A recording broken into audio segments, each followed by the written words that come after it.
Hey there, hi there, everybody. Happy Tuesday. Welcome back from a lovely weekend away. It's been a little while since we've been in the Spire, at least proper like, and I'm excited here for these final 14 cards in our Mastery Challenge. Haley says we need 11 more YouTube-worthy Spire runs this month? Sounds like I'd better get at it then. Cool. I have been, especially in September here, planning on hunkering down and really tackling the last of the Mastery Challenge here. I'm thinking we should play at least until we get one card mastered each day. And if that doesn't happen, maybe 3 or 4 runs worth. I want to get a bit more Spire done. Have been definitely taking it easy through most of the summer for various reasons. Has the Hogweed curse gotten better? Yes, I'm pretty much back to full strength now. I was definitely not fully in it last week, but this week I feel like a person again. It's been good. Welcome to Spire Timber. Are you supposed to upgrade that cannon trinket each act? Asking about the Abyssal, says Jambel. No, I think the Abyssal's trinket, you use it one time, and depending on the act that you use it in, you get a relic of various power. You don't get to upgrade it further in future acts, is my understanding. It was fun to do the Abyssal in our last community day for Spire. We do have another one coming up this week, it looks like. That 974 out of 1,000 below my face says. We probably tomorrow are going to be doing some modded Spire content. I, for one, would like to see the return of the Packmaster. So I think we'll be definitely doing that. Probably doing some other silly nonsense as well. How's it going, Kronos? My musical interests range from electronic, particularly trance as a genre, to various heavy metal stuff. Some bands I have enjoyed in the past / enjoy currently are Above and Beyond and oh shoot, why is the name slipping here? Above and Beyond in the electronic group, and then Nightwish and Rammstein have been some of my metal interests. Do I have videos of me playing the Downfall champs? Yes, there should be Downfall videos of various sorts on the YouTube. I think we've done a run with all of the Downfall champions at Ascension 20, although I'm not sure YouTube of each of those exists. At the very least, they'll be on the archives somewhere. There is always a full upload of the stream on the channel archives. Although we don't have the level of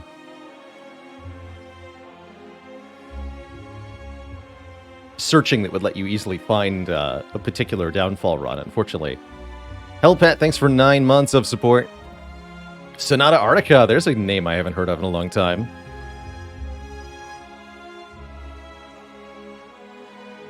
Hello. David got their first D5 potato win yesterday with the Knight. I have heard the Knight is an easy peasy one to do it. We got to do some more potato. I have put potato on the docket for tomorrow. Maybe we'll see some today. I'm not 100% married to the schedule that I set. Would I consider playing Packmaster on Ascension 25? That could be a fun thing to do tomorrow. Extra high difficulty Packmaster. Although, hard to evaluate Packmaster's strength in general as a character.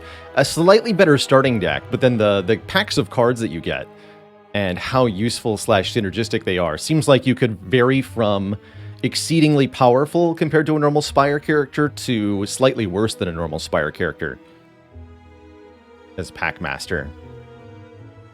If you choose your packs manually, then you definitely are way stronger than a normal character. If you go random packs, I don't know. Martin scores easy with 2 full years. That is an incredible time. Underhand Pluto with 3 months. Thank you, thank you. Chaos Soup says, someone could tell me that Downfall was an official DLC, and I would probably believe them if I didn't know any better. It is a remarkably well-done mod. Took a lot of work from a lot of people. Faley says that the Collector is in beta for Downfall. Maybe we'll be checking that out tomorrow, I guess. 110-ish cards, 2 different decks, and full custom art with no recoloring. I definitely want to see that. So do I need to do anything special to get that into my Downfall, or is it just in Downfall, but it's beta? How's it going, X-Mac? May sound done, but what's the biggest tip for winning runs? I only have 1 victory with Ironclad, never even touched Ascension. I would say the biggest quick tip I can give if you're just starting out in Slay the Spire, just starting to figure out how to win at all, is to think about how each floor you visit is going to make your deck stronger. That's definitely something you want to keep in mind as a goal. How do you make the deck of cards that you have better? And in practice, the advice that I can, some really quick advice I can give is, in the early game, don't take too many question mark rooms. And if the game offers you a curse, don't take it. Those are some very, very quick tips that will be pretty helpful. Also, another quick tip, remove starter cards. Remove your strikes or your defends at merchants often. Try to, as you get towards the end of your run, have at least half as many starter cards as you started the run with. You shouldn't have all of your strikes and defends by the time you get to the end, because they are no longer useful.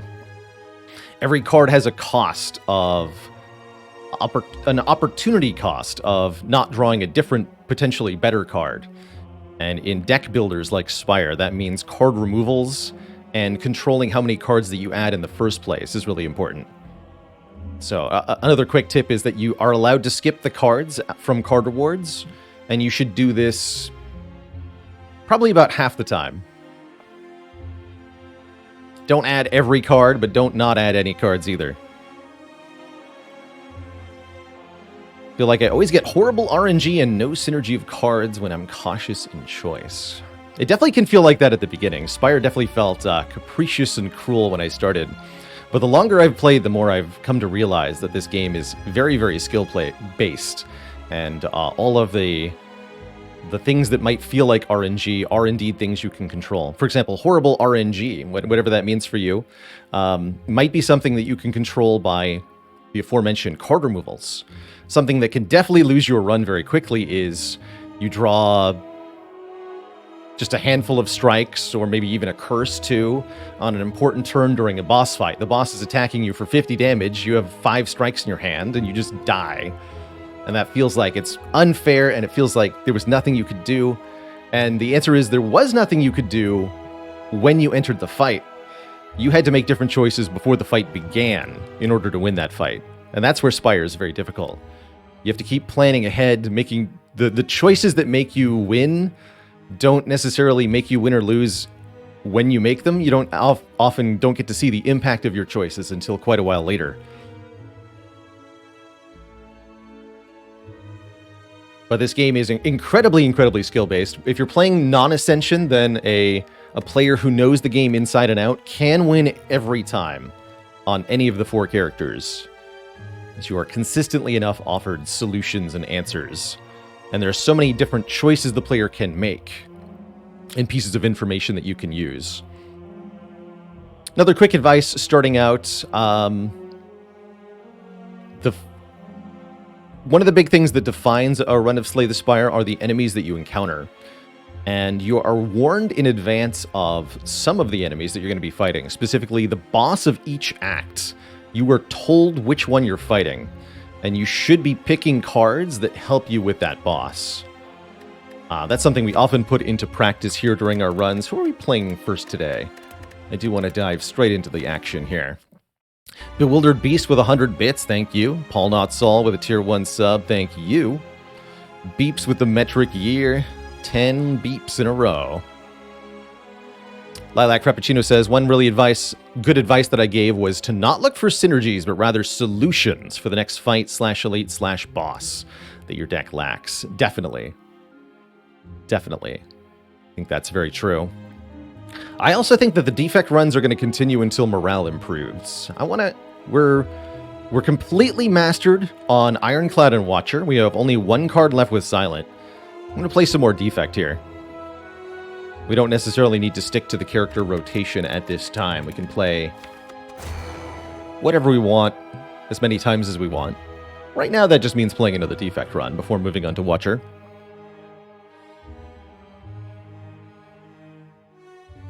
Zenny in chat says, I play Heart Kill Ascension 1, but often lose to Heart. Yes. Me too, quite frankly. It's a very difficult fight. I often communicate that I think an Ascension 1 run and then an Ascension 1 run that fights the Heart, it's like playing an Ascension 15 run. It is a massive step up in difficulty if you go for the Heart fight. And then Ascension 20 Heart is just crazy pants. You have to be very good and very lucky to beat Ascension 20 Heart. Dr. Dracy, thanks for the 13 months. And the happy birthday wishes. 12 birthdays a year. That's the goal. Helmshank excited for some defect. Yes, Shadow Map says even the elite before the Heart is so much harder than everything else. It definitely, especially on the higher ascensions where those 2 burns go right on top of your deck. It's just intense. As I made a boss breakdown video and I described the Heart and Act 4 in general as intentionally unfair. They are intentionally overpowered, such that you need to have something exceptional to prevail. But this game is such that you can assemble something exceptional almost every time. That's the joy of a deck builder. Miskatonic hyping for the bits. Thanks for the hype train continuation. So much support going off today.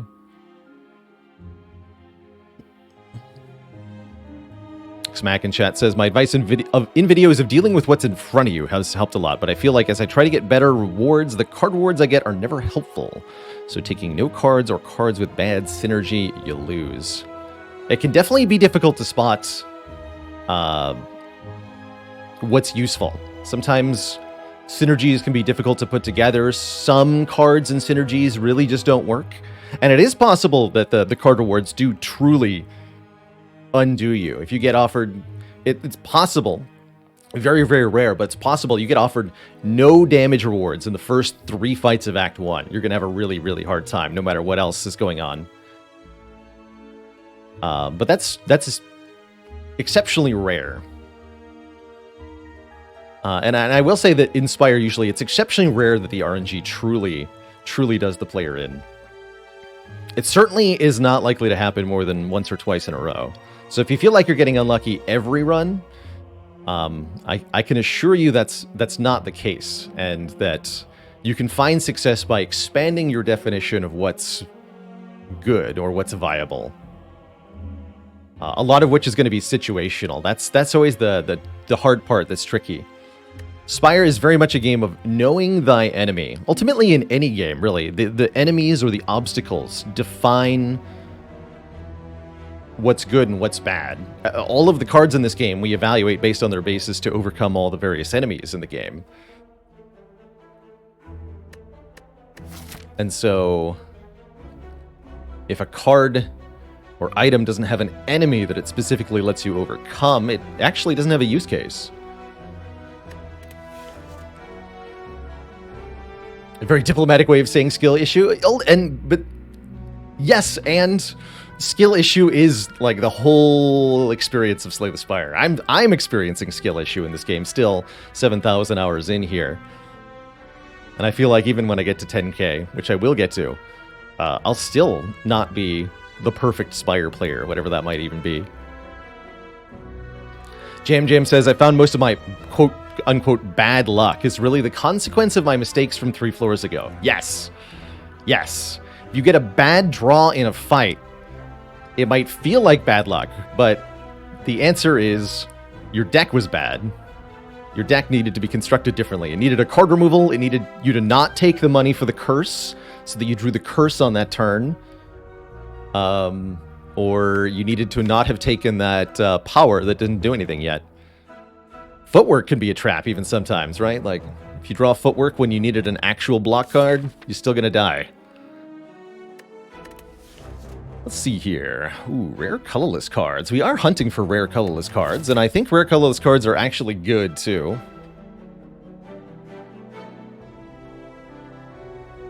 Explodingness says, watching the stream has made me reevaluate when a card is truly viable. Baylor finds synergies I've never considered in hundreds of hours later. Good stuff.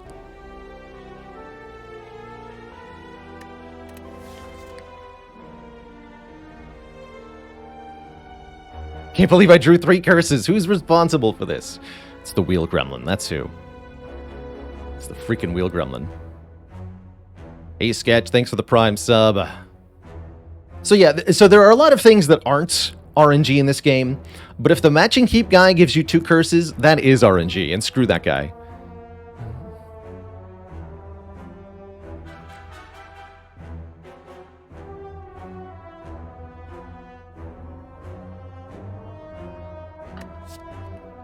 Oh, we try a Chrysalis run.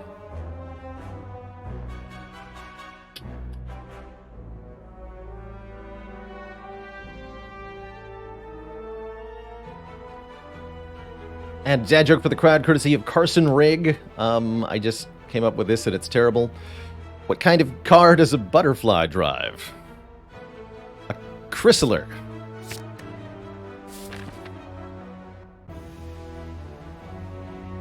Let's see how this goes. Chrysalis creates 3 random skills. Get out.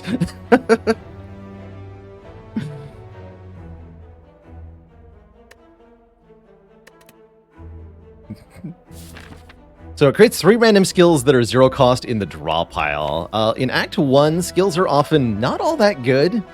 So this is a very questionable card, but it might have a lot of utility later. Of course, the goal here in our Spire Mastery Challenge is to get not 1, but 2 copies of this card and then win with them in order to master that card. Can we actually pull that off? I have no idea. What I do know is that we're going to go for some early rest sites. We can decide whether to go to Second Elite or a shop. I like that, actually. Options. Cool. Okay, so let's start with this first Elite, though. We can definitely do that. And as usual, we want to take a lot of card rewards going up to that first Elite to make sure we find the damage that we're going to need to win. Also, more fights means much higher likelihood of a potion drop. That's also important.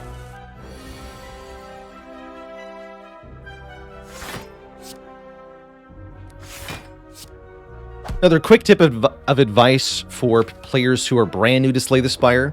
If a block card doesn't prevent the full value of damage, so if you're not blocking 5 damage with a defend, then you're probably better off playing an attack card or an offense card instead. You don't want to necessarily full block every single turn that you can, because doing that will cause you to fall behind damage-wise, and enemies will get the better of you. So here, for example, I'm going to strike rather than playing defend for 2 block, because ultimately we need to kill the Jawworm, and the longer the fight goes on, the more damage the Jawworm will do. This is an unfortunate draw here.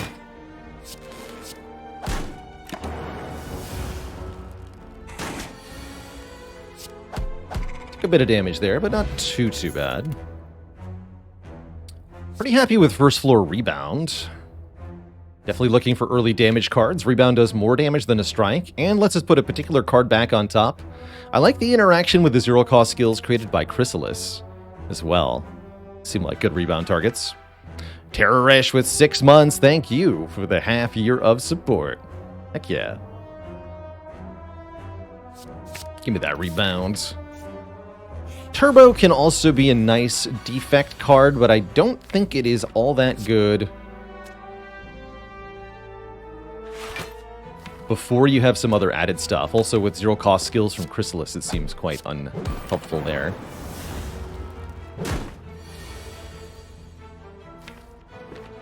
You know what? Let's see what happens.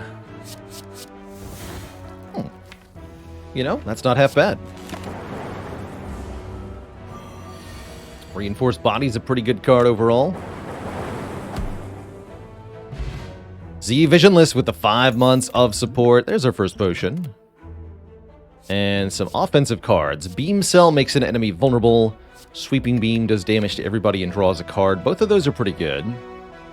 I like the card draw with the Chrysalis and the Rebound, actually. That makes me want to take a Sweeping Beam. Although Hexaghost, our Act Boss, makes me want to take the Vulnerable, so we can do more damage to one target. Dykel says, I helped you get back into this game the last month or so, and you finally finished all the achievements. Thank you. Well done. Thanks for dropping by. Yeah, let's actually take the Sweeping Beam over the Beam Cell here. I like that. That draw 1 is not to be ignored on Sweeping Beam. It is a genuinely useful effect. It's also really good for tackling multi-enemy fights alongside Rebound. More on that later. Really, really like Rebound on Defect. It enables so many things to be effective that really wouldn't be otherwise. So I'm just going to Rebound Strike here. Next turn, dual cast kills. Kind of just ignoring the Chrysalis for the moment. It'll get played in some fights, but not this one. Ooh, 2 good offensive cards. I do like a Compile Driver. It's another source of card draw. Steam Barrier or 0-cost block card's not bad. I'm thinking we want more card draw, though, to go with this Chrysalis. This would also give us a good incentive to pick up a Frost Orb. Either a Cool-Headed or a Cold Snap would become quite good with Compile Driver. So speaking of making synergies that might be hard to find, something that to keep in mind as you go through your run in Slay the Spire is sort of... how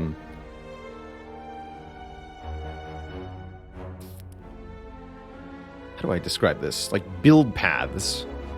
There are cards that you can add that are immediately useful, but also make other cards that you could find into potential synergies. Whereas there are also other cards that are potential synergies, but aren't immediately useful. So, for example, Catalyst is a card that's not useful if you add it to the starting deck. But if you pick up a Poison Stab or a Deadly Poison first, then if you see a Catalyst in the future, it actually becomes a decent pickup. And so you can sort of build these branching paths in your deck, where you pick up the base cards first and then their synergies. So like Compile Driver into Cool-Headed, into Defragment then. And you can add more than one of these in branching paths into your deck simultaneously. A deck doesn't have to be just like a Compile Driver or an Orb deck or whatever you want to call it. You can have a deck that's 2 decks stapled together, and it can be both of them depending on the fight you're in. As long as you can draw enough cards and pay for them, you can make anything happen. So you can have hybrid decks that just have 1-card solutions to fights, decks with gaping holes in them that you just try to cheat your way through with potions. Do I think Rebound or Headbutt is the better deck manipulation card? I want to say Headbutt. Rebound can only affect cards in your hand, which is maximum 10 cards, or maximum 9 other cards, I guess, specifically. Whereas Headbutt can target anything in the discard pile, which is quite broadly useful. Doesn't care as much about play order. The Headbutt doesn't limit you. But they're both quite good. I'll take this Compile Driver. And I still think we're on this path. I think so. Oh, gain money, lose health. I'm okay with that. That makes us more likely to go to the shop than fight the second elite. I'm fine with that. Let's go to 36 health with 222 gold. Fight a blue slaver. Take 13 on turn 1. Uh-oh. Uh-oh. This is looking grim now, suddenly. I don't think we want to use a potion here. It's more useful in the next fight. Shoot. Do I dare Chrysalis? I don't think so. I think we just do as much damage as possible here. Take 13 and cry a bit about it.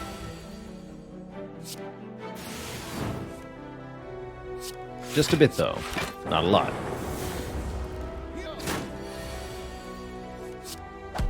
Okay, so far this is off to a concerning start. We do get another good potion. And apparently an electrodynamics.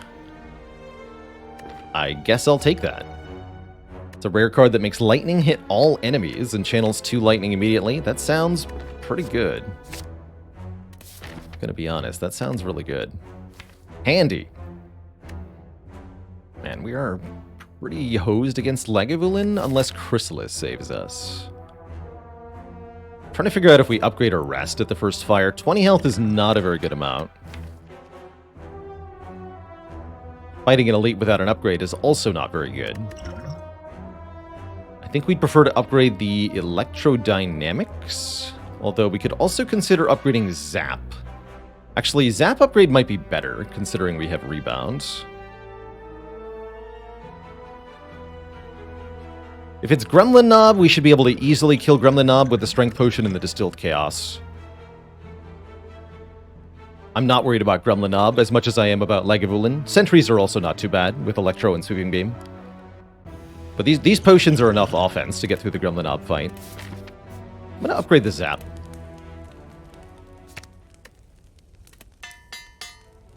Yeah, Rebound Zap with Electrodynamics is quite strong here. It's the Sentries. Okay, that's pretty encouraging. Seems like a reasonable time to Distilled Chaos right now. Just dig 3 deeper into the draw pile. We get Electro or Sweeping Beam played automatically, potentially.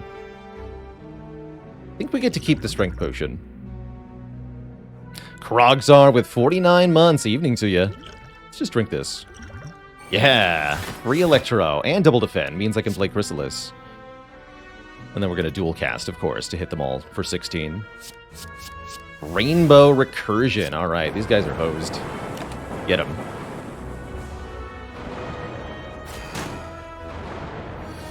These guys are hosed. Look at that. The power. So we're going to do 17 in an AoE currently. Okay. Strike you. Perfect. Rebound Recursion. Zap. Anything else I want to play? Nope. Good talk. So they all die. We take 0 damage to the sentries. That was nice. And we get a Toxic Egg very early on Defect, meaning all skills will be upgraded. There are no skills here, but there is a Cold Snap, which we'll be adding because it makes the Compile Driver good. It's not bad with Strength Potion either. Does that work with Chrysalis? No. Only cards that are permanently added to your deck get upgraded. Cards that are created mid-combat do not count. Although if we find another Chrysalis, that card will be upgraded. So there is that. Alright, now I'm going to upgrade... I think Electro. Channel one more Lightning Orb. We see what's in the chest, and then I'll probably sleep before we go into the shop. What I don't think we should do is fight another elite right now. That would be unwise. Is there money in the chest? That's my question. No, but there's meat on the bone. Now I don't need to sleep, because if we're at or below half at the end of combat, we can heal for 12. Excellent. That's why you delay the rest when you can, because now we get an extra upgrade. Excellent. Never sleep again. Will Chrysalis ever see an upgrade? It goes from 3 random to 5 random. Only if we got a lot of card draw would we upgrade Chrysalis. I think we upgrade Sweeping Beam. Let's do Sweeping Beam next. Improve the damage to all targets there. Oh man, Cool-Headed plus, Turbo plus. Scrape is here. It's one of the unmastered cards. Wait, Scrape Chrysalis? Let's freaking do it.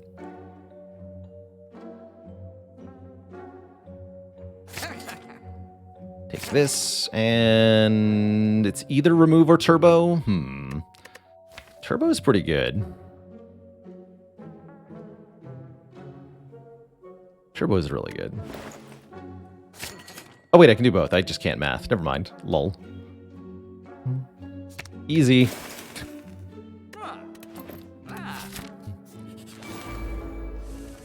Imagine having to choose. Alright, Scrape, what do you got? Show me... I guess you can only actually fetch Turbo or Zap at the moment. That's still fine.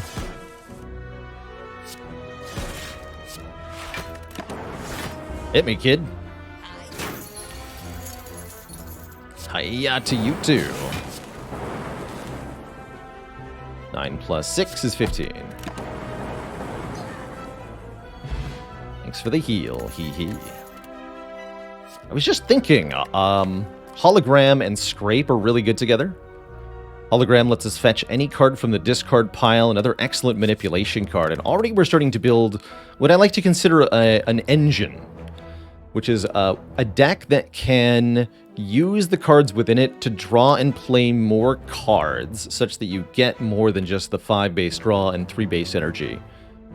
So by playing Turbo, and then drawing a bunch of cards with the other cards, and then playing more cards, we can even on base 3 energy here, we can easily exceed the usual limit of cards per turn played, and therefore make a lot more happen with our deck.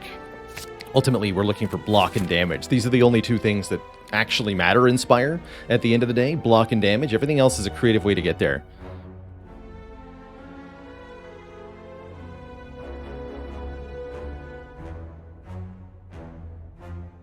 How is Knob Fight right now? Should be okay with Strength Potion. There's definitely a potential for it to go badly.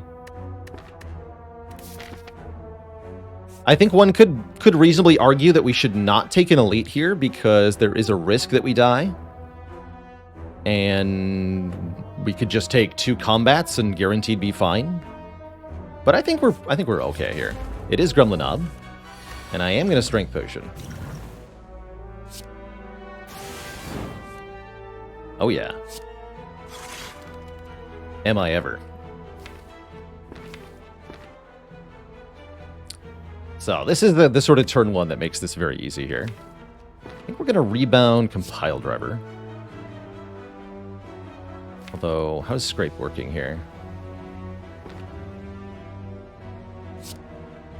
Yeah, let's just rebound Compile Driver for the moment. Good.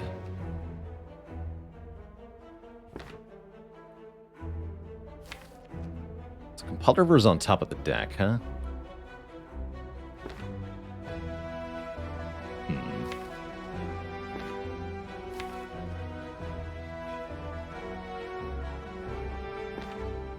Yeah, I don't think I thought that through sufficiently. Okay, we're gonna dual cast.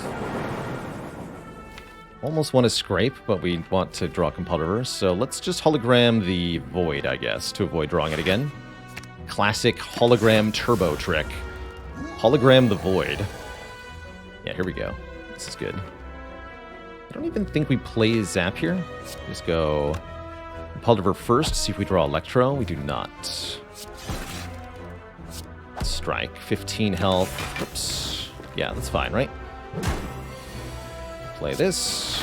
Does 9. This does 8. We're there. So we took 4 damage to beat Gremlin Knob with the potion. Not too bad. We get the Sundial. Every 3 times we shuffle the draw pile, we'll gain some energy.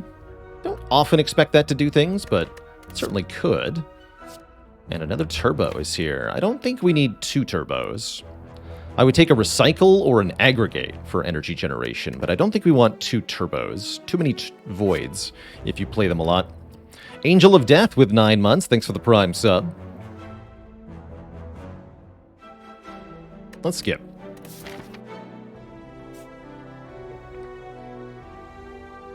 And because we have empty potion slots and because we have Toxic Egg, regular combat rewards are very valuable, so I'm going to keep taking fights.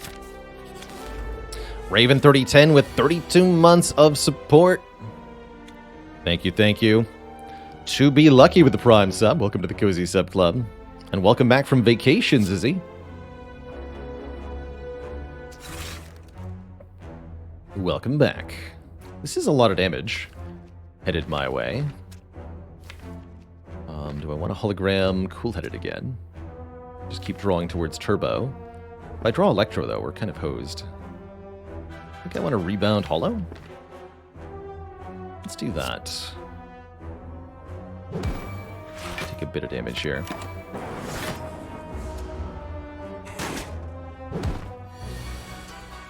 Okay.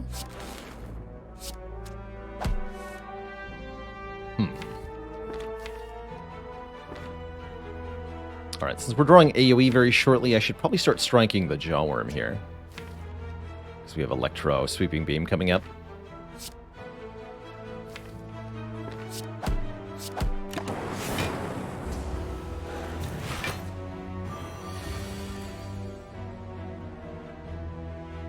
Gotta be kidding me.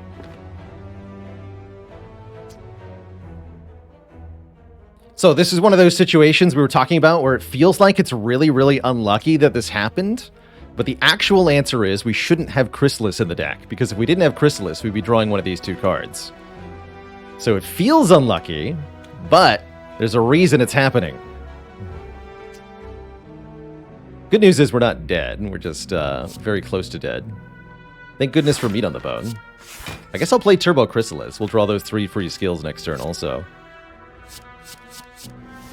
Not that they help much. Actually, Amplify is super strong here.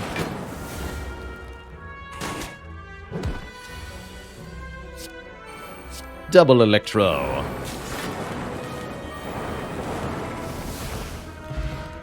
It's also objectively unlucky too. Yes, but the more such cards you have, the more likely you are to get unlucky in this fashion.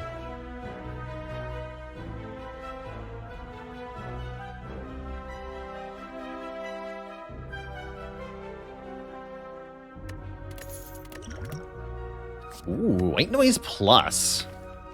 Hell yeah.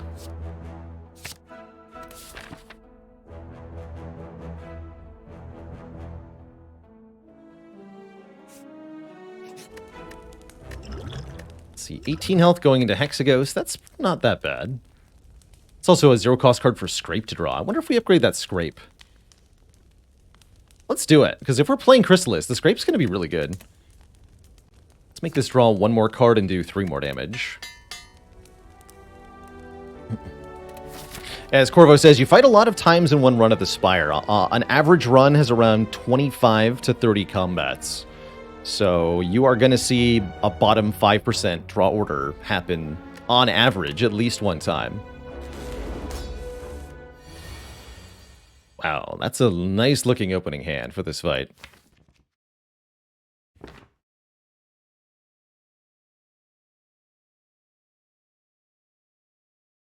Can rebound the Scrape.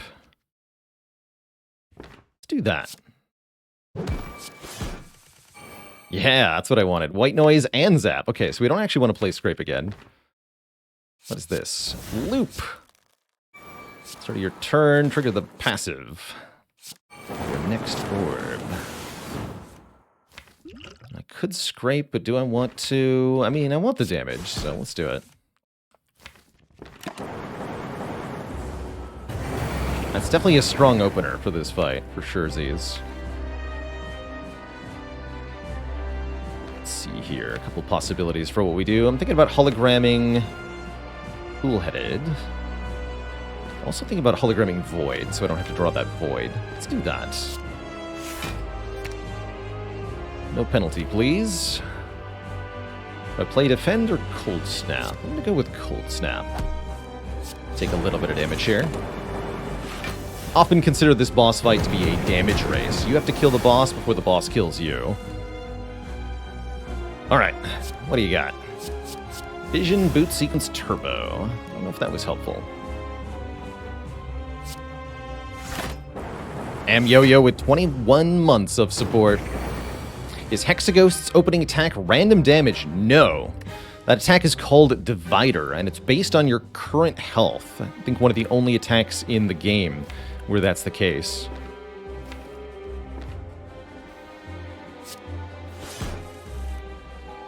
Okay, that discarded a bunch of garbage. Thinking about scraping again. There's 4 0-cost cards in the draw pile now. Let's do that again.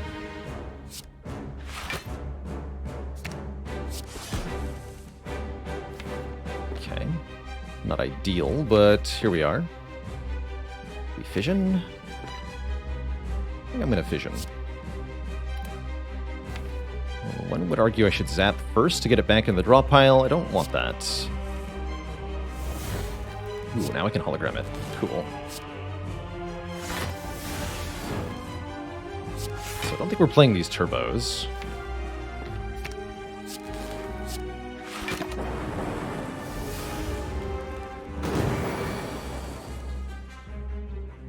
Looks a little bit painful. A lot painful. Scrape is going to discard this stuff. I don't think that's what I want.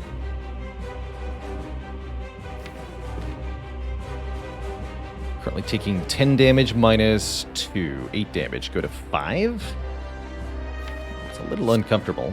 I'm actually worried we're losing this fight.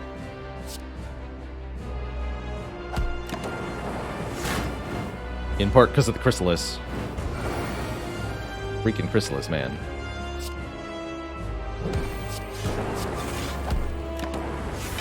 Alright, we have bonus energy this turn. That's going to help a lot, because we're being attacked for 9x2. That looks pretty promising. Nice.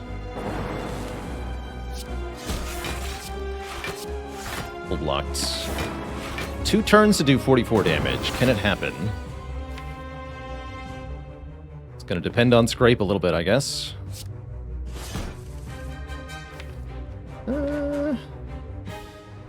Not so sure here. Let's see. Currently we're blocking 2/2/2, incoming 11. So we are dead unless I dual cast.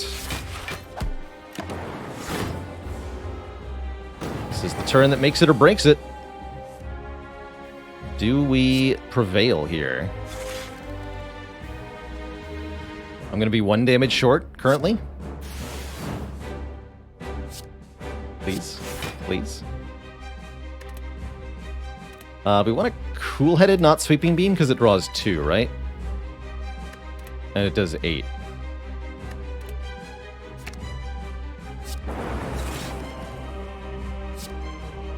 Wow, what a close fight. Holy moly. Holy moly. Yeah. This potion wouldn't have done anything, so if we didn't draw this strike, we didn't have it. Yikes. Talk about the skin of your teeth victory there. Jeez. Sometimes you just need a strike. Other times... Man, we should have bought Abacus after all. We're offered Reboot Plus here with Sundial. That's kind of nuts, actually. Nuts enough to make me not look that hard at Echo Form here. Yggdrasil, thanks for 8 months in the Tier 1. Guess you came in at a good time. Yeah, you sure did. You could say we barely scraped by. Smoke Gouda, thanks for the little bit. How you doing today? Can Echo Form the Chrysalis. Now there's an idea. It's also a scrape target. Fission Plus, meanwhile, also quite spicy, letting us get more card draw and more energy. But I really like Reboot because of specifically the Sundial. When you play Reboot, it does increment Sundial by 1. And the fact that it's draw 6 is quite strong. Let's take it. The Max Health Potion gives you 5 HP when you drink it, yes. Not drinking it right now because there are potential benefits to not drinking it, such as turning it into a double strength potion by picking up Sacred Bark here. I mean, either that or we're taking Curse Cure or Sozu. If the deck is primarily zero-cost cards, then we don't need energy-generating relics from our bosses, and we really don't want relics that give penalties. We want relics that give bonuses. So I actually think this is a pretty good use case of the Sacred Bark, and we'll get a 10 max health potion out of the deal, too. Let's do it. Sacred Bark, let's go. If we do need energy, we have a 4 energy and a potion also. Question is, how do we fare against the elites of Act 2? I'd say with an Electrodynamics Plus and Meat on the Bone. This actually shouldn't be too hard of an act. We don't have a lot of setup in this deck, other than maybe the Chrysalis nonsense. Most of the deck is just do stuff right away. I would like to remove another strike, so maybe we want to consider going to an early-ish shop here. That would be nice. Okay, let's do that. Should we have drank the juice before Act Finish, though? No. Funnily enough, drinking fruit juice does not change your effective health total going into the next act. When you change acts, you heal an amount based on your missing health, and the fruit juice does not change your missing health when you drink it. It changes your max health, yes, but not your missing health, so the between-act heal is no different. Whether you drink the fruit juice before or after the act transition, your hit point total will be the same.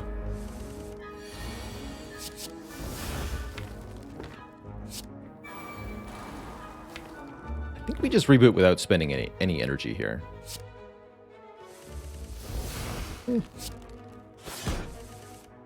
Okay, Electro in the discard pile. I'm kind of okay with that.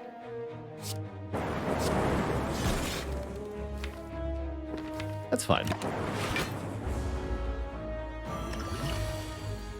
Then we'll drink this as soon as we find another potion or the Toy Ornithopter relic.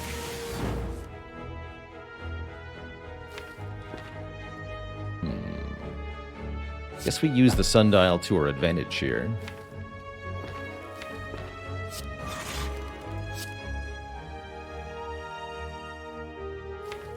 Dual cast rebound. Let's do that.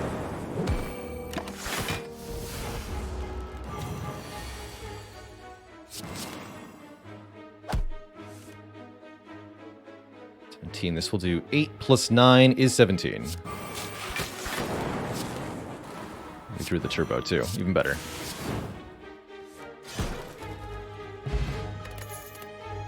Ooh, one of my favorite cards, Equilibrium. Retain your hand this turn and block for a ton. Really like Equilibrium with energy generating cards like Turbo with lots of card draw either. Yes. Also like the art on Equilibrium. Looks really cool. I don't have to go to the shop. We could just pay this nerd for a relic and go here. What relic you got? Oh, that's a good one. Oh my goodness. White Beast statue. Find a potion after every combat. And we have double strength potions. Yeah, let's take 3 fights. Excellent reward. Drink this now.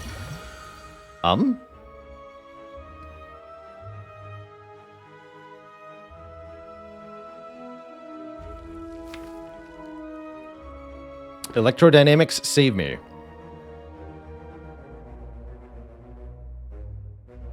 I could rebound defend here.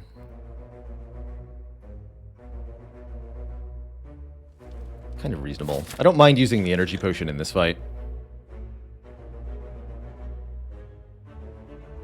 Would we have had White Beast statue later in the run if we skipped the beggar? Yes, the next time we found an uncommon relic that wasn't in a shop, it would have been White Beast statue.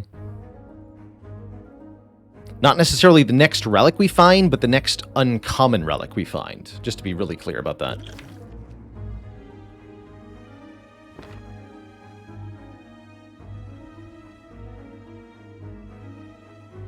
I'm going to trust in Sweeping Beam. Fair enough. Alright, I'll keep the potion, I guess.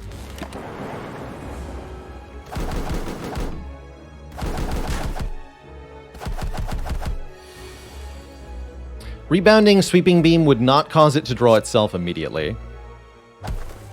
We would draw the top card of the deck, and then the next time we draw a card, it would be Sweeping Beam. Okay, you gotta die.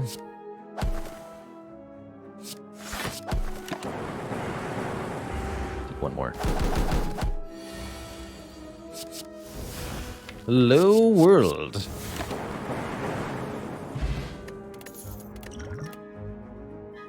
Charge Battery Plus and Steam Barrier Plus. I guess Scrape says Steam Barrier Plus is better than Charge Battery. Yeah, it does. Let's take one of those. Use a little bit more defense. Yeah, a little bit more. This is bad. Good thing we have meat on the bone. Yeah, this is quite bad. Ouch.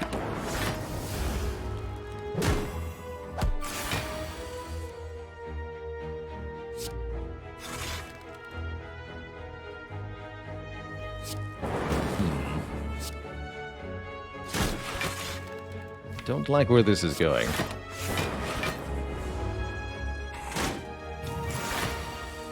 Oh no. Oh dear.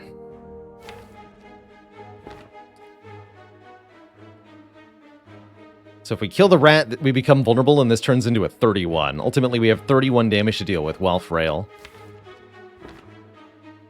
Or we can try to kill them both.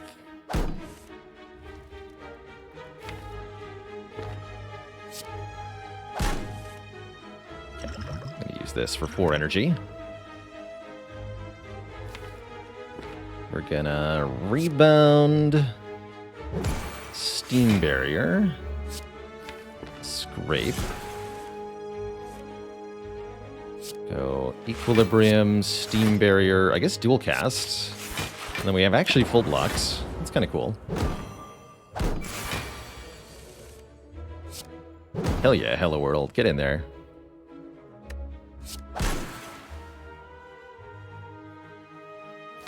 You are nowhere near dying, huh?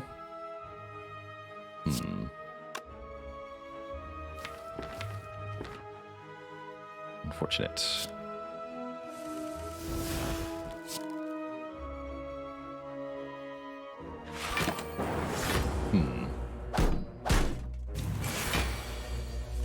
Situation continues to deteriorate.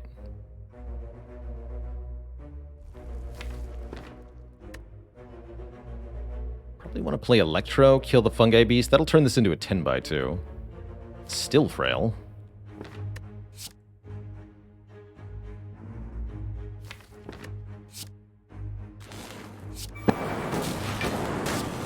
Ordered that kind of wrong too. Good, we got turbo. Excellent. All is saved.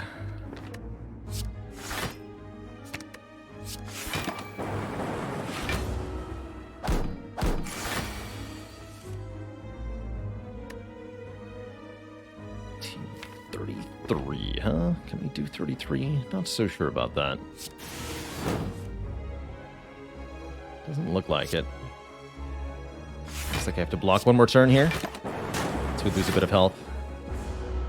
Hopefully the meat on the bone will heal that back up later. It's definitely one angry avocado.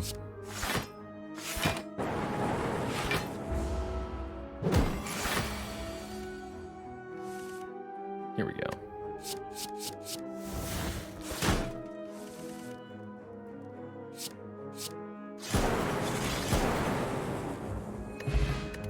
Block potion's good. That's 24 block. I did say I wanted an aggregate. I guess I meant it. Let's do it. Are we ready for an elite fight? I'm not so sure about that. Let's just go another combat here. This looks like a much easier one than the fights we've had so far. Not a great first turn draw, but that's okay. Can always block potion to save us. What would I Dolly's Mirror right now? Probably reboot for the challenge. You first. Hello. Free buffer sounds pretty good to me.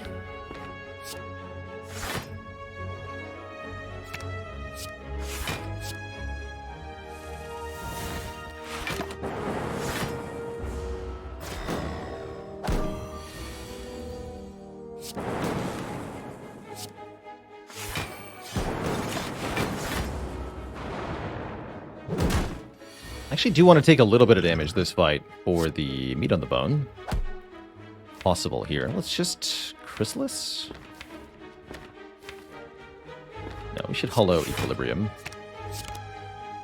Or wait, can't matter. We want to be at 37.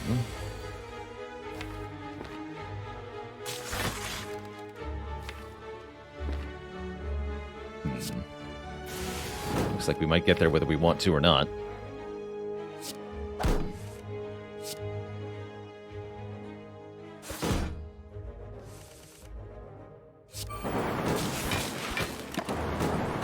I'll take it.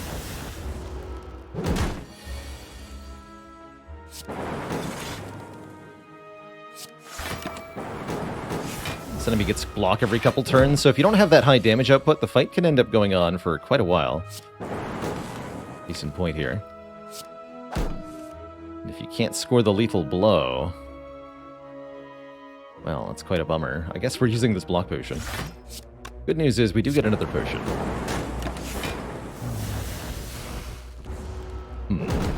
Deck is definitely lacking something. Scaling, that's what it's lacking. We're lacking the ability to make our cards do more than about 10 damage or 5 block per. Only we'd taken the claws.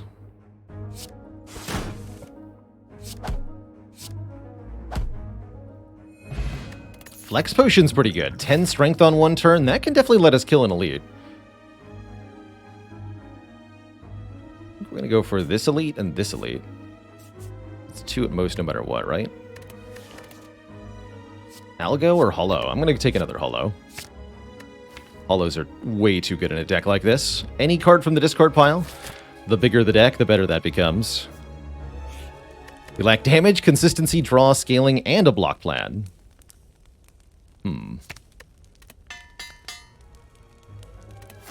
But we have upgrades. So good for us. We also have confusion, meaning all of our cards are random cost during this fight, and it turns out that actually just means they're all free. I can do a shout out for the game vote. Did you all know that today is the last day for our August game vote? And it's very close. Very, very close. And a shout out to the clips. Help me find awesome clips of Slay the Spire. Wherever you see a funny, goofy, or interesting moment, clip it and submit it to our Google form there through the !clips command. And you can see them up here on the YouTube. Penpan with 33 months of support. OWM says, what happens if the vote's a tie? I choose what happens when there's a tie. In the past, I have occasionally chosen to play both games. Sometimes I just choose the one I think would be better for the stream.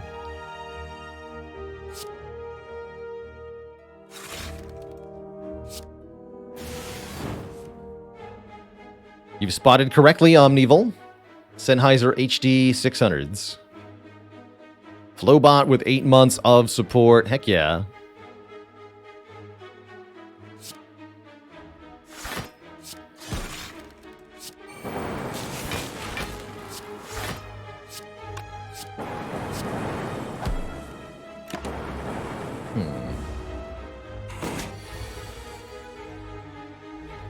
And a dad joke for the crowd, courtesy of Vegan Diamonds.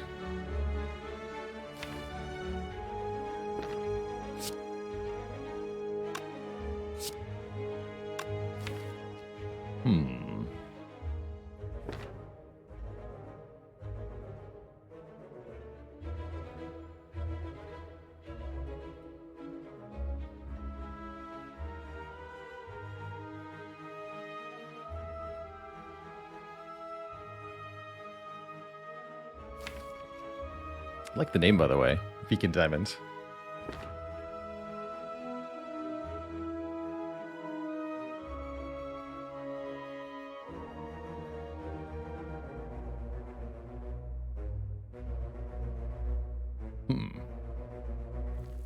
How does a diamond get stronger? It hits the gem. No refunds, Twitch chat. Some Amir, thanks for 4 months. Always a pleasure to catch the stream. Glad to hear it. And UZ with 4 months of support.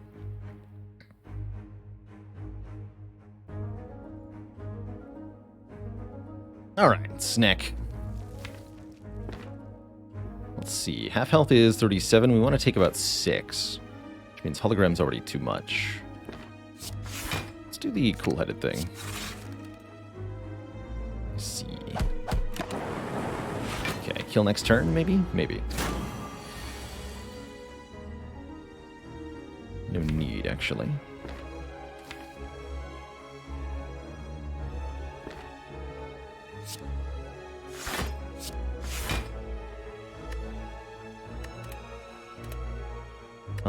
Although we got 38, let's take a hit here.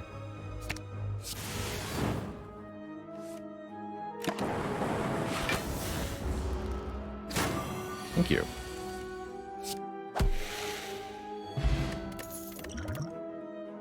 That's card draw. Skim Plus draws 4 cards. Another option here is Chaos Plus to channel 2 random orbs. I want the Skim. Now we just need a recycle, and I think we're truly golden. Truly, truly golden. I'm actually not that upset to see Book of Stabbing here. Chrysalis turn 1 is interesting. And we're definitely going to use our 6-turn weak potion right at the start of the fight. Fight an eternally weak Book of Stabbing. I should probably scrape before I decide whether I'm playing Chrysalis or not. Okay, let's scrape here. Discarded Equilibrium and Skim.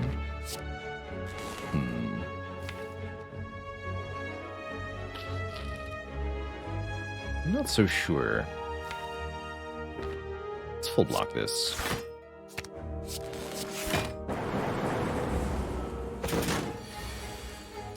Why scrape first? Because depending on what I discarded, we might have been able to hologram those cards and play them. Therefore, sort of improving my play options for the turn.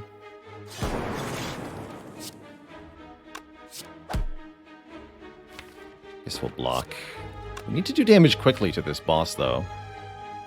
Bit concerned at the moment that we're not damaging them fast enough. This draw order. Alright, white noise, you gotta save me.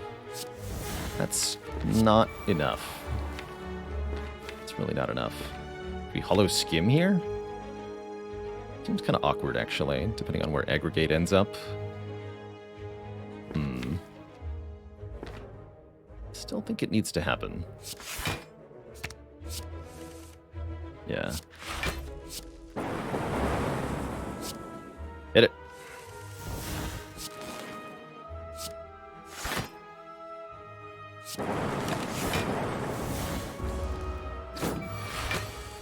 Okay, things are starting to get concerning. Okay, this is our Flex Potion turn. I think we need to use the Flex Potion in this fight, and this would be the turn to do it. 5 more damage per attack, and we can play at least 4 of those. Sorry, 10 more damage, not 5.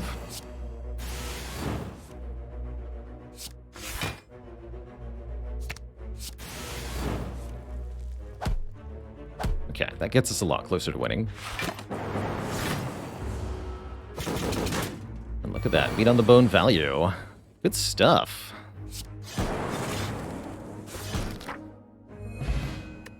We've made it. Get a courier, meaning the merchant will give us a discount.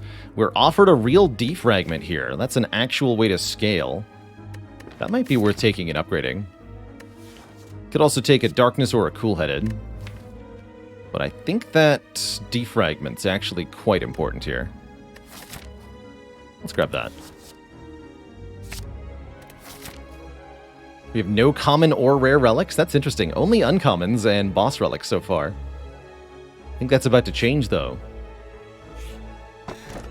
Wing boots are a rare relic. And allow us to teleport around. We can definitely get some interesting stuff done with those. That would allow us to upgrade defragments sooner rather than later. Pretty big deck, yeah? Yes. Yes. Because of Toxic Egg, we're going to have a very large set of cards and a lot of card draw. And they're going to work out really well together. Let's do this. Ooh, I like this.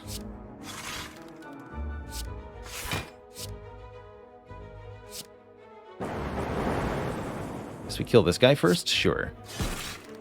Sounds fine to me.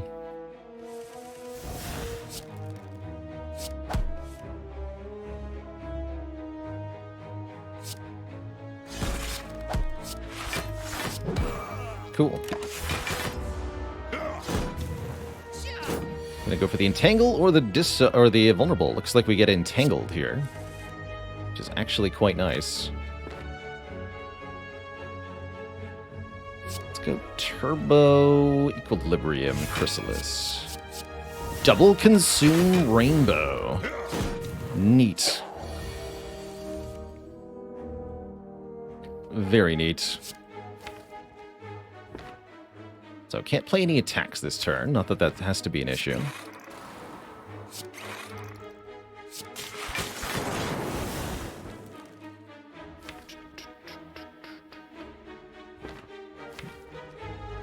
Good for Electro here. Just hollow zap again.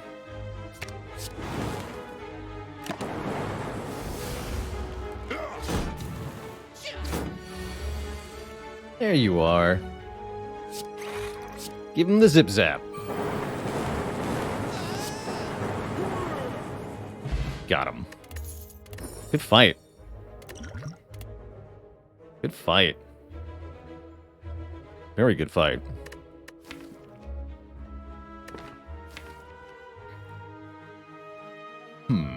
Do I want a boot sequence? Not really, and I definitely don't want either of these unupgraded common attacks. Jumping back over here? Thinking about it. Definitely upgrade this. Are fires even that good, actually, is a question I should ask myself. They don't offer upgraded card rewards. They let me upgrade something I already have, but what is that at the moment? Chrysalis? Strike, defend? We don't want any of those. So let's not use the wing boots charge. Let's just take another fight. Guess that's the benefit of a rest site, is we don't have to deal with this, but there's ways around this. Definitely ways around this. Turbo. Aggregate. Now I have 7 energy, by the way. Easy peasy. Look at that. Was there ever any reason to be afraid?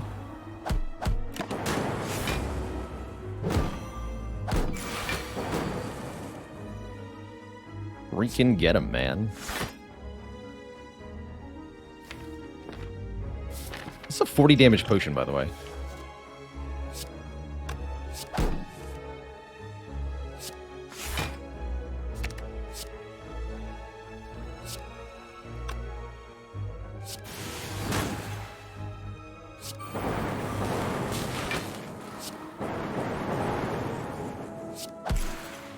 Not quite. That's fine.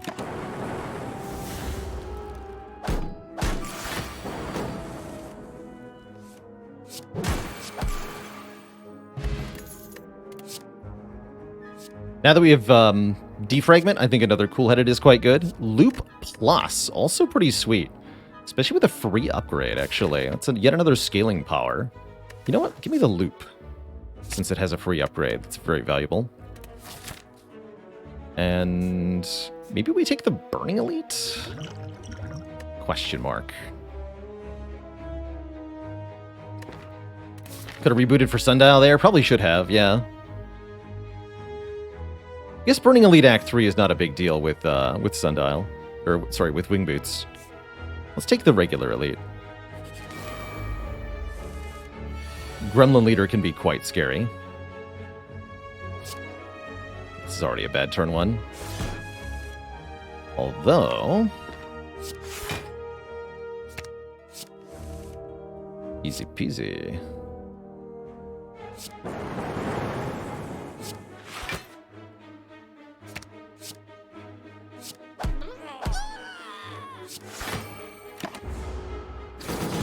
Should have played the reboot, actually. Although having it in my hand is not bad either.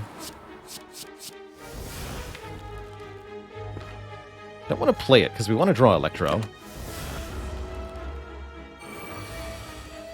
Yeah, that was important. Ooh, you don't die, though. Which means we will get attacked next turn.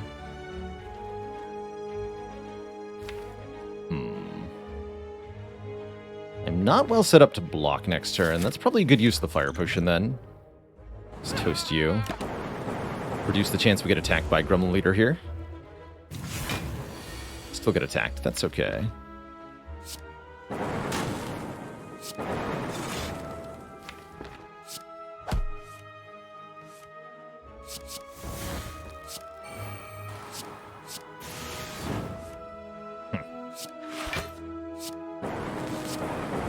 Ouch.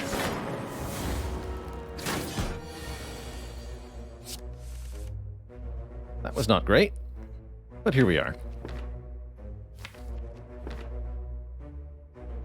We do more lightning orbs.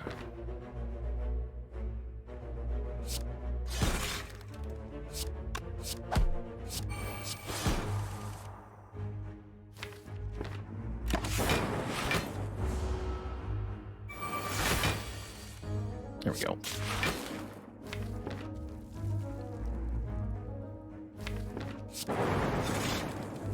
All the energy. Forever.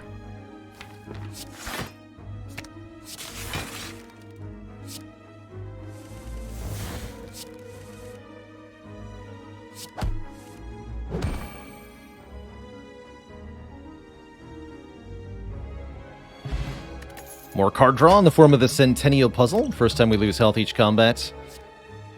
Consume is here. It's another way to get focus, although it's not that good with Defect Loop. I guess it's okay. I don't love it.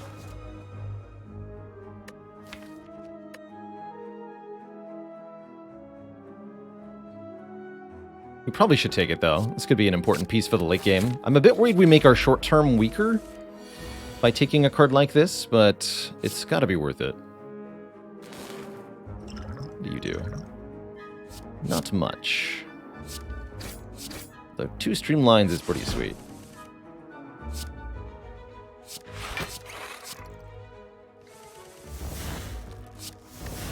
Oh. Well, that seems nice.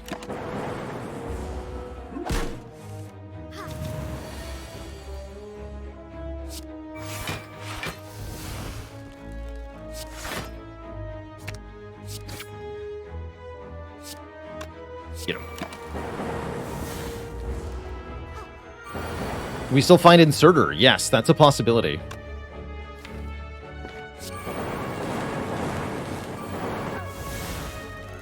Very much that is a possibility. Take another compile driver. With Consume, I think it's a bit worse. So I'm not going to take any more compile drivers. I think I might recall. Really don't want to upgrade any of the remaining cards. We don't need the +3 damage that much. The Chrysalis upgrade is still pretty questionable. Could have slept for full health going into Bronze Automaton. Maybe that was the play. Maybe that was the play.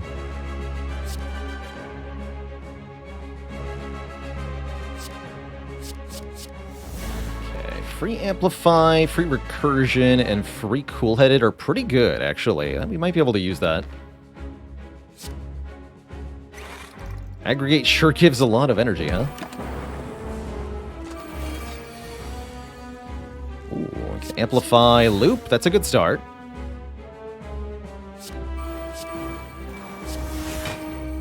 I go, I get 2 more energy when I reboot, and I'm retaining. I'm not going to play this turbo. Not going to do it.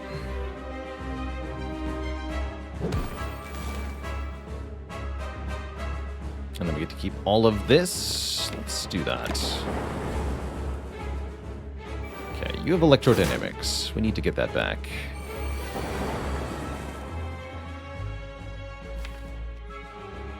Okay, most of the zero-cost stuff is in our hand, which makes Scrape not all that good, although I could rebound a zero-cost card.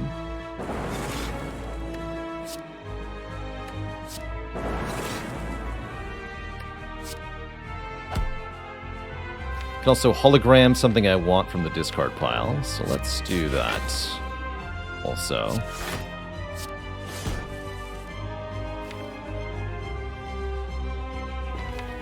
Actually, didn't really discard anything I wanted there. That's good.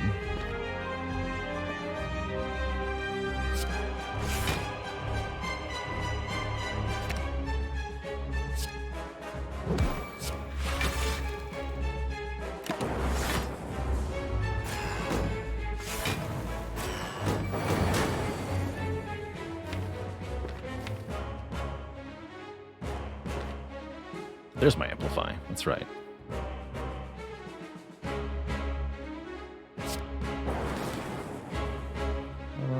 I guess we use Energy Potion now.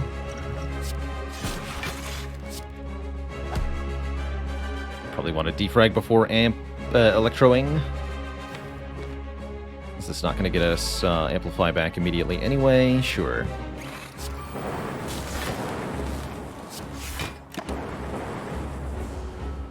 Take 1 damage and draw a bunch of cards. Hyper Beam is next turn.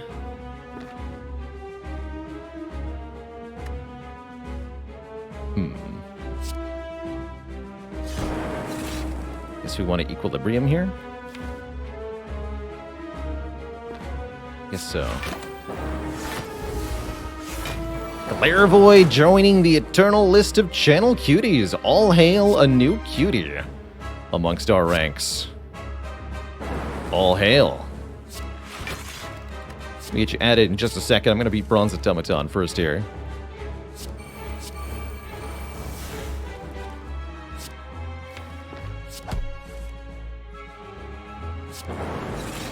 Okay, let's go. Rebound, dual cast, cool-headed, dual cast.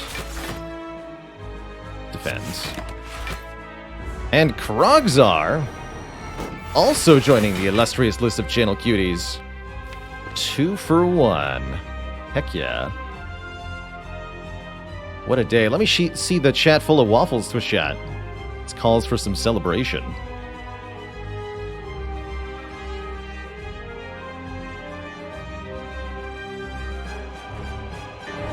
Oop.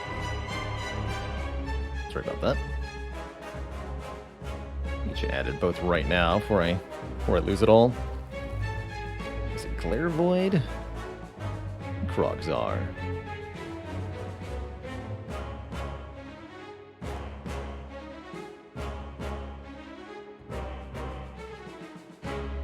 Heck yeah. Krogzar's already on. Oh, that's right. Whoops, then I need to change something. I have established that the rule is if you are already on the list and you redeem it again, I change your name to all caps. That's just how it goes. Question is, can I find Krogzar? Yes, there we go. Krogzar, the Burninator.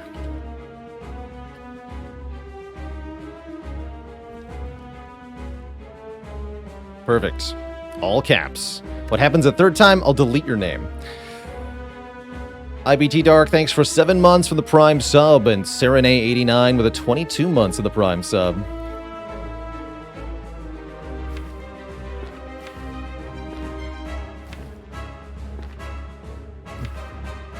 And then you just kind of cycle from there, right? Alright, looks like we're winning this with this focus in 6 loop. We figured out how to scale. That was rather important.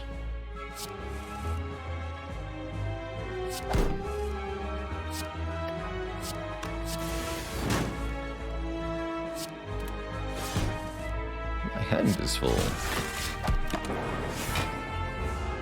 6 times 8 is quite a bit of damage. 48 damage. GG.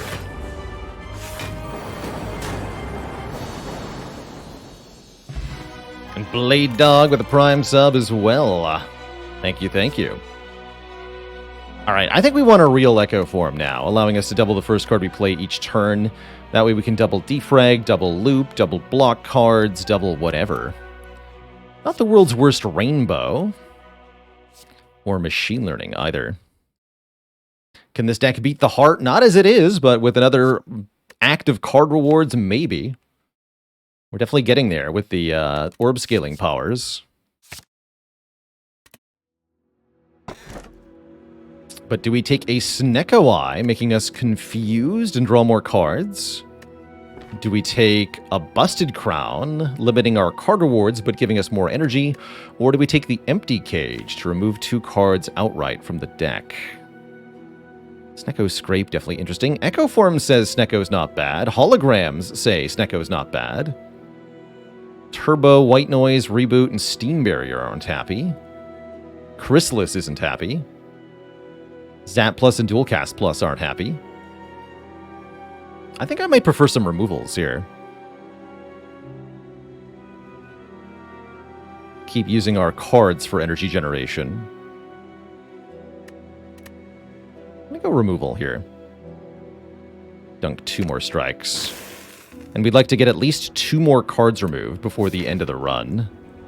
1 strike and at least 1 defend. Ideally more than that. Okay, I have to go for the Burning Elite, but I do have a Wing Boots charge, so keep that in mind. Go to that shop with it. That's pretty reasonable. Okay, I like this path.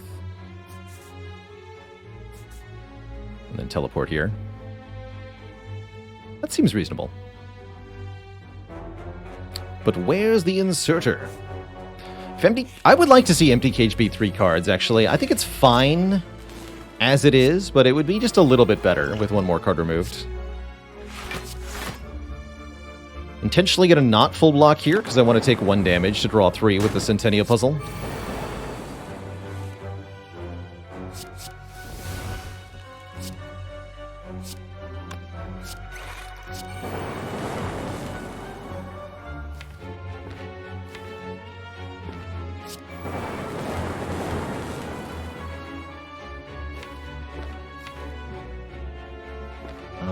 killing here. I think so, right?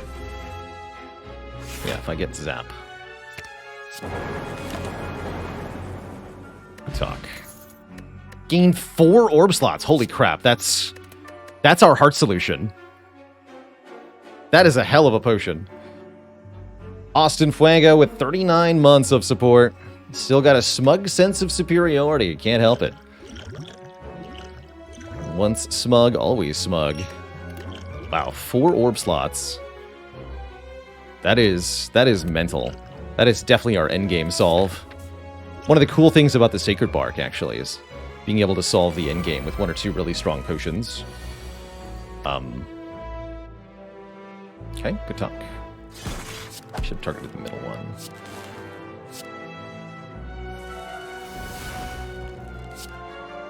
Ouch. Ouch. You guys are angry, man.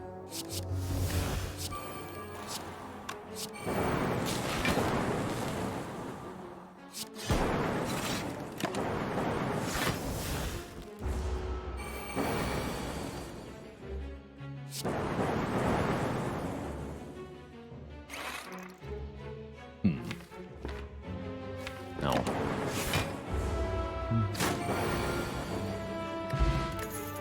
Channel 2 Dark Orbs for each orb slot. Yes, you heard me right. 2 Dark Orbs for each orb slot.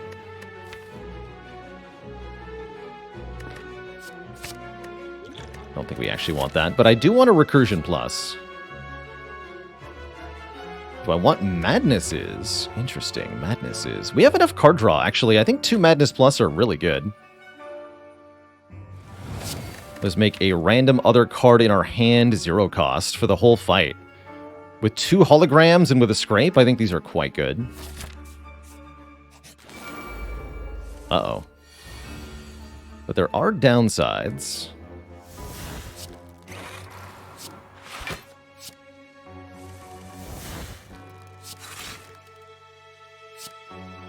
There are definitely downsides.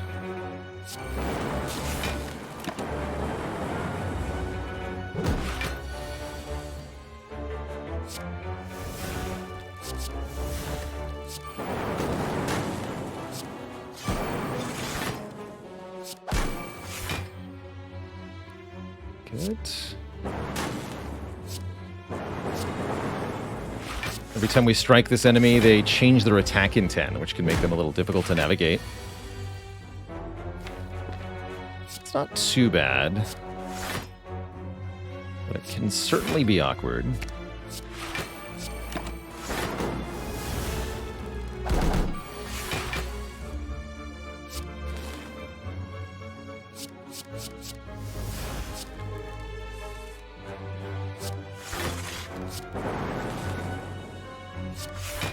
Hologram. Another random orb. Cute. I like it. Is there a pattern to the changing intent? It can't change to the same one.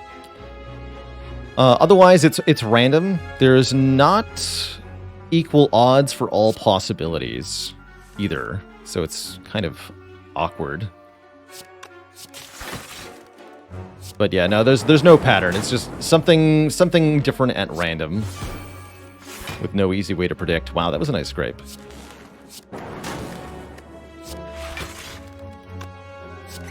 Do some more lightning here.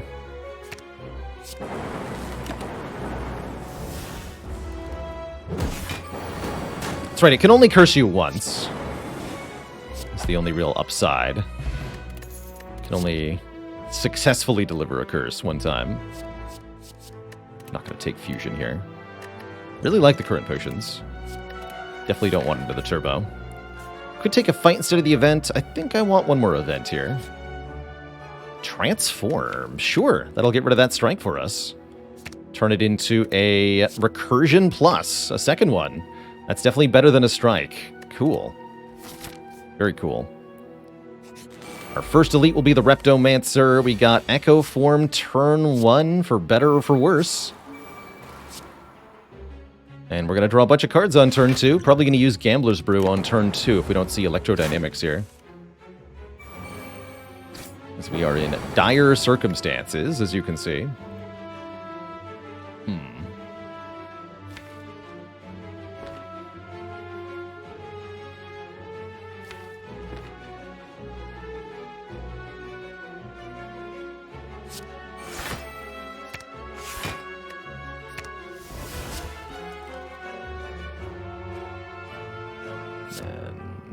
This. Let's see what this is. Heat sinks, huh? Okay. Probably still just want to gamble it all.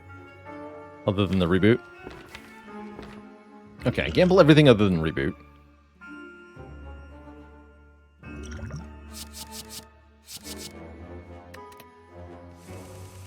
There we go.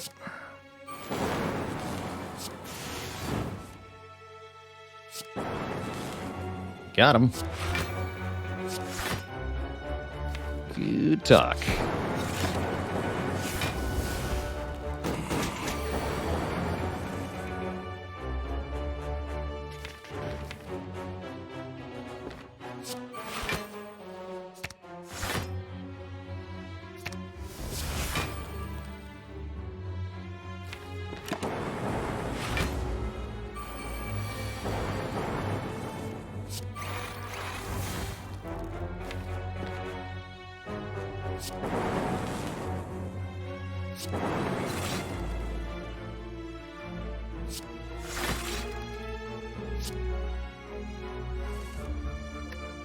My hand is full.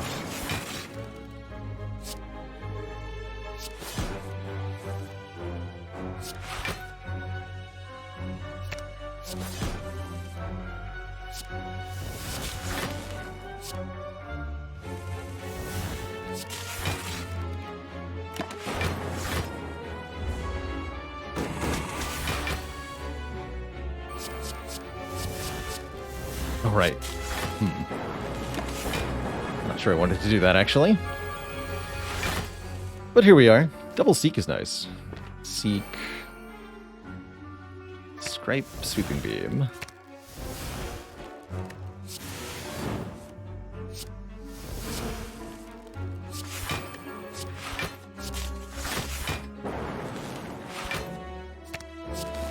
Yep. Alright, that was a interesting fight. Reinforced Body Plus. Don't actually often have enough energy for that to be particularly good. It could be good with Aggregate, but I don't think it's good enough.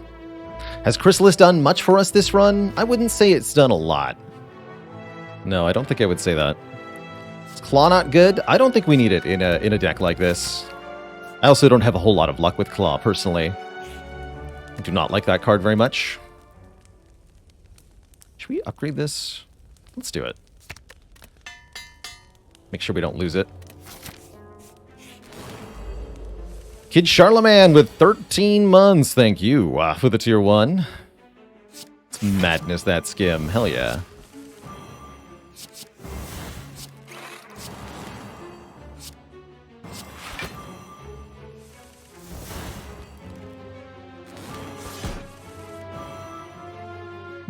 I'll take the draw, actually.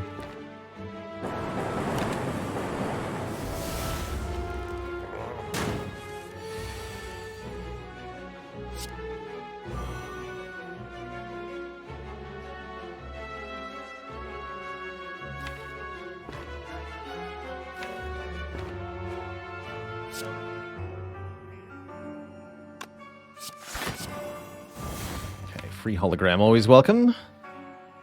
Do we have free skim in the discard pile? No, we don't. We'll play this. Free reprogram. Oh boy. Kind of concerning here, actually. Didn't get Echo Form till the very bottom. It's not good for this fight. Although we do have Sundial for this. That part's nice.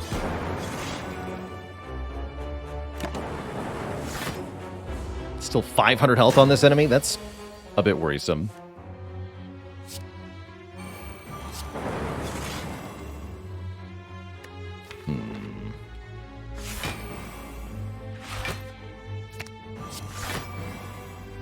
So we don't get to double loop, huh? Celerone, thanks for the 2 months. And Body King with the tier 1, thank you. Alright, good. We have Echo Form in play now. We can do some stuff. So, rebound, recursion, skim. I think we need to consume. We're going to be channeling a lot of orbs here. Yeah. Body King says, I've got COVID so I can finally catch the stream. Longtime YouTube watcher, much love. Sorry to have you joining us under these circumstances. Hope you recover soon. I also owe the dad joke a crowd. Wait, no, I owe the crowd a dad joke for Hoiha. Why couldn't the giant head be prosecuted for their crimes? Because the statute of limitations had expired.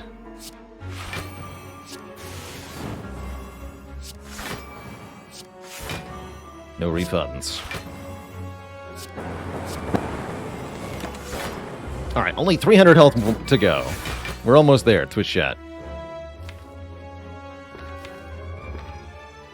We're almost there.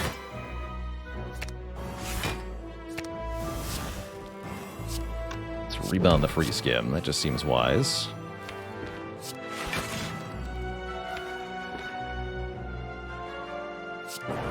Gotta keep the lightning orbs around. They're my only damage source.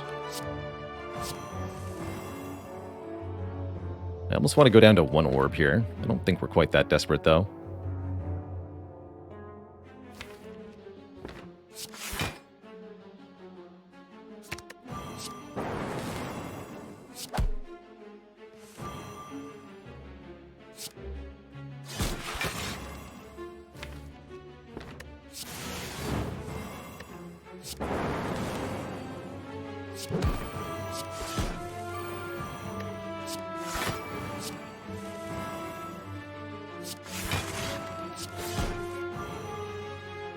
Hologram.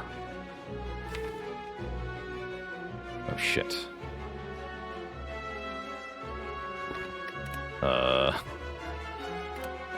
It's not a good draw. Is there anything I can do to change that? Skim. Skim can change that slightly. I'll have to play Hologram to make 1 room in hand. I'm okay with that. Yeah, that's fine. That's fine.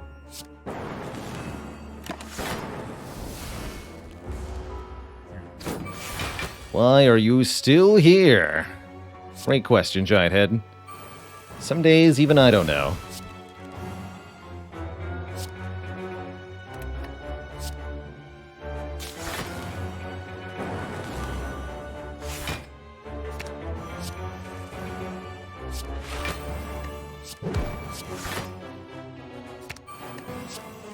Oops.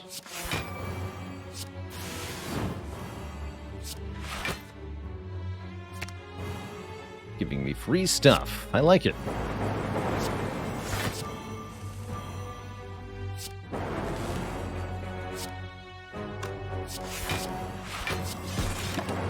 Looks like we made it. Kind of a tough fight, though. Could maybe have set up meat on the bone a little bit better, but I'm just happy being alive, quite frankly. How do we feel about Force Field? It's not terrible. Do I need another zero-cost block card? Not really.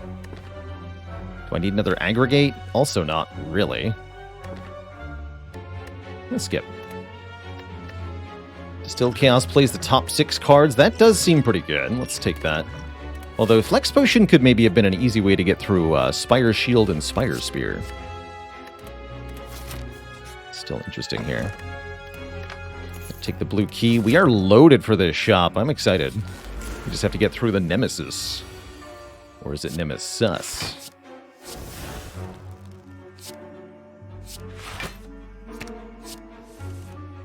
Oh my. Ooh, free aggregate.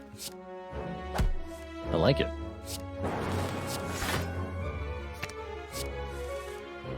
Excellent. Electro, Loop, Cold Snap, Dual Cast, and Reboot. And consume. Great turn 1.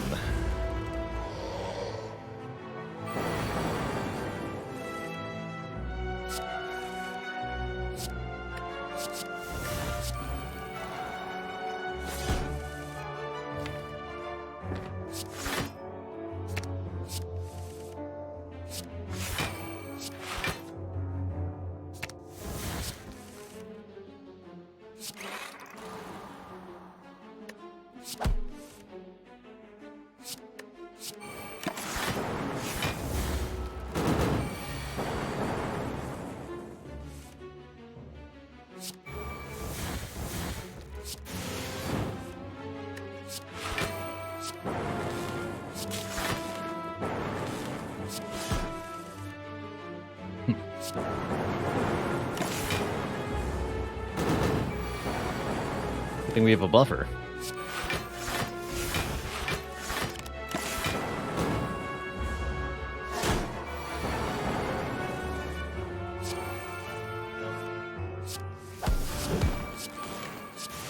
Boom.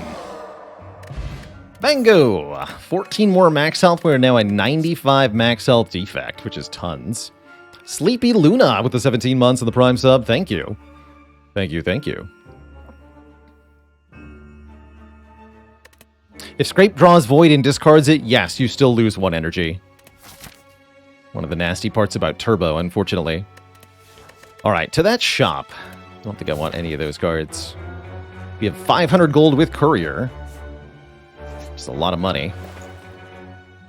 Oh, I'm eyeing Seeker Technique quite hard. I also think Defragment could be good. What about Strange Spoon? We could keep Chrysalis, White Noise, Madness. Interesting. Don't know if that's actually good. Seeker Technique is very strong, though. Reboot. Okay, Reboot keeping is cool.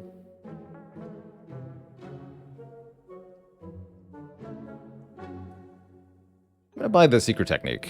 There might be a Chrysalis beneath it. There's an Enlightenment, another unmastered, colorless card. Could buy that to try to get 2. I don't know that our odds are great, though. Take the Defragment as well. I don't need another Electro.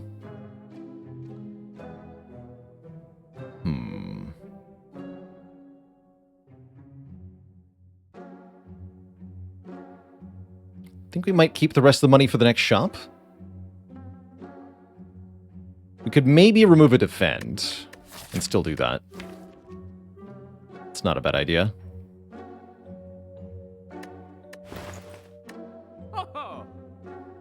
Although because of Courier, that 80 gold next shop is still very valuable. I'm going to not remove, actually.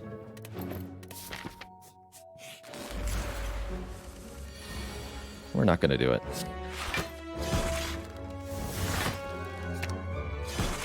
Hello.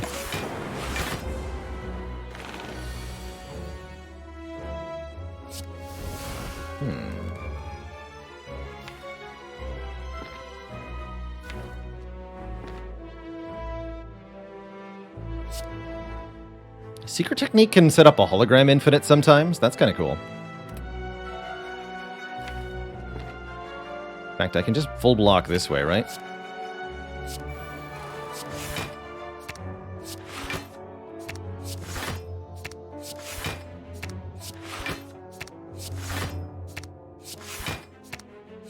And then, hello, Secret Technique. Secret Technique for Skim. Keep going.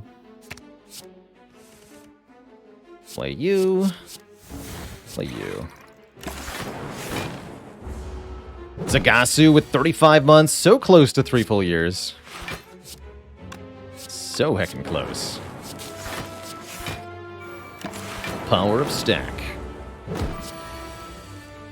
Ooh. Interesting. Don't have any energy in the draw pile, huh?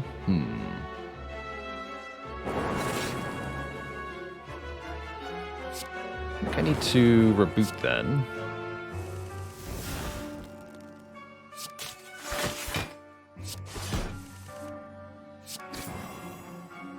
Stack put stuff in the discard pile. That was nice.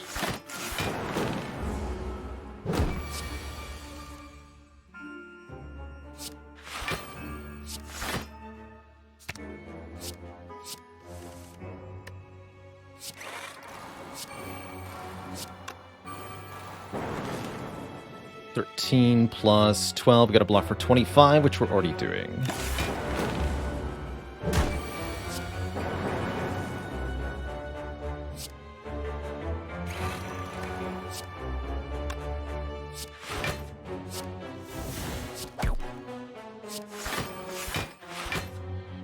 Guess we don't quite full block.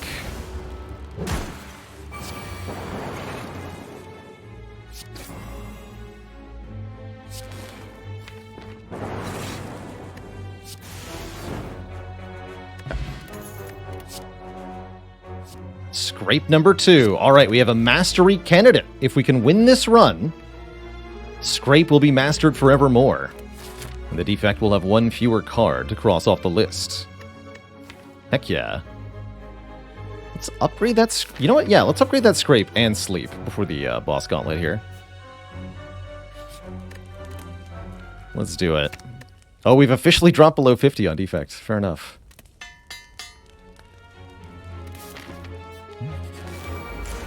The Transient. Ooh, there's more energy. Ooh, free skim. Like it.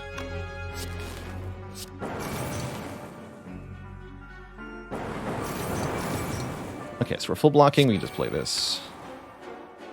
Secret technique for what? Nothing? I don't want to play overclock.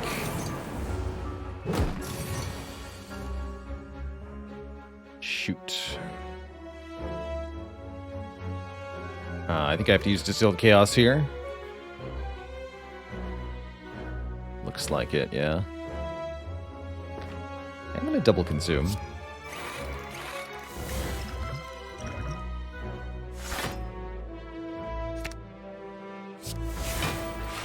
There we go. Behold the orb.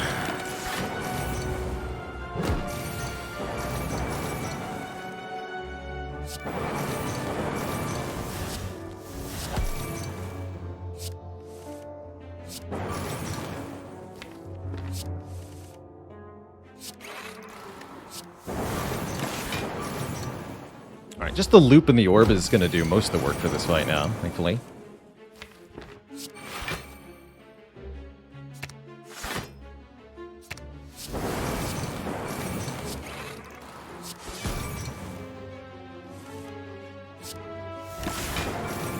Talk.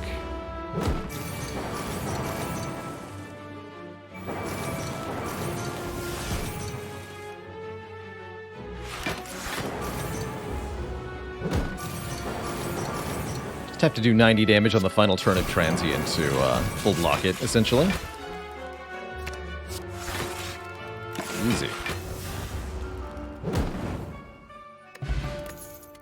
Colorless Potion's not an ideal replacement, but it'll do just fine. And I think we're going to sleep for 28 plus 15 health as we go into the bosses, just to really ensure that we're okay here. 95 out of 95. Tactical Fried Rice, thanks for the 138 person raid. Welcome everybody to yet another run of the Slay the Spire Mastery Challenge.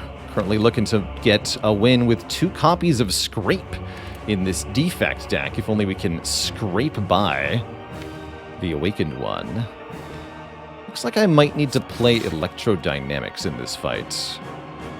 Ooh, I can rebound Secret Technique. That's kind of hot. Secret Technique for Equilibrium, actually.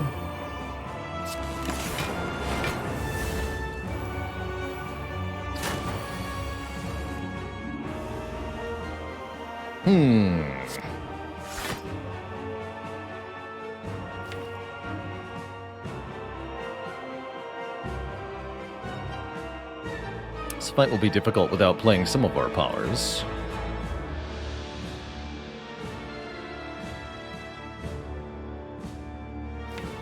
I'll use Scrape, I guess. Let's do this. Good.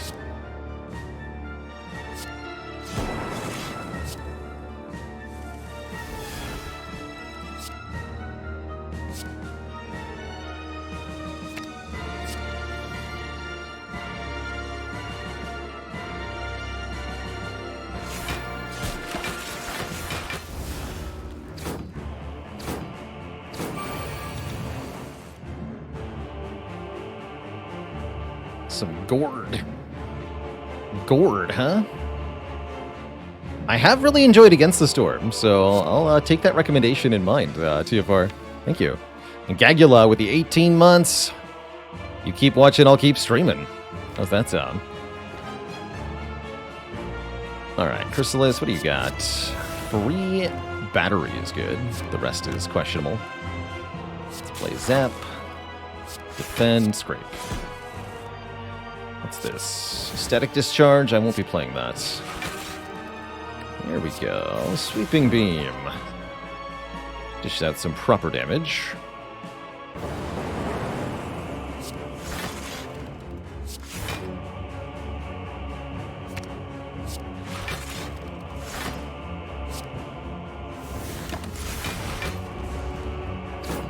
Maybe should have madnessed other cards, but I'm okay with that.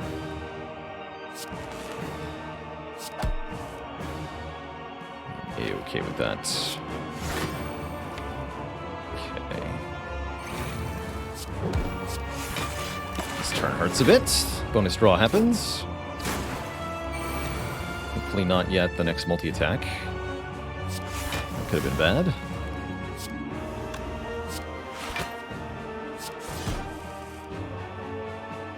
Hologram Aggregate.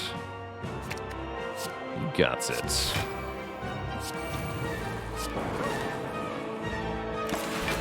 Okay, Echo Form successfully in play. We're now doubling the first card we play each turn, which really ought to be Loop on this turn, but it will be devastating if I play Loop twice this turn. We'll go to 16 by 4.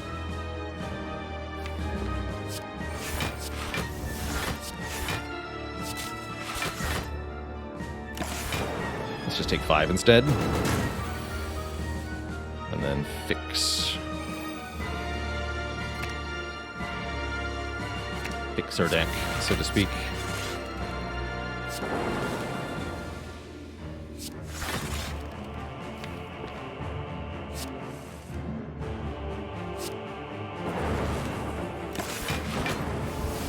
Okay. Another nasty turn, though. Oh, boy.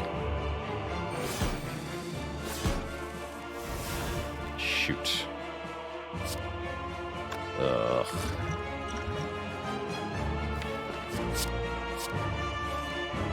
There we go.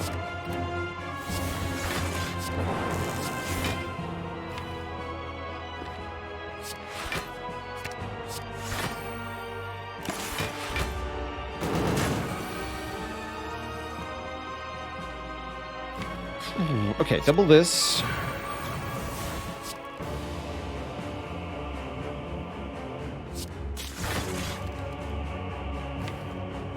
Need a Frost Orb in front, ASAP here.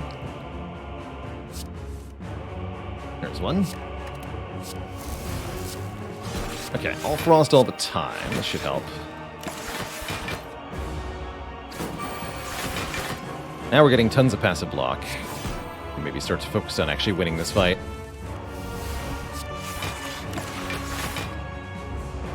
It's going to be slow going, though. That's for sure.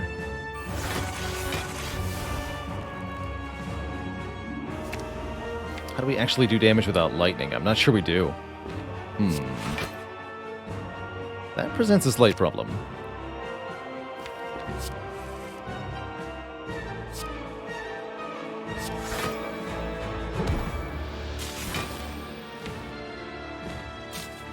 Alright, I guess we need to use lightning to do damage. Yeah, I should have taken that blizzard, huh? Coulda, shoulda, woulda. Did not.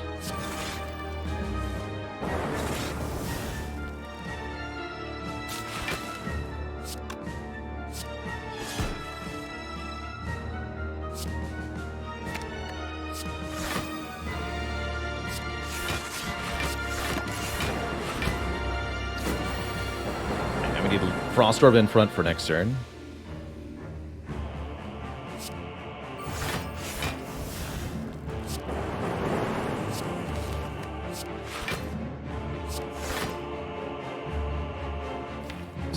One. My plated armor, no! I needed that. Sort of. Kind of, sort of.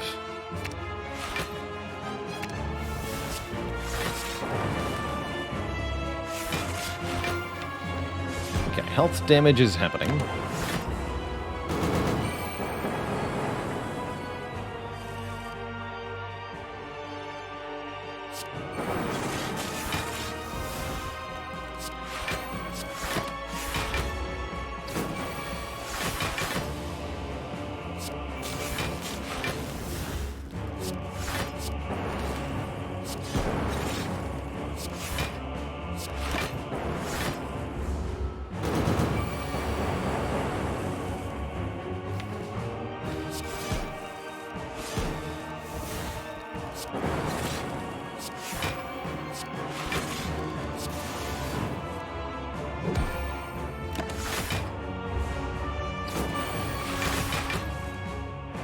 Okay. There we go.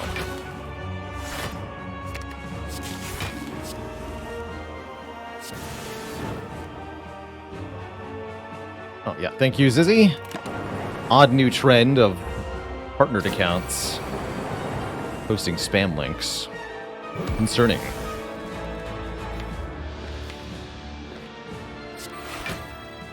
Probably should have gotten some frost.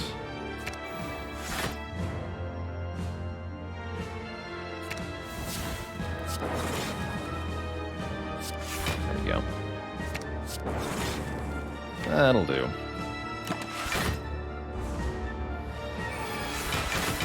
Yeah, 50 damage headed our way this turn. That's not so good.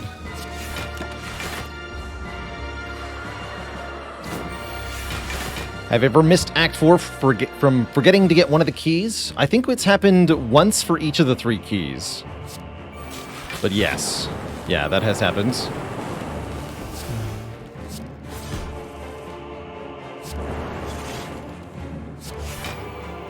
Definitely happens.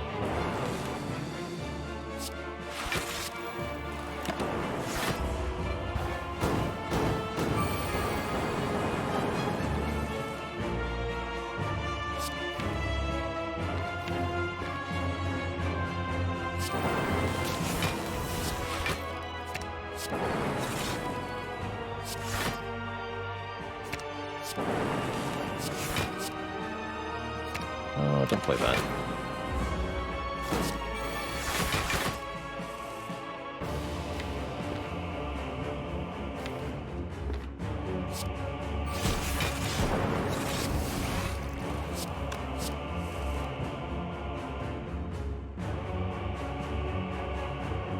Two more.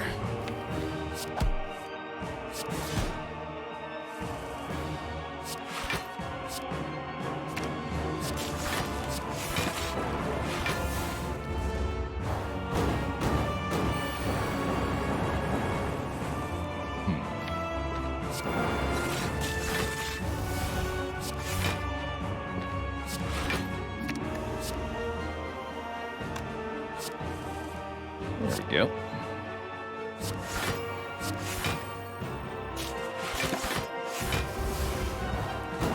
Have I ever played Dominion? Yes. This is a copy in my room right now, actually. I have definitely played Dominion. Played it long before I met Slay the Spire. Definitely has some skills that cross over, for sure. Highly recommend Dominion as a multiplayer, in-person deck builder. Quite a delightful experience. Can be a bit burdensome with setup and teardown, but well worth it. Well worth it, if you ask me.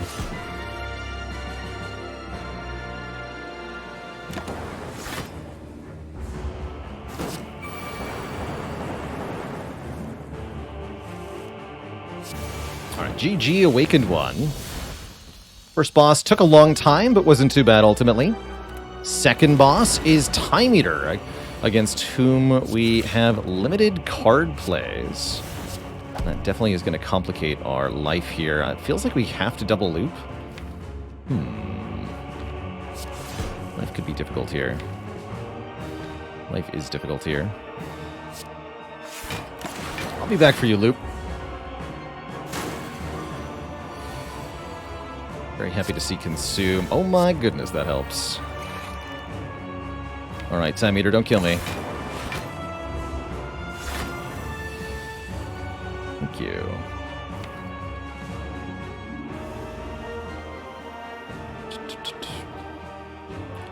Not a lot of blocks. We just want to dual cast.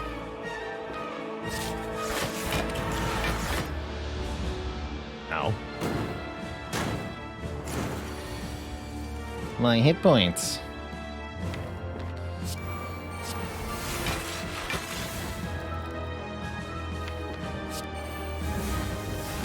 What do you got? Reskim is welcome.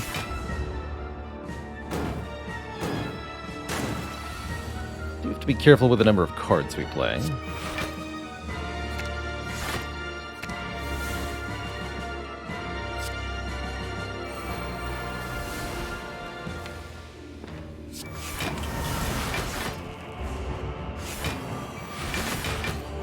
Yikes.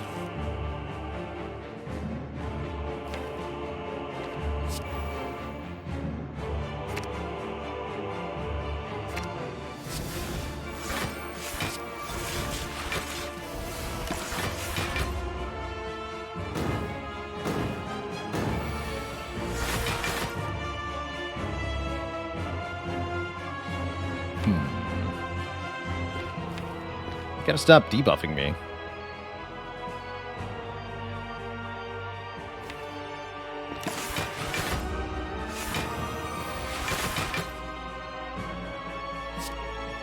Please.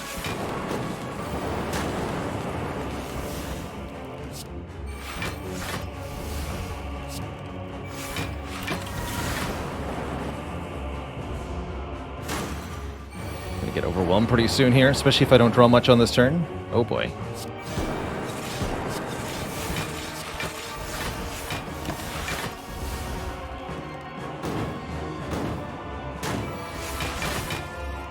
Finally. That took way too long to get that in play. Terrifying.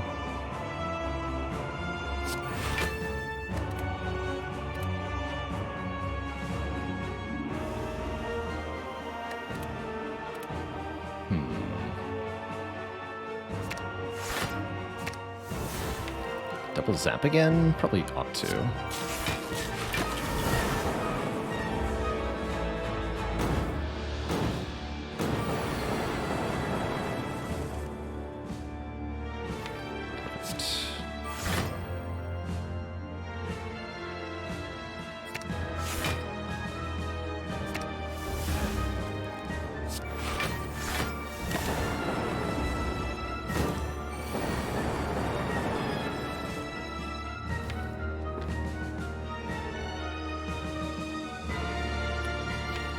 Got me here?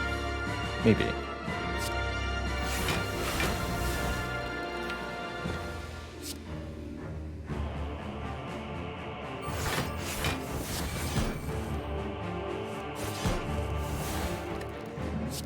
Save me.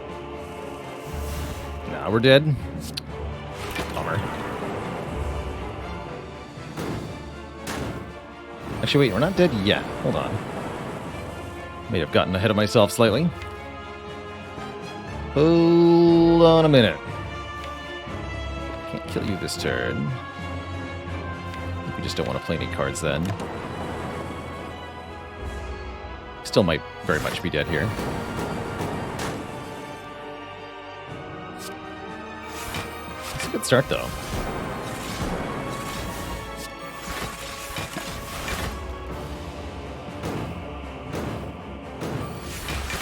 What's the point in no return for this potion? We've already passed it. I mean, we're already struggling so much in these fights. There's no way we beat the heart without this potion. Although we could theoretically buy new potions. So there's definitely an argument to be made.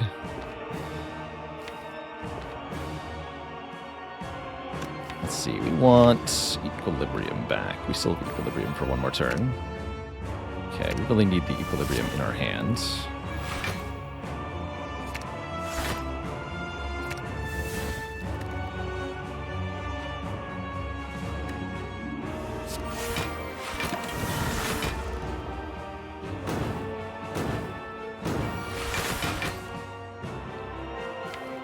Okay, can we rush down the time meter from this position? Let's find out.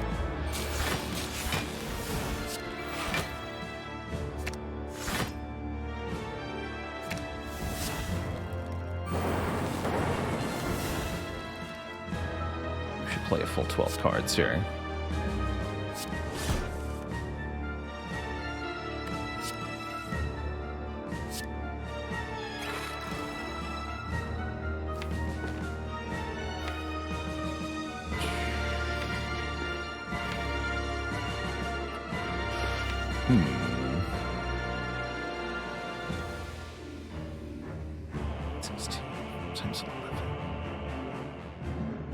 I'm not convinced that's going to be enough.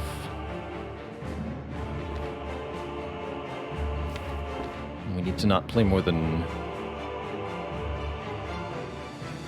2 cards. I'm going to reshuffle. Is Zap the deck's only real damage? It seems so. Yeah, it seems so. Unfortunately. I think I need to, like, hologram twice. Arthur AoE, thanks for 22 months. You rock, friend. You rock. Yeah, playing 2 Slimed is an option, too. Heck it. Just, like, worried that we're... Yeah, there's no way I block that, so we have to do 104 damage this turn. But can I? I don't think so. Not with no room in hands. I think we are actually dead. Bummer. Double consume. Surely that will save the day.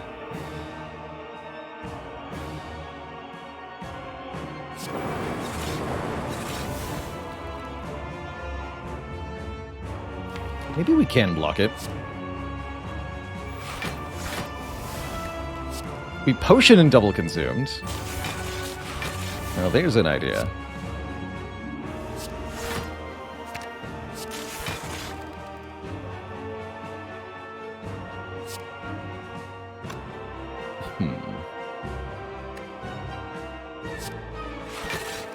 Now, looks like we're pretty dead here, eh?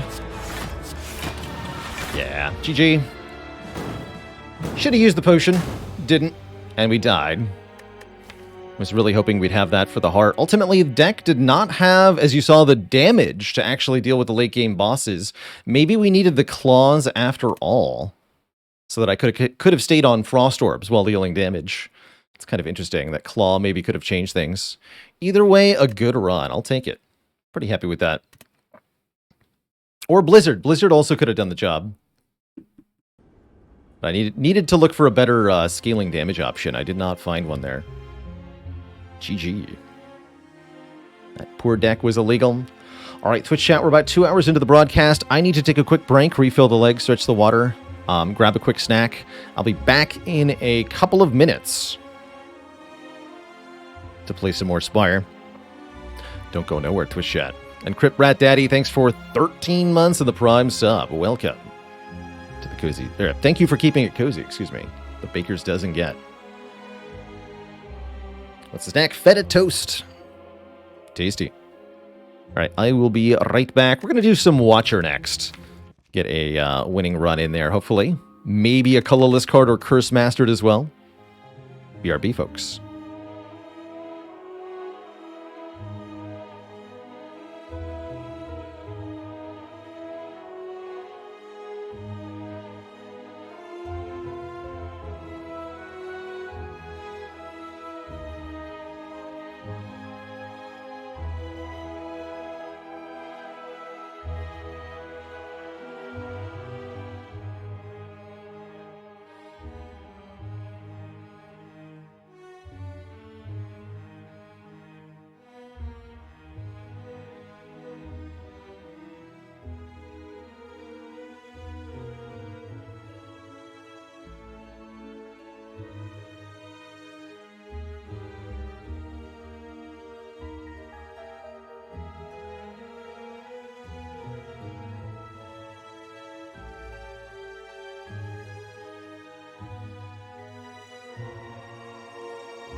All right, Twitch chat, thanks for the patience. Well, I snacked away there. We are back. We are back. Poor Time Eater did us in there. Again, in retrospect, I do think had we merely taken the Blizzard that we were offered, we could have won this run. But I neglected to take any scaling damage solutions for the late game. Yeah, just this Blizzard here. I think there was even a Blizzard Plus we saw. Had I taken that, we could have done it. Gotta remember to check in with the deck a bit more. I just kind of assumed we had something. But we didn't. We did not. Hard to justify a Blizzard in the middle of summer. Yeah, it is. Alright, we'll play some Watcher here. Choose. Good old gold starts are not bad. Gold can get us colorless cards.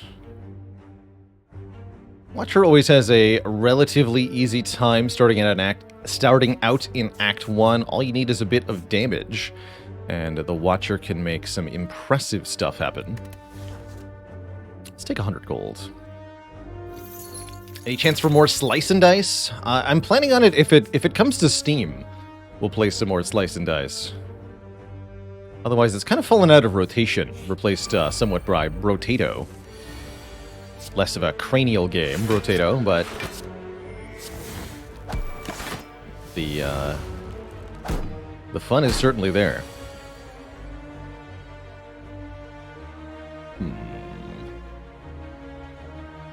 Strike, defend. Take 2? Yeah. Detonator 5,000 with the 4 months. Let us slay some spires. At least that's the goal.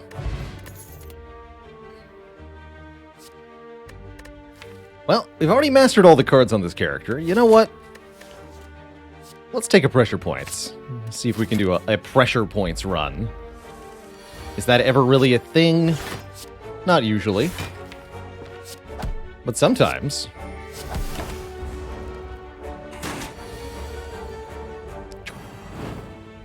Pressure points adds a debuff called Mark. And then dishes out damage based on the amount of Mark that the enemy has. So the more times you play it, the more damage it does.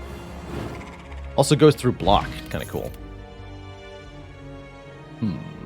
Talk to the hand. Pressure points. You know what? Sure. Why the heck not? I think we still remove a defend.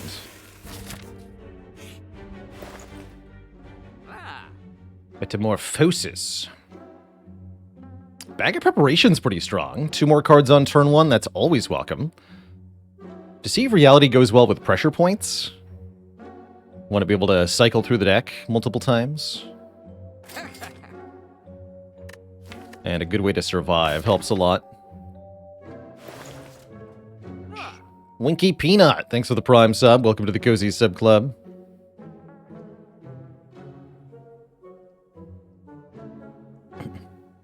Kat says, I went from A0 to A20 and Heart Killed on A20 entirely with pressure point stacks. Didn't know better, that's why I did it. It's amazing. That is amazing. Let's take a Deceive. Let's do it. I played Enter the Gungeon. Yeah, I played a little bit on stream. Didn't quite click with Gungeon.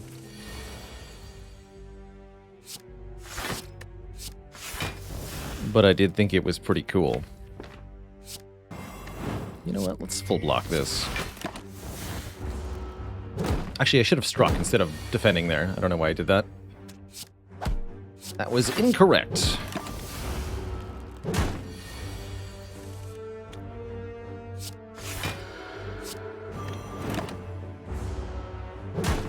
Is Knob the reason pressure points is bad? No. Unfortunately, pressure points is the reason pressure points is bad. Mainly, one of its biggest flaws is that it is a card that is entirely self-synergistic. It doesn't work with anything else other than itself, so if you don't find more copies of pressure points, then you just kind of fail. It's also blocked by Artifact, and as a card that benefits from repeated playings, it's really energy limited too. So it's bad in a lot of ways, sadly. With only 1 pressure points, we need to upgrade Eruption here. I'm still not even sure we win against the Elite. Especially this one. Alright, Skill Potion. Halt is okay. Next turn stands to be a disaster, though.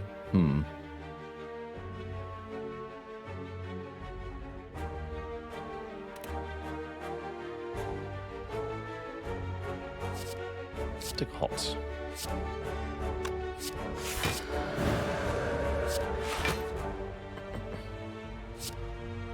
Let's go talk to the hand so that I can also mark, I guess. Actually, no, because strike kills you anyway, so let's get a safety then.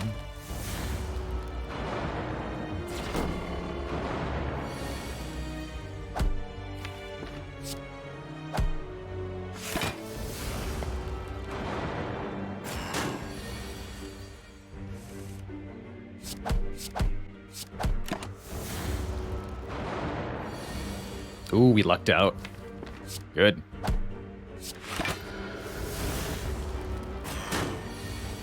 Could have easily taken 40 damage there.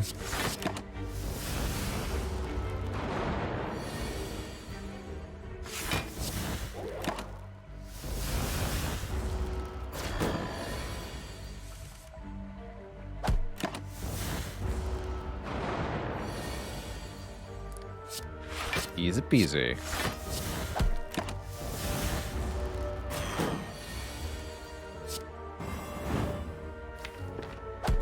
Wow. Surprisingly good Sentries fight. Just by lucky draw order. Our deck was not very good for that fight.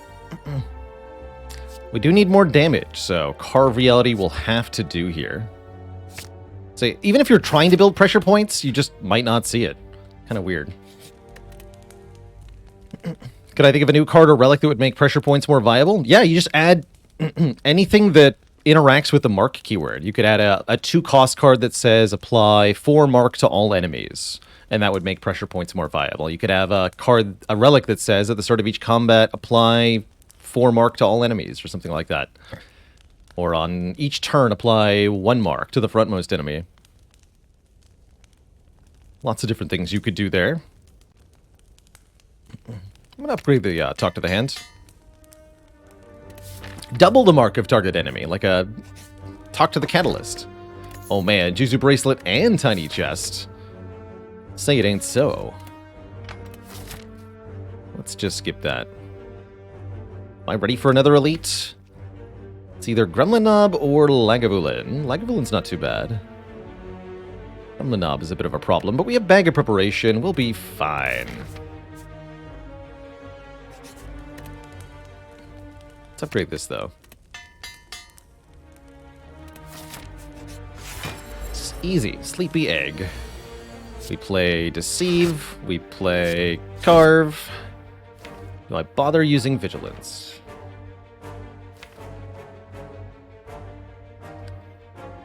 I don't think so.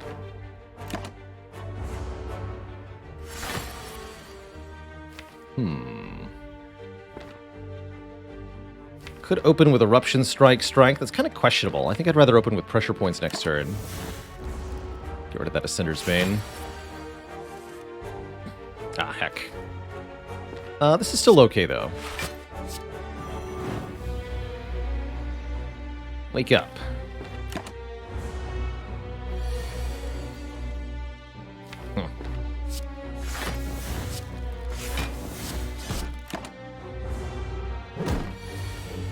Funky draw order, but I don't mind it, actually.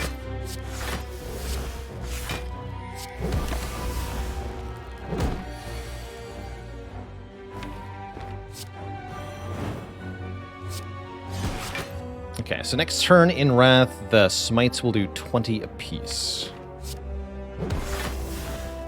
That's not enough to kill, huh?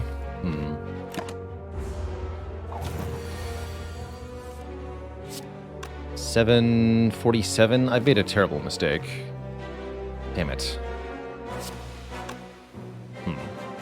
Maybe if I played Vigilance last turn, I could have done that better. Probably. Yeah. Shoot.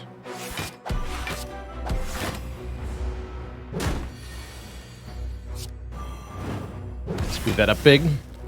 That's okay.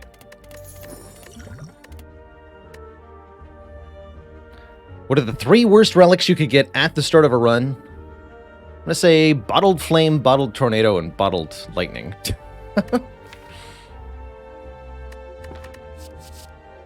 Sounds like a bad time.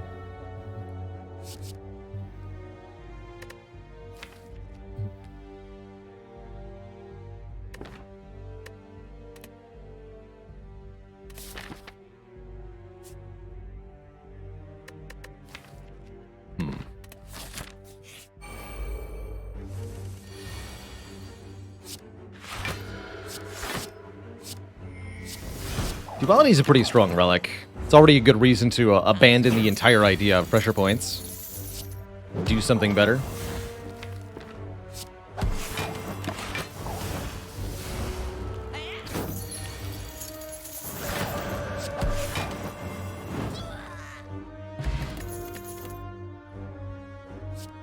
Weave with Duality is very strong. Weave returns to our hand whenever we scry. Gives us very good reason to pick up various scry effects here. Currently no scry effects in the deck, but any scry we see will be useful. Do I dare? Sentries would kill us if we meet them again. Okay, let's go to the shop then. Here's some scry. Cut through fate and just lucky. Perfect. Foresight is also scry. Good.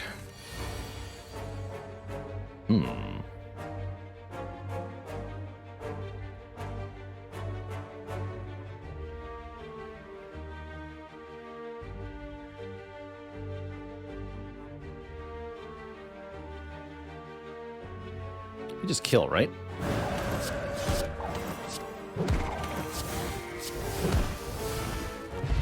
Nice.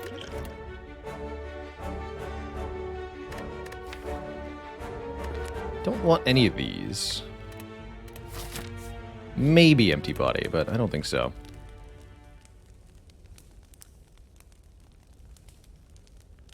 Considering upgrading Cut Through Fate here. Weave is also a decent upgrade as it returns to our hand a couple of times per deck cycle. Let's upgrade the Cut Through Fate. Scry one more card. Do a bit more damage. Excellent turn 1.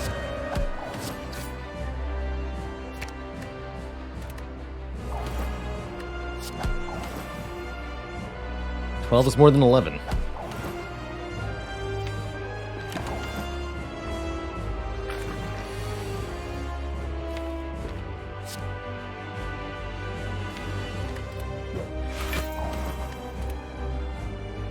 $12 brings you to 77. Split next turn. We got this. We got this. Look at that.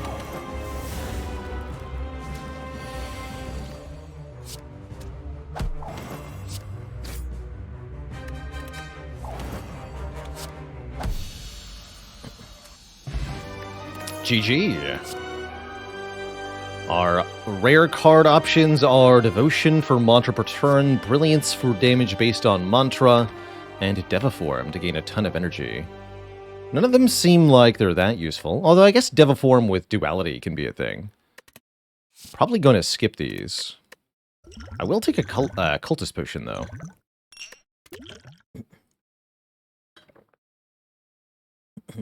The worst rare relic to get really early? Probably Unceasing Top, although you can at least kind of build around it if you get it early.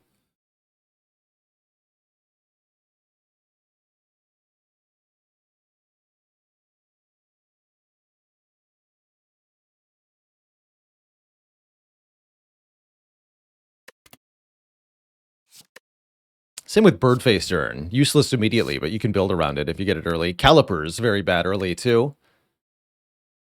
Skip these. Coffee, Ecto, or Holy Water? Coffee means we cannot rest, but we have more energy. Ecto means we cannot gain more money, but we have more energy. And lastly, the Holy Water gives us 3 miracles at the start of each combat. So we can have a burst of energy one time. I think Coffee Dripper is fine here. With the Bag of Preparation, it's not likely that we take a lot of damage in fights. And that additional energy every turn will be very valuable, especially in longer fights like bosses. So let's do that. And we are in pretty good shape to continue to blap elites here. Not sure if the pressure points will stick around much. But the rest of the deck is now working well.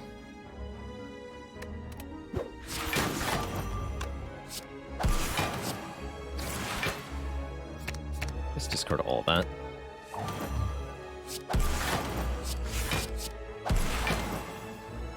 Oh yeah, 1 dex per attack too. Ridiculous.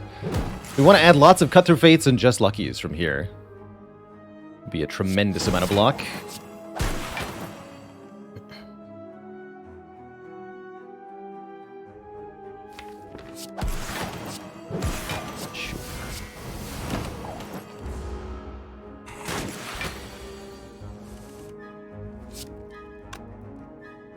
You get them, pressure points.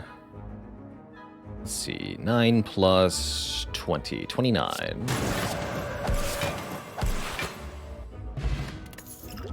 Pretty good first fight. There's another Just Lucky. We definitely add that because of Duality, because of Talk to the Hand, and because of Weave. Definitely. Does Pellets work with Duality? Yes, and it's quite strong, too. The interaction between those two things. Almost want to remove pressure points, but I guess we'll remove defense for now. Not much else here to do. Zero-cost blocks are okay, but not as good as Just Lucky is. Golden Eye would have been really nice. Scry more when we scry, and then Frozen Eye. Frozen Golden Eye. All of that quite strong, but none of it that we can pick up now, so oh well. Could do as many as 4 elites. Let's start this way. Forbidden Eye. What would it even take to make Busted Crown worth picking? A plan for the late game. I often find it can be quite good at the end of Act 2, if you've already got a pretty intact deck that works well together.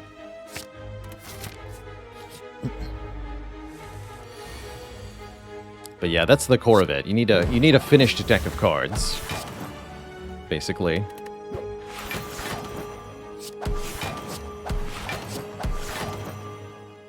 Take, what, 4?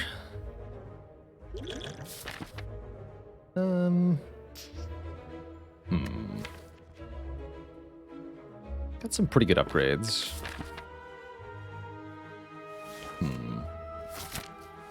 Or we can go into an elite fight. Let's fight an elite. Lots of relics is the way to win.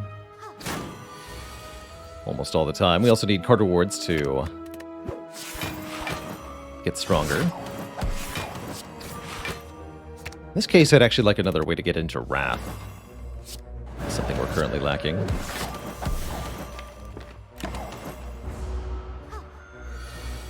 Or just more stance control in general. Although, in a way, having lots of scry is a stance control.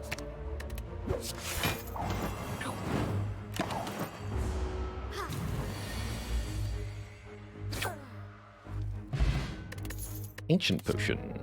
Ooh, Sanctity Plus. The last card played was a skill, Draw 2. Draw plus Scry, very strong. Meditate's also pretty tempting. This is another Wrath source, but it's not what I'm looking for. Give me a Sanctity Plus. Please and thank you. And you know what? I am going to fight this elite. Oh, and we're going to have Bites. Bites with Coffee Dripper. I love that.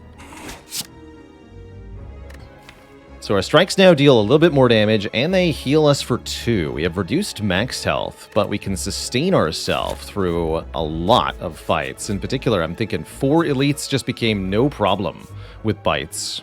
Delicious, delicious Bites.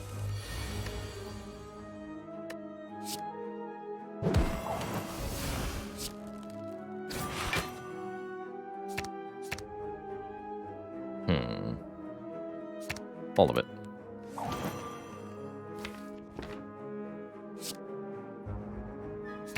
Keep that. So we might lose a lot of health in some situations.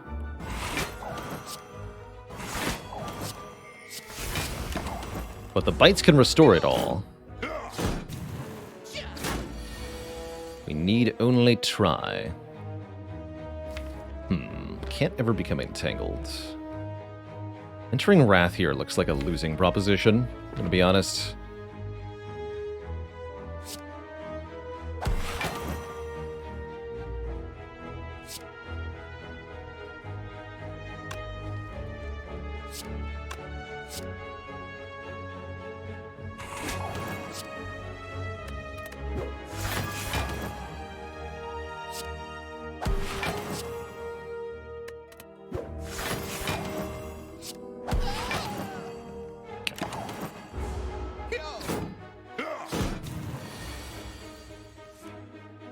So now we're no longer gaining block per attack. That's kind of sad.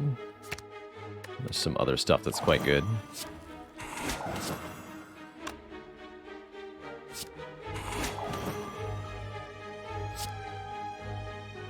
Keep that.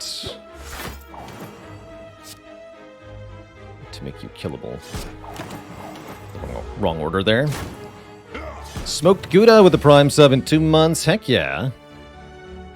Heck yeah.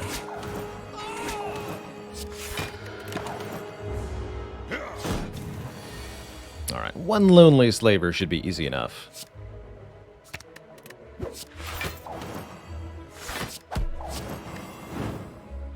a minute.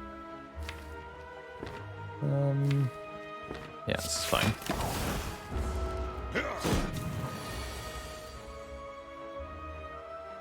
Feel like Stone Calendar is a bad rare relic? Mostly, I agree with that. Stone Calendar is a rare relic that is useful in certain combats. And a few of those combats are in Act 1, so I actually quite like it early on, because it's good against all the Act 1 bosses, and it's good against Lagavulin as well. Nice White statue. Alright, Meditate is back, and it looks better than before.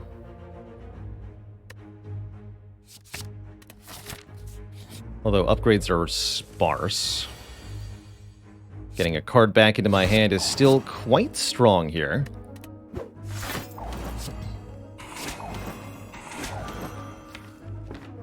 Take Carviotti again here. You should probably consider using a potion each combat now. Food for thought.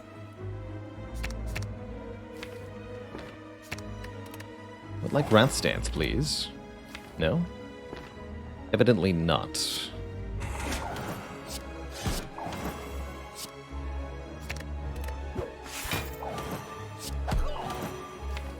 Give me these cards.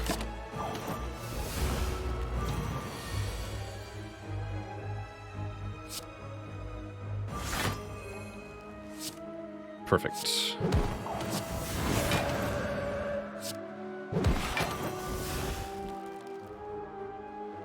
In fact, I could even go Bite Safety. Don't play Vigilance. Let's do that.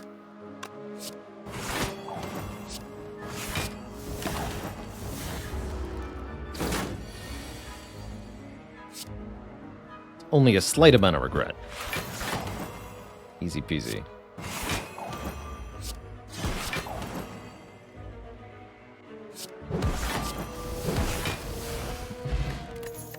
Bottle of Miracle's pretty good. I don't think I need another Just Lucky unupgraded. We could think about Third Eye.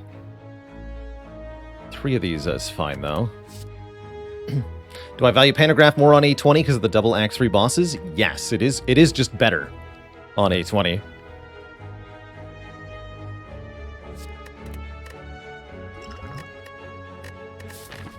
Fighting an Elite next. I'm going to keep this Cultist Potion. Is Heel Hook the worst silent card? Well, there is Setup, so... Setup.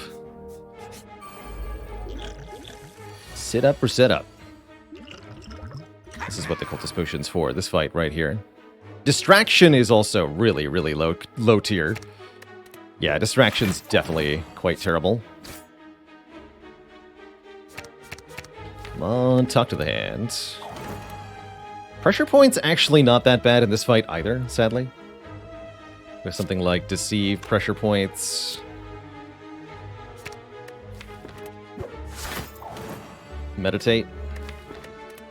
The pressure points. I'm down, I'm down. Because it'll do 22 damage now. That's pretty good.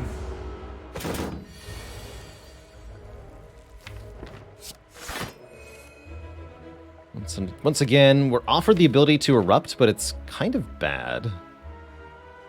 So I don't really want to.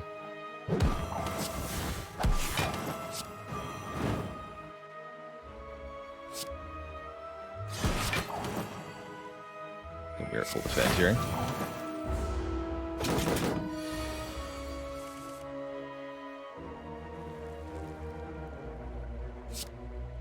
Bites first. Good. Safety, meditate? Sure.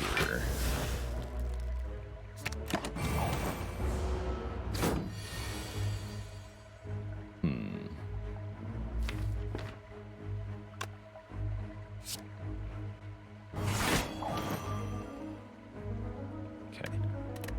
Could draw into that. Guess we're okay, though. We do something like bite, pressure points, defend. That's fine. Take 15. We can heal that easy.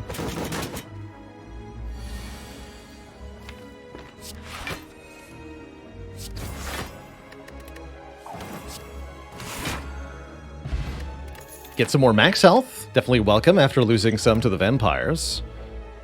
Could take another Deceive or a Devotion here. This deck definitely could use Divinity, actually, as a scaling mechanism. Yeah, let's take Devotion here. Did I have a kill? Oh, I probably did. I don't think I was including the damage from the strength we had in my mental calculation there. Even more max health gain. Now when we skip cards, we can gain max health.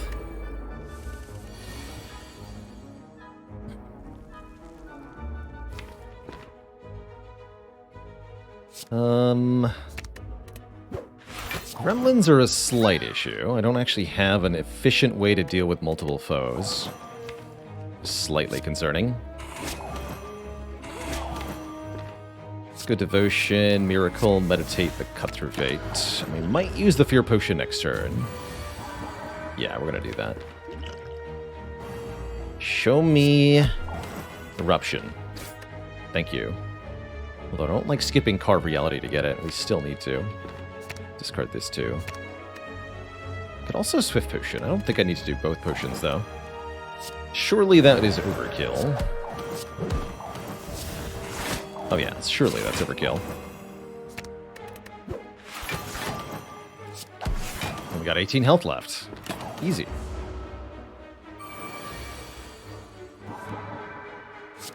Easy peasy.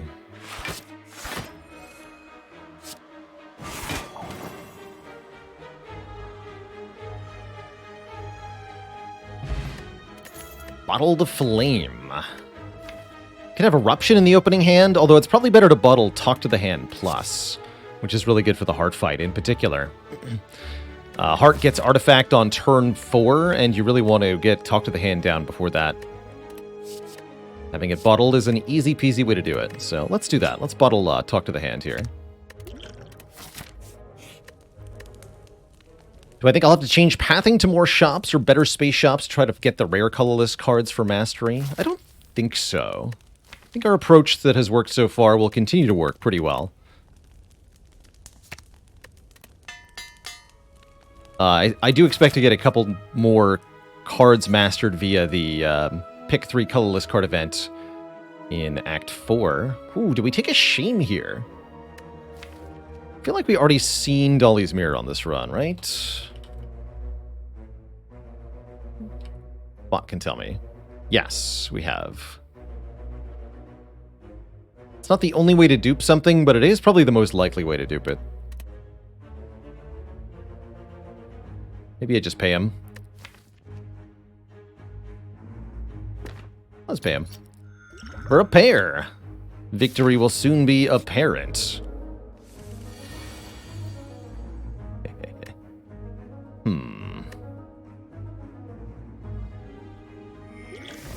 What do we got here?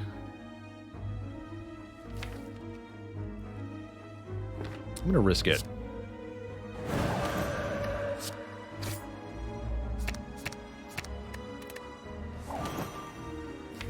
Not the biscuit.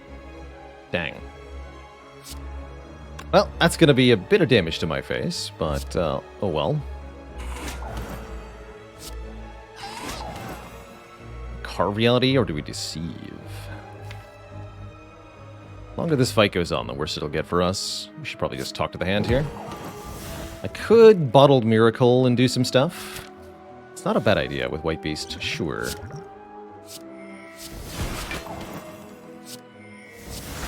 Do those two things. Actually, I should have smote him.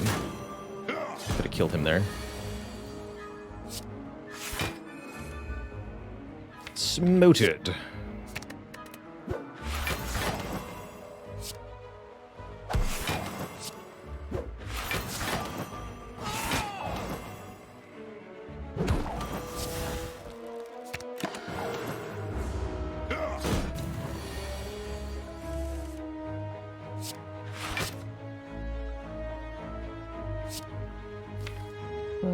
Sure.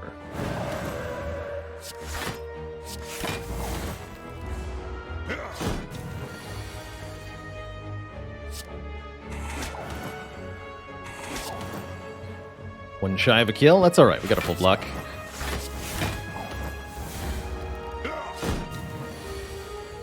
In fact, maybe that lets us bite one more time. It does not. Still a good fight. We get a Nunchaku for energy after every 10 attacks are played. That makes the Weave Just Lucky spam very effective. I'm going to grab 2 more hit points, too.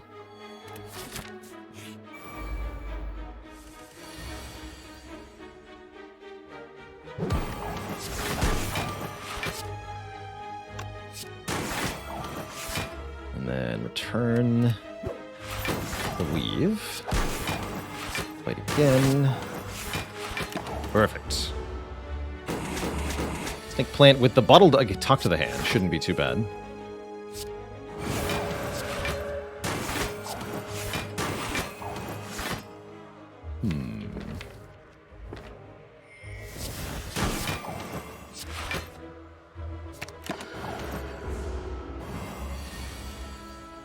Ooh, pressure points goes through the block. Just do this. Easy money. Another cut through fate is surely welcome here. More draw, more scry. Works again with the weave and the talk to the hand. And the duality. Can you imagine pressure points actually helping? Question mark? Could also be our way to beat champ. Curiously enough. Actually, I don't hate that. Although devotion is also our way to beat champ. I guess pressure points will help a little bit. Cultist Potion would have been a good way to beat champ, too. This fight's all about setting up during the first half of the fight so that you can burst champ down before he gets too angry with you.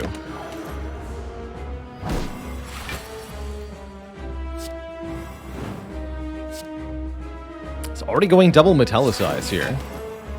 It's not great for us. Simply playing more attacks does not actually scale us, so I'm actually not going to do that. We don't have a kunai or anything. We do want to accumulate built-up cards in hand, though. That's pretty good.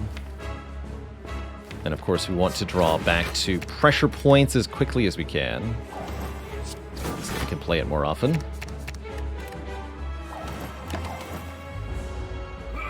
You call that a weapon? Listen, sir, I'm just going to point and laugh. Okay.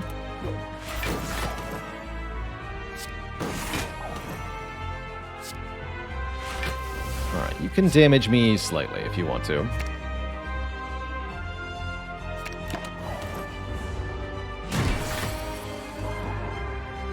Buffing strength now. That's not good.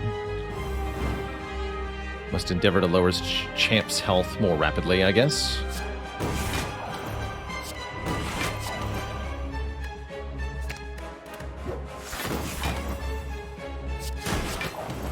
Keep this, actually. Okay, 22. Spooky for a second.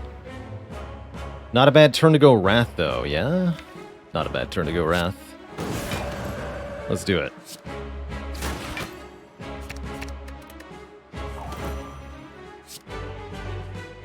Good.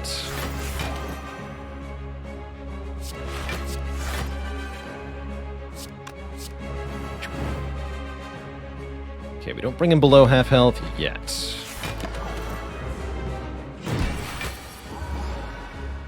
Now we want to hit champ as hard as we can with our triple damage divinity turn here. Boom.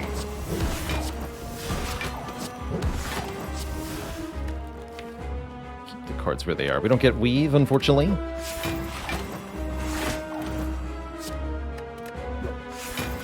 Okay, down to 89 health is pretty good. And we can meditate the pressure points next turn.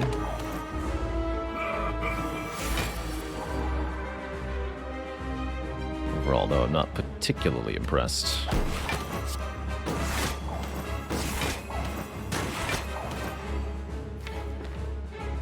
Don't get divinity. So we probably want eruption and pressure points to try to get the kill here.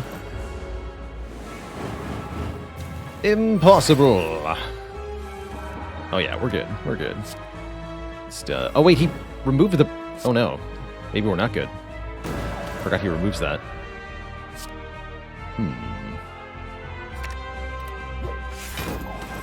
That's not enough damage anymore.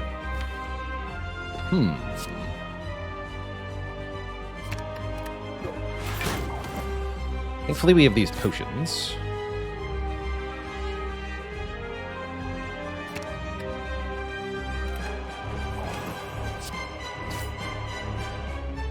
Let's do some quick math.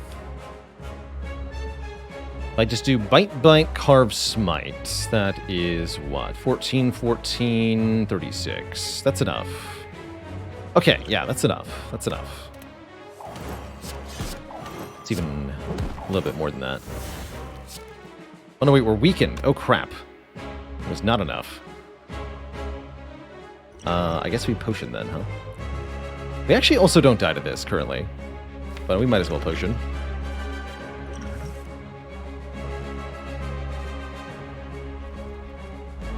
So maybe I just safety meditate? Let's do that.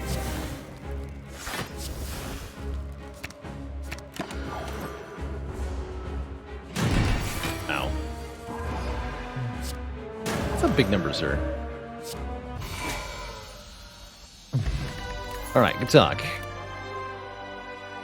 Omniscience or another devotion. Seems to me like Omniscience is another devotion.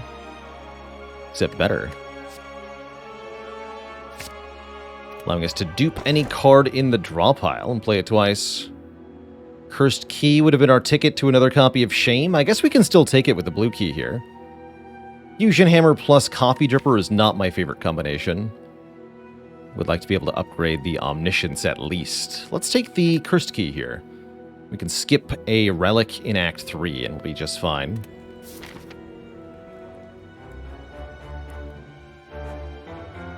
I didn't see a kill on the previous turn, Knives Out.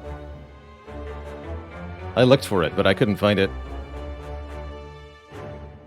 Being weakened hurt a lot there.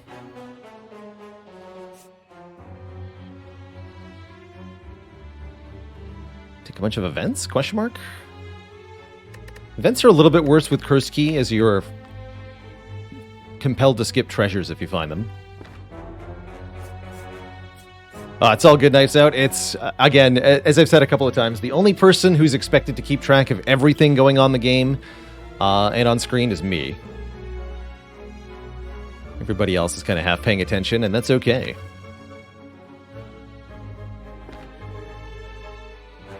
Singing Bowl makes fights better anyway, right? We would like more max health. Let's take a couple events. B. Braun with a 29 months of the Prime sub. Heck yeah. Granular.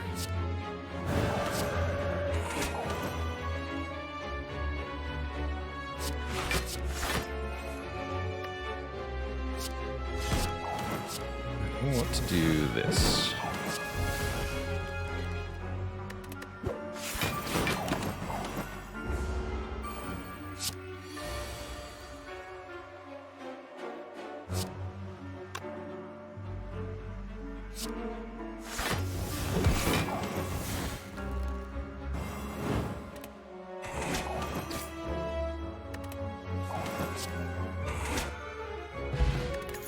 Health goes up. Prostrate, 0 cost block, and we do have the Devotion, so we'd love another Mantra card. Even if it's unupgraded, we'll take that.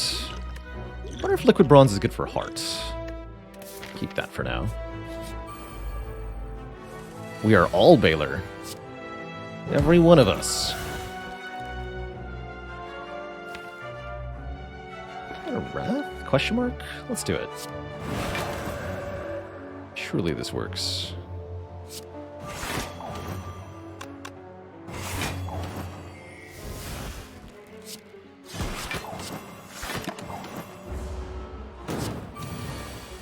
Easy.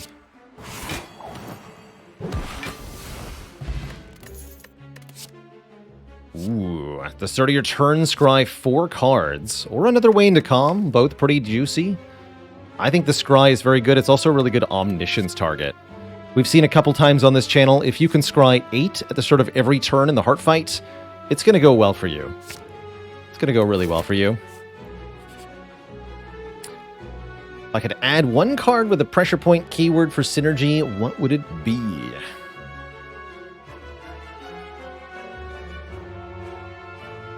I think it would be All for One Finger.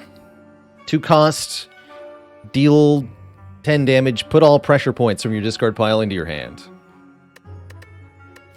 That's what I want. I'm going to fight these nerds. Happy to use 1, maybe even both potions, although I don't think the Thorns Pot does a whole lot here. Don't think going Eruption turn 1 is a good idea, although you do need to kill the enemies quick in this fight. Actually, you know what? Maybe we should. Go for this one first. Got lots of energy this turn. Let's just make it count.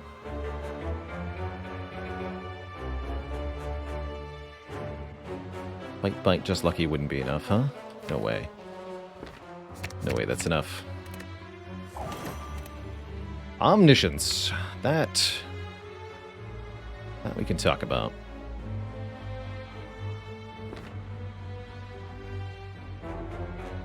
Can do something like double vigilance with that. Double carve reality is kind of tempting too. Can likely kill this one with double carve reality.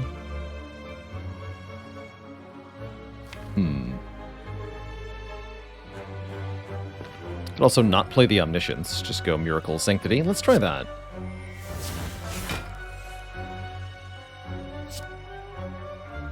Meditate is right on top.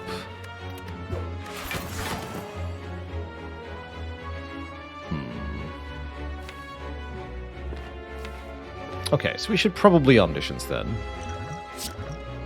So that we can leave Wrath.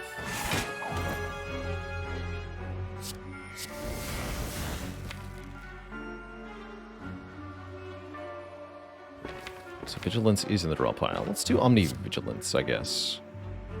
Although Omni-Meditate actually gets the important stuff into my hand. Gets me the Eruption back.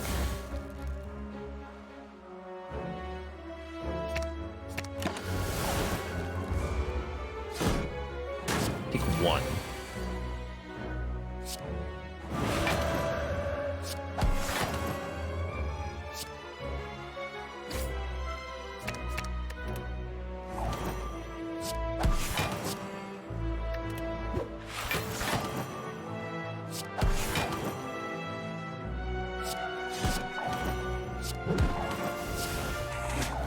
Defend for 14 block. Okay, pretty good fight overall. And again, that HP loss easily restored with the bites. Kind of cool that we got back to almost exactly the Watcher's normal max health. so it looks kind of confusing as to how the bites appeared. Tantrum with a plus is sure good with a talk to the hand. Although I wonder if the prey might be better. John, GK, hello and welcome. John says, thanks for the help/videos on YouTube. Finally got the minimalist achievement and got to start climbing Ascension. Well done, well done.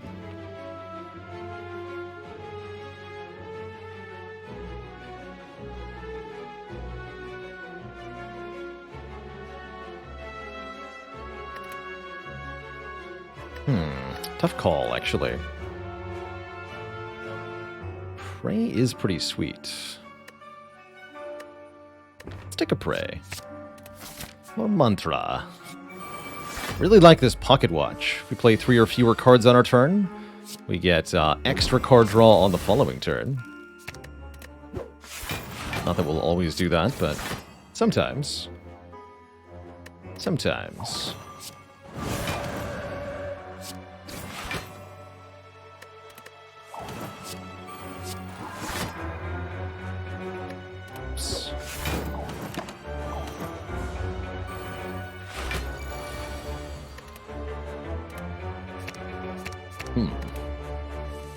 Both had to attack, huh? Minorly annoying.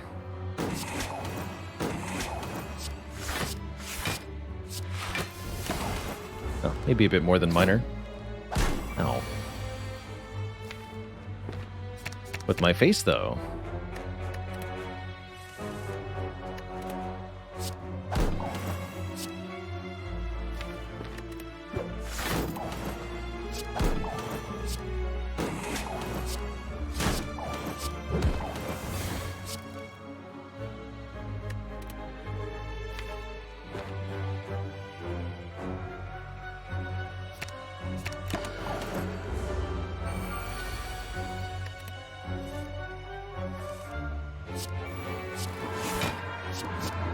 Divine next turn.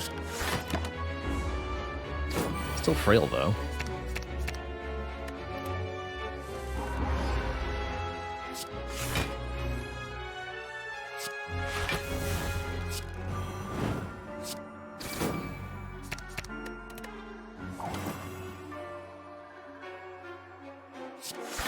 With my face, though.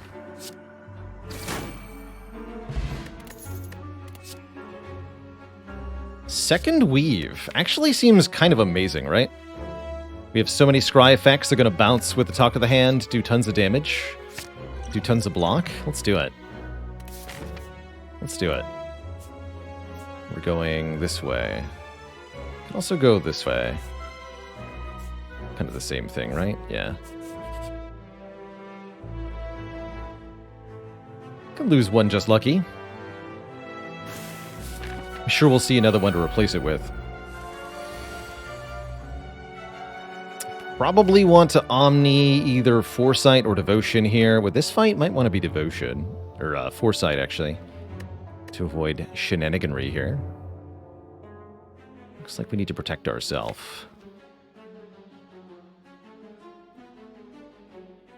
We're in a bit of trouble next turn. That's what I see.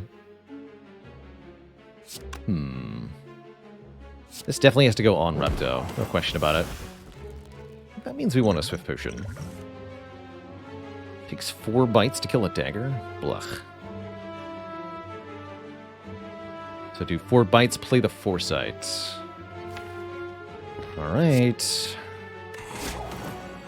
Don't like that, though.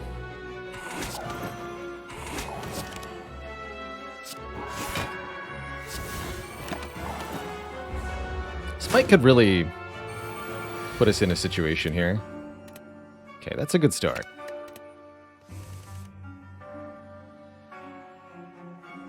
Let's do 8. 8. 14 to you. 8 to you. Perfect. Okay, we've taken care of these nerds. This is very helpful.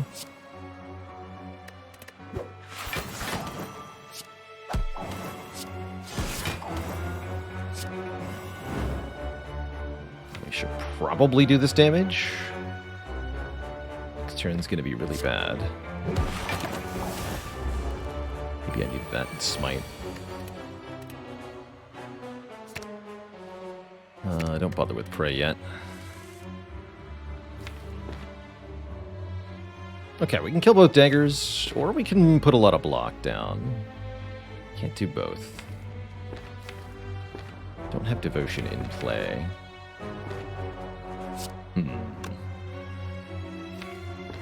Can't do a skill to make Sanctity draw a card. Sanctity will not draw cards.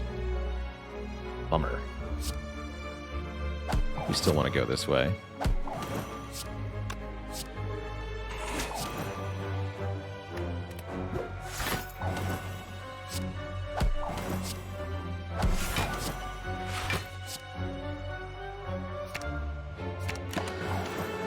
Ouch.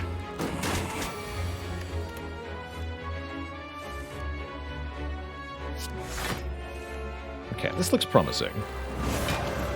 How's it going, Duck's cousin? Appreciate you.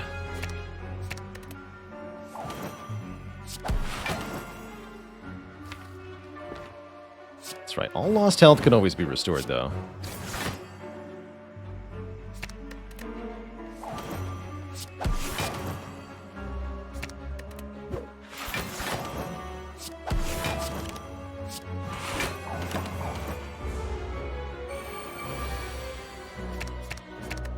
Okay, spooky Repto fight, but we did it.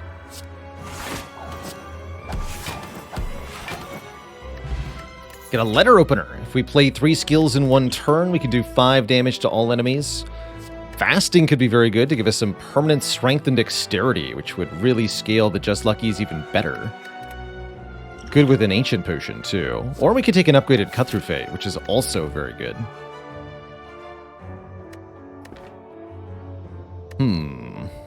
Tough call here. How am I able to view my draw/discard pile when in the scry screen? I can do that by using the hotkeys for draw and discard. By default, A for the draw pile, D for the discard pile. And you can configure that in the hotkeys under input settings. You deck D, draw pile A. Discard pile is S. Deck is D, sorry. A for draw pile, S for discard pile. X for exhaust pile. And then there are controller binds for that too. I'm going to grab this fasting. I think that's actually quite good. Don't even need orange pellets for fasting to be good, given that we have 5 base energy. It's just good, period. It just is.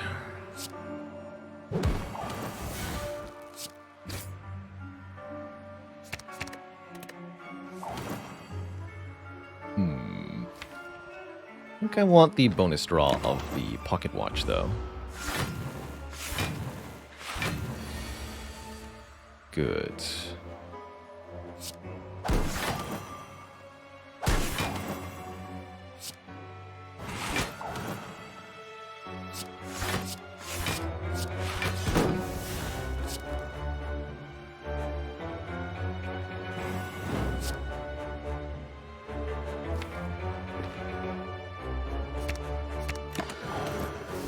Ouch. Guess it wasn't that bad.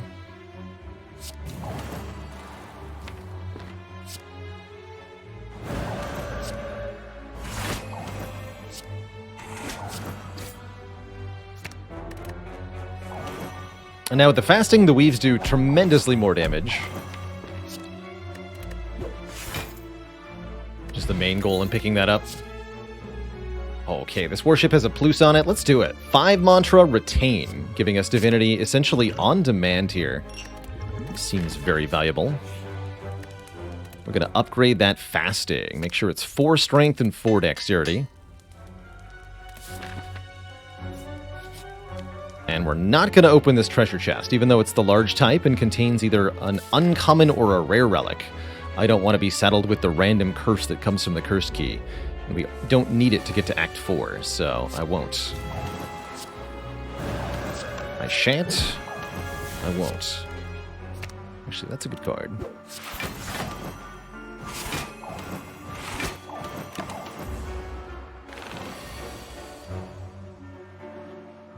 I'm just Omniscience a card if I want to. think that's quite where we're at.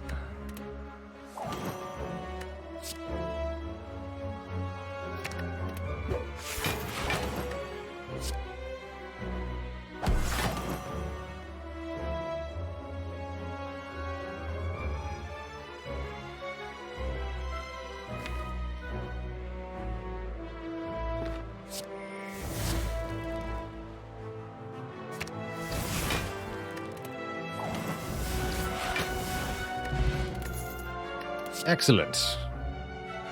Already mastered Conjure Blade. Feels good. We've mastered every Watcher card. Here we go. Glowing Tesseract. This is our chance for colorless cards. Can we get 2 violences here? No. Can get 1, though, which we will take, just in case we can find another one in the shop coming up. Not that one, but the one in Act 4. And we'll take some Maxell, too. Maybe take the Panacea, actually, since we have that fasting. Grab this Panacea. Balance not found. Error.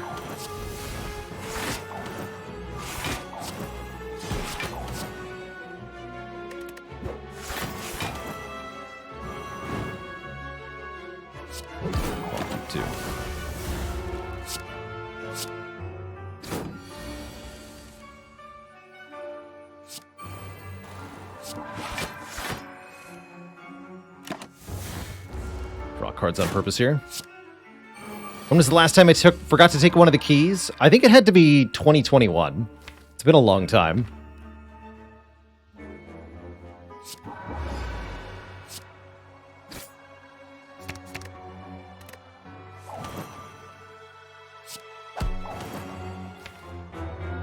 Yeah, it's my guess. 2021.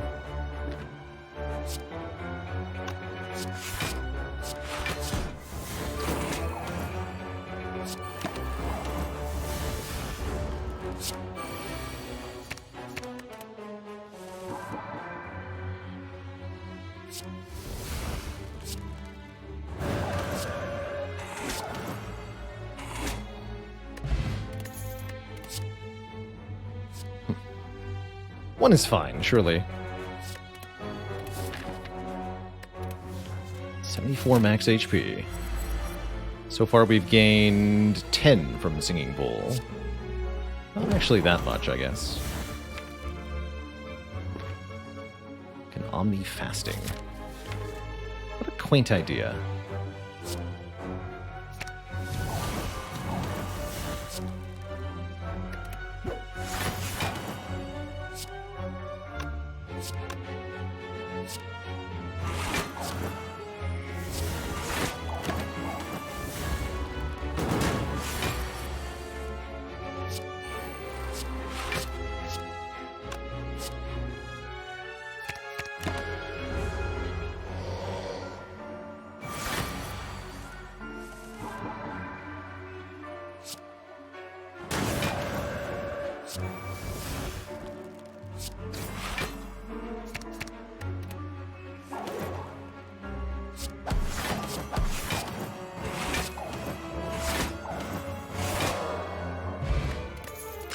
Another Ancient Potion. Had forgotten that Ancient Potion with Duality serves a different purpose as well. It's kind of interesting. Okay, I just need the final key at the rest site. And we have to deal with Transient between here and there. Oof, that's not a good turn one. At least Akabeko is here.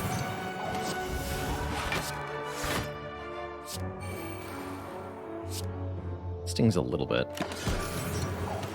Only 9 damage. We can heal all that with the bites. No biggie, no biggie.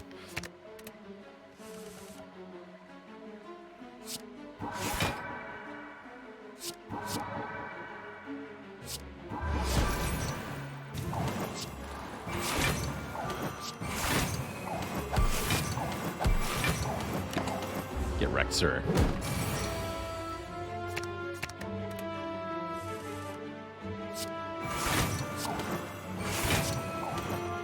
Look at that. Back to full HP, no problem.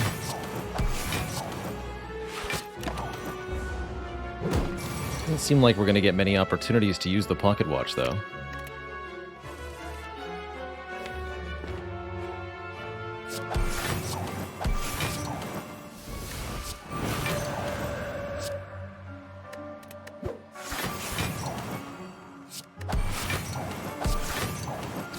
Also don't think we're likely to kill.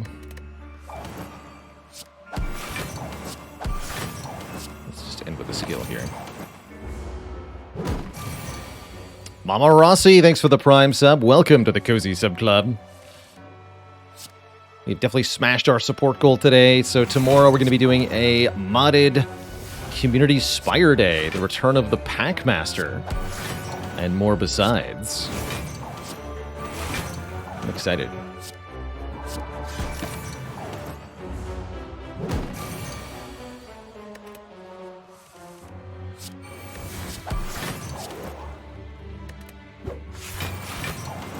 Have we played the Collector yet? No, we're going to do Packmaster and Collector tomorrow. That's right.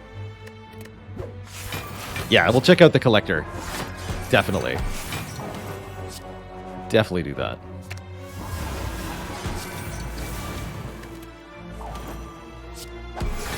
Mama Rossi says, thanks for the videos on YouTube. You're heckin' welcome. You keep watching, I'll keep slaying. Wallop's pretty good. Wallop is very good with Divinity. Alright, we could end up with second Violence in the final shop. It's a 1 in 15 chance. I've had worse odds before. Okay, what do we do about these two?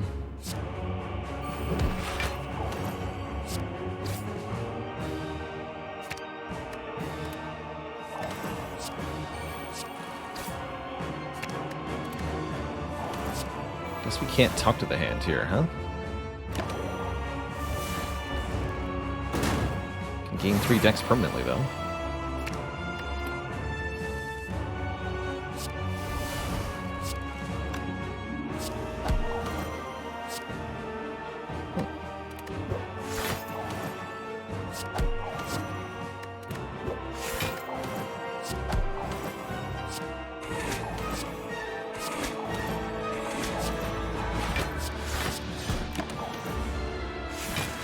Letter opener, get in there.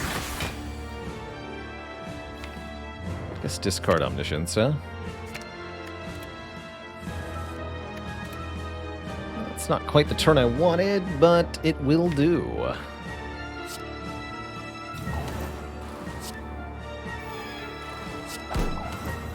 Just go safety for 20 and meditate. Get back.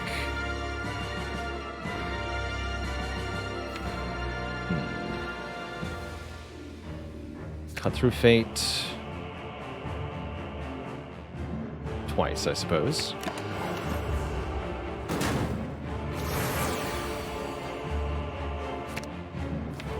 Oh no, we do want to do this. We want to go Pray, Sanctity, Worship. Now we can destroy them.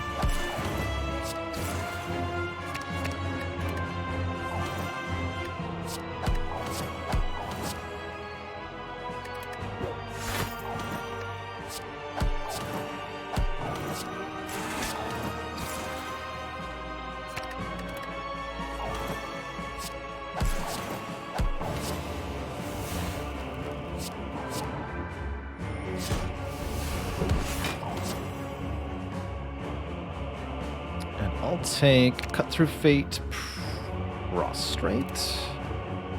Yeah, Prostrate. That'll put us back into Divinity here. And then we bite.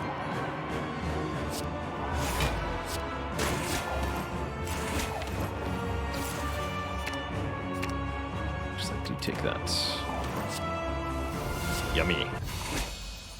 GG to Donu Deka. Back to almost full health there. Awaken 1 should be no problem, as this boss only scales when we play powers, like Fasting or Foresight. Wait a minute, what are you doing?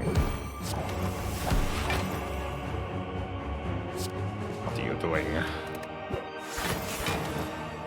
No, we still outscale this boss for the most part. Let's just do that. And then once more, we can also heal back the damage we take, just like before. Just say no to Tim.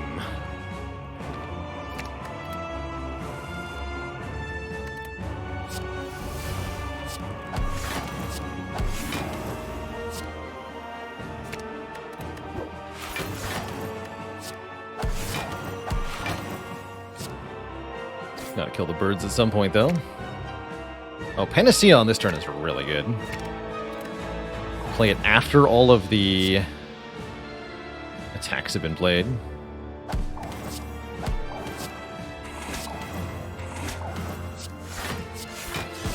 And then it blocks the dexterity down, which is 10, so we gain 10 permanent dexterity for the rest of this fight. So we have 4 strength, 14 dexterity. Which is awesome. 20 block. 28 block. You love to see it.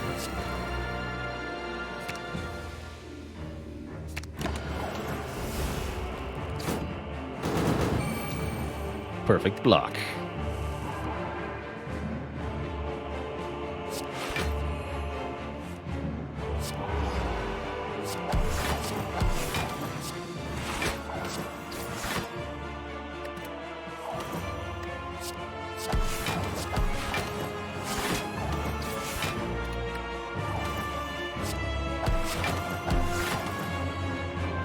Grr.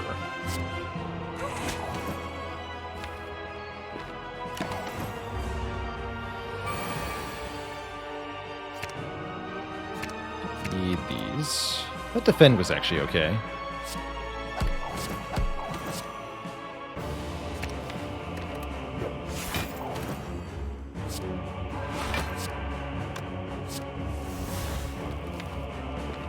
Omniscience pressure points. Could pray here, but I don't really see the benefit.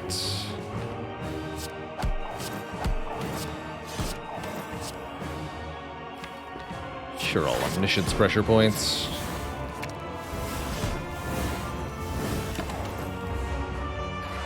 Aw. Arco Moon, thanks for the tier 1 sub. Welcome to the Cozy Sub Club, and thank you.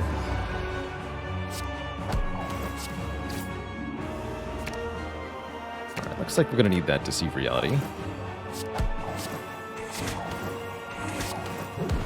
Actually, I could have killed.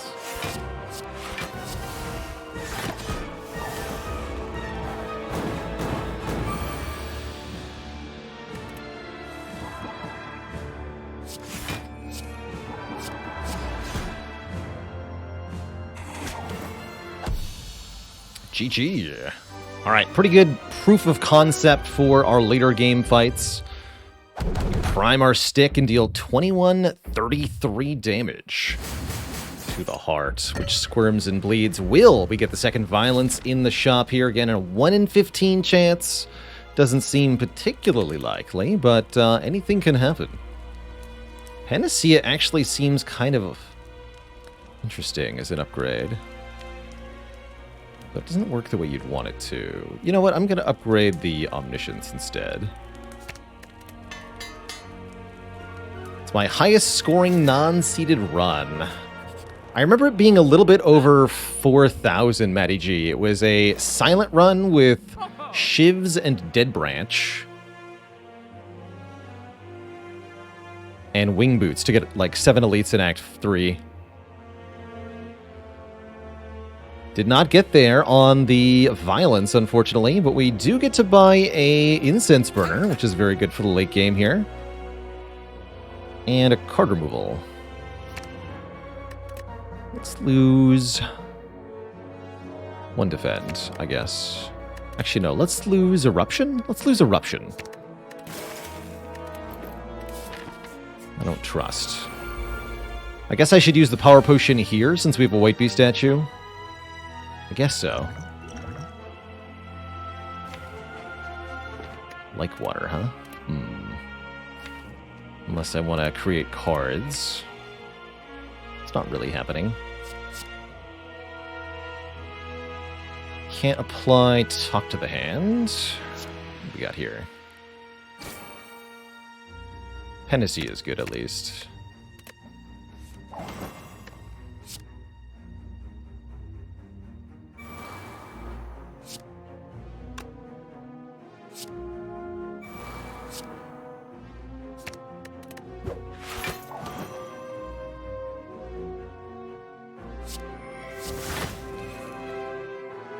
This has to get played. Just want to get played for the Like Water. Alright, I'm actually not in love with how this went, but we do have bites. We can discard the burns, too. That's pretty good. Omniscience, huh?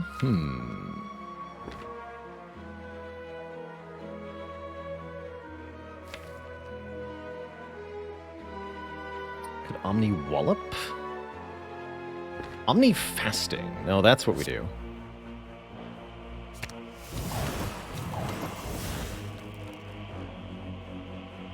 Could play no further cards. That's ridiculous, though.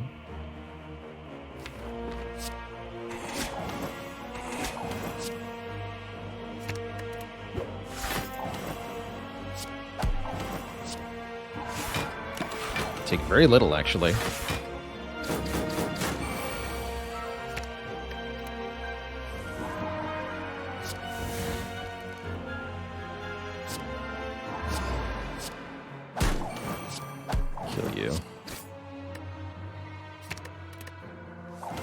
We want to set Incense Burner to 4, so we want to kill next turn.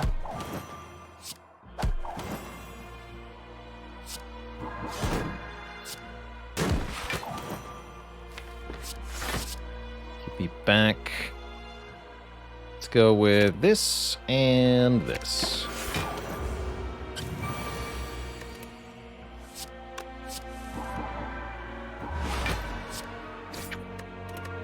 I bite you now. Get the Shuriken! You play 3 attacks in 1 turn, will gain strength. I don't think we needed that, but it's going to be quite exceptional. And let's take a second Devotion, just for funsies here. How's it going, Clerky Turkey? How does Watcher reach the hearts and minds of art lovers? Through violins. Good stuff. Good stuff. Wow, we got Foresight and Devotion and Meditate on turn 1. That's also pretty fortuitous.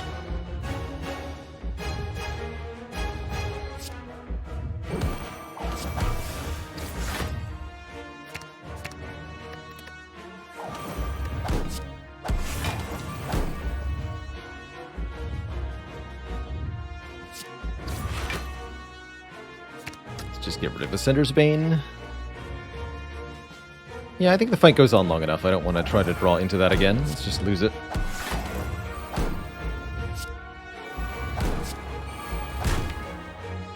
Get back double Cut Through Fate. Worship stays in my hand.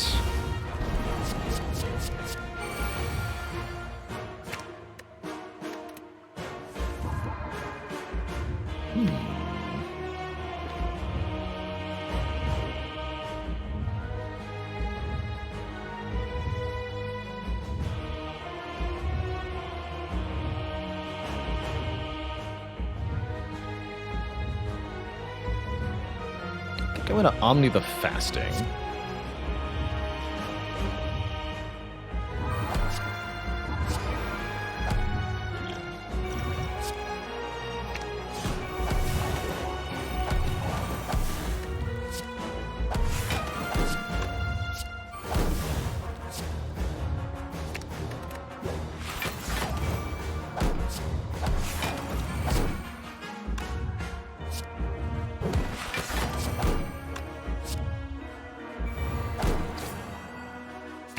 No energy, so let's throw the Void now.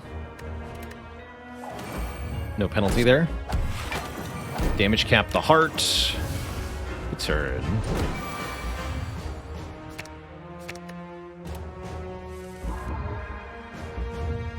Here we can block quite easily.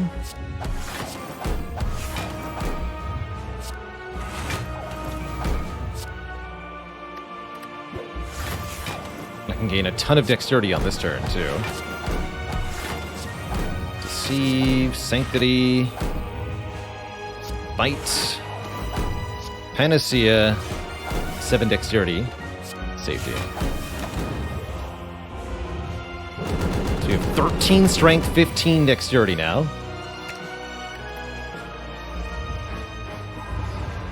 Excellent. Bite for 60.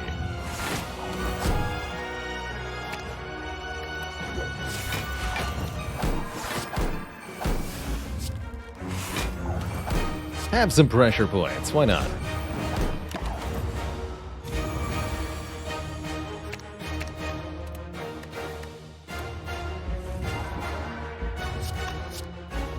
Why not?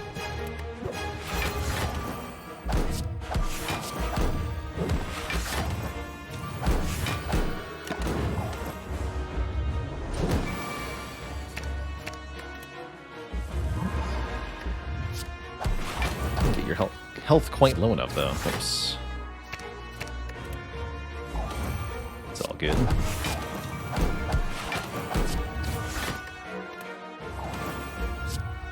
Kaboom!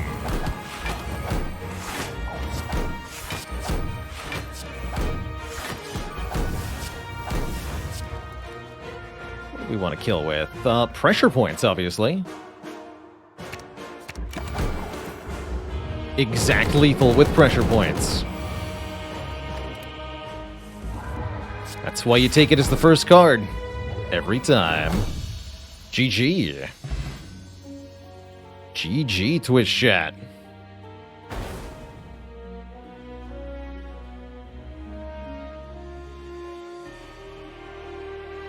I'll take it. GG.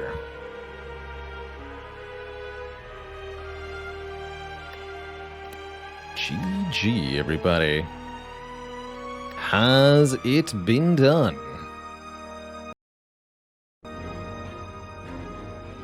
The Spire sleepeth, and so shall I. How did the pressure points kill with Artifact there? So the Artifact blocks new mark from being applied, but it doesn't block pressure points from dealing damage to the mark the heart already had. The heart had 11 mark. We played the pressure points. It didn't apply any new mark, but then the heart took 11 damage and died. That was great. Has it been done? It has.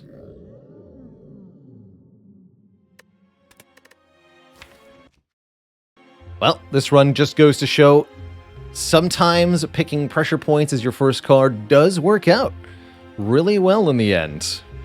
If maybe not in the way you thought. Cool stuff. Really cool stuff.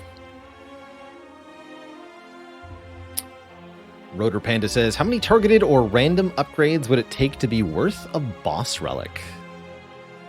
We're talking just upgrades? I would say maybe 5. 5 random would feel appropriate for a boss relic.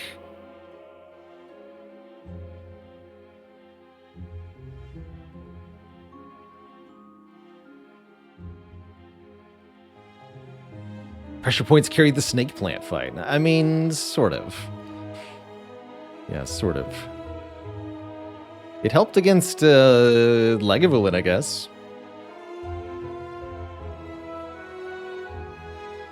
Ancient Writing is a boss relic. Well, if it's just the starter cards. But yes, Ancient Writing is very good. That should be a takeaway there. Well, Twitch chat, we haven't mastered any cards yet today. I, therefore, don't think we're allowed to stop playing. We have to do an Ironclad run next. But I am going to take a quick break, refill the legs, stretch the water before I do that. So back in a few, Twitch chat. When I return, a bit more Spire. BRB, everybody. Don't go nowhere.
Alrighty, Twitch chat, we're back.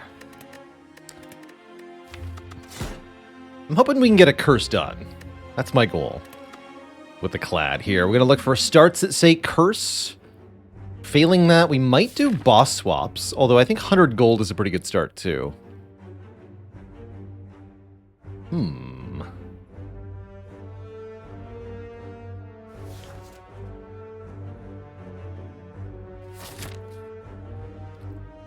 We haven't done boss swap in a while. Let's do it. What do we get? The Slaver's Collar. Extra energy during boss and elite fights. Okay, all the more reason to go Elite Heavy Act 1 here. I like it.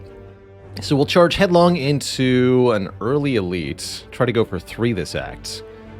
I think overall that is a pretty good swap. We're going to hemorrhage some hit points in the early combats. I don't think I should take too many combats for that reason. I'll start with this path, and we can take... hopefully only 3 fights into the elite. I don't want to mess with the hard pool yet. Max of 2 strikes in the draw pile. I think we want to play 2 strikes, not bash here.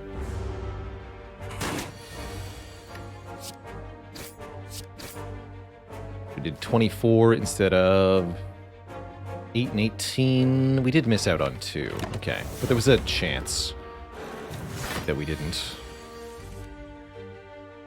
Excuse you.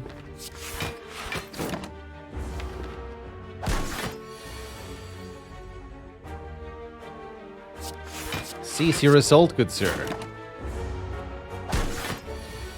Okay, good. That was kind of close, actually. To being really bad. A regen potion helps make up for the lack of burning blood. And a feel no pain or a battle trance. What an early pick. Amazing. It's very hard to turn down battle trance. Certainly I'm not taking Clash. That's the only thing I think we can all agree on. Don't take the Clash here. Just too unreliable on higher ascensions when you have that Ascender's Bane added.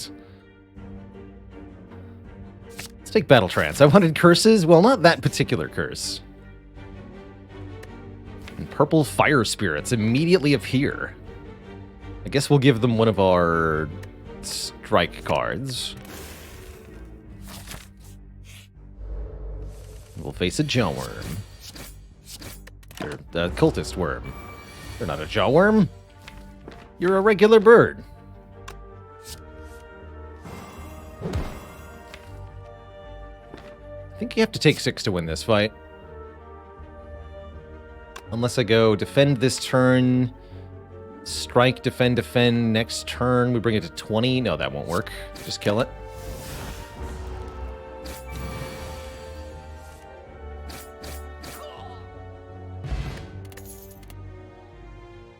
Headbutt is awesome with Battle Trance. Draw the Battle Trance essentially every turn. Keep putting it back on top of your deck. It's exactly where you want it to be. Can also do things like Headbutt Defend here, just for guaranteed outcome in our favor. Finally, a good fight.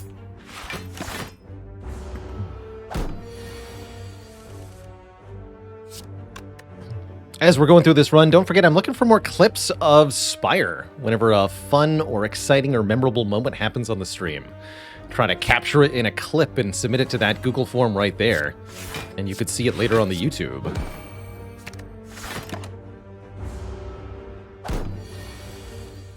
No masteries today as of yet. But we did have 2 pretty good runs so far.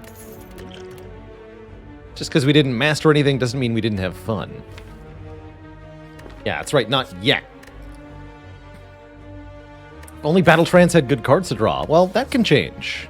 Thinking about Flex here. But moreover, actually, Infernal Blade looks kind of appealing here. Let's take an Infernal Blade. Makes a random attack. Sometimes that's good. And I will upgrade 2 cards at random. I almost don't care what gets hit here. 2 upgrades is going to be good going into this elite. Especially with a bit of health to spare. 1 strike, 1 defend. Not ideal, but certainly not bad. I will not complain about that. We do have 4 energy per turn in the elite fight, which is going to help quite a bit.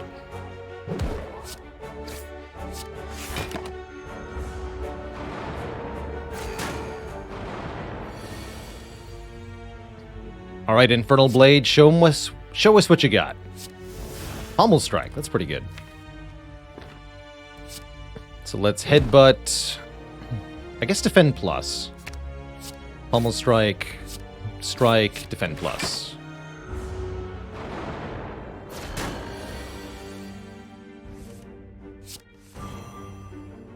Fair enough.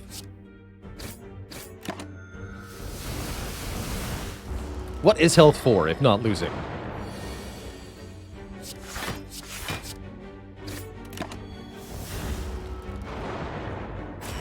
Yeah, not an Immolate, but I'll take it. I will take it.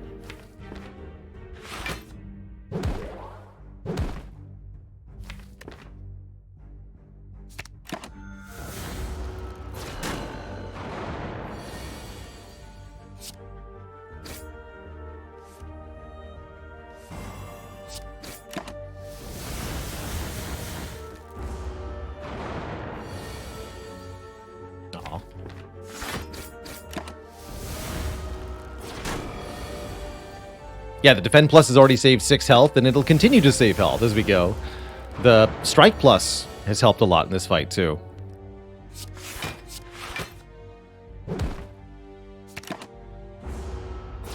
Ultimately, not too bad. I don't mind resting at the fire here. Make up for the health deficit.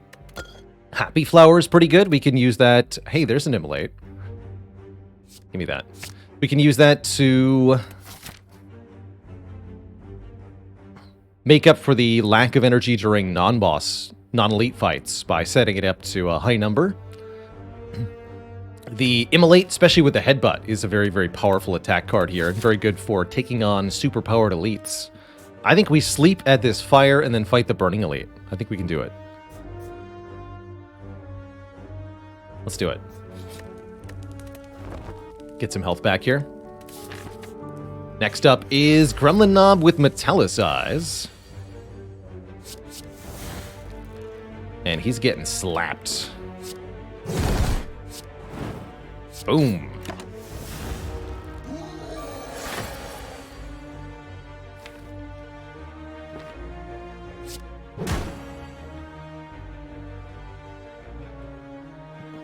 I suppose we guarantee this by battle trancing here to try to draw the headbutt to put the Immolate back on top.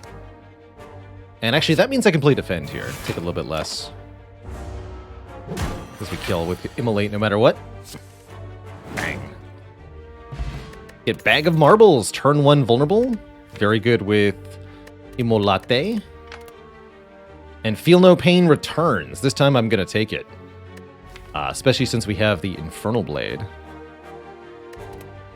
Swilize, thanks for 3 months in the Prime sub. Appreciate you keeping it cozy. Strawberry, only 6 health loss. They'll get healed by Strawberry, is what you meant to say, agreeable robot. Although I have been telling myself to skip Strawberry more and more. I think it's still pretty good here. Let's grab this one. And I plan to go this way? Question mark? It's the same nodes as this way, but better, right? Yeah.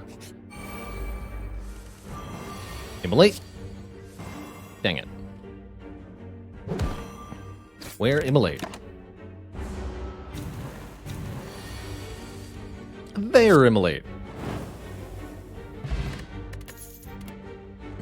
Thunderclap goes well with Immolate. We don't necessarily need Thunderclap, especially not with the Bag of Marbles, but it's worth at least thinking about. Without an upgrade or any other reason to take it, I don't see a good reason to grab it. Let's just keep the deck smaller. What I am going to do is upgrade the Immolate, and then probably Battle Trance second. The Thunderclap upgrade is 3 more damage to every enemy, which is somewhat useful. I think we can click 3 times, but only 3 times, to maybe get another relic here. That might even require resting at the fire, but I'm willing to do that. One-click pantograph. Okay, well, never mind. That was totally worth it. Good stuff. Bonk. Yeah, no cost there. We actually gained health. That's lucky. That's pure luck. Entropic Brew's pretty lucky, too. And a Shockwave, now that we have Feel No Pain. And Immolate. This is a much better way to apply AoE Vulnerable, in my opinion, than Thunderclap is.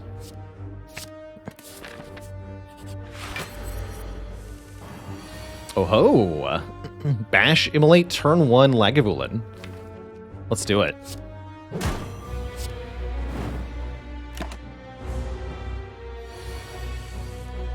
Oh, what? Okay, I guess turn 3's okay, but ouch. Actually, we just win. You know what? That worked out. We get Orichalcum. We enter turn without block, gain 6. And I'm definitely eyeing a True Grit in a deck that has a Feel No Pain and a Headbutt. We have to upgrade this True Grit so that we can target the card it hits, but it'll be a good inclusion in the deck for sure. Flaviolk says, Rupture works with burns, right? Yes, but you can't block the damage from the burn. The burn has to actually cause you to lose health. And with Orichalcum, actually, that'll basically never happen. Do I not like using beta arts? I find it's a bit visually confusing to use beta arts. So I strongly prefer not to. Let's go Block Pot in Tropic Brew. And I guess I said I was upgrading True Grit first now over Battle Trance, so we upgrade Battle Trance. Okay. I don't love spending an upgrade on True Grit, but this is such a valuable card. Being able to delete other cards in the deck, such as the burns we create, or even just our strikes, is real good like. Don't really want to make burns in this fight, as it's a longer boss fight, but I definitely want to transform early there. So, we'll be deleting our tech cards. Let's see what this creates. Cleave. You're destroyed. Give me back Battle Trance. Actually, give me back True Grit. Let's get rid of the basic strikes.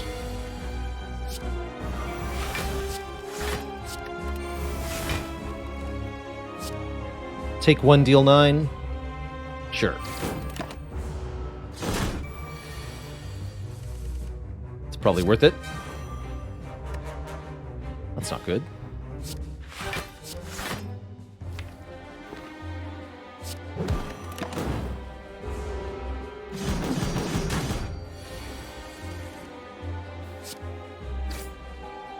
We should probably play this Immolate. Get rid of this defend. Hopefully we can lose a burn or two here. Ouch. Not what I wanted to see happen, that's for sure.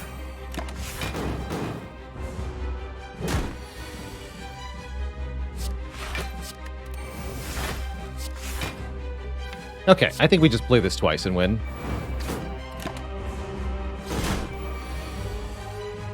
Gotta take damage to make damage, as they say. GG. Ooh, I like a Fiend Fire a lot with Feel No Pain. Juggernaut can also be quite good here. Again, with Feel No Pain, you can create a lot of instances of a small amount of block, which is very damaging with the Juggernaut in play.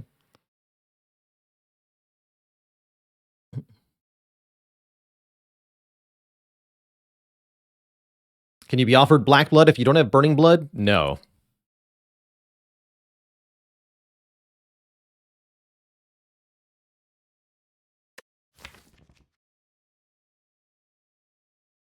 Normally this would be a clear Fiend Fire for me. Let's try Juggernaut out. Oh, and Runic Pyramid or Snekawai are offered to us. It's going to be one of the two, unless we want to go Tiny House. two of the best boss relics in the game, or the house. So, benefits of Runic Pyramid are that we can set up headbutt plays that are a lot stronger. We can always headbutt either Battle Trance or Immolate.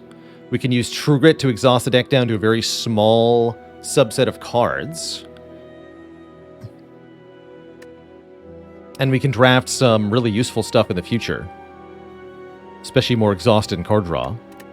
If we go Snecko-Eye, we get higher base draw, and our cards are random cost. This benefits the Bash, Immolate, Juggernaut, and Shockwave. I think both of these could be good in different directions. With the Snecko-Eye, we'll want to pick up more big cost, powerful cards. With the Pyramid, we'll want to grab more draw and exhaust, and energy generation. I think either are viable. Although I think Pyramid would be better with the unmastered colorless cards, if nothing else. I like Pyramid more in general. So let's snag it here. Arguably my favorite relic in the game, personally, is the Runic Pyramid. Wow, we sure are allowed to fight a lot of elites this act. I'm all for it. I am all for it. And with 379 gold, we should definitely hit an early shop. We want more events? Surely we do, because events are the only way to get the curses and such that we want. Show me Immolate! Hell yeah. Blap. Do I trust in Infernal Blade or simply take the kill here? Let's trust in Infernal Blade. Alright.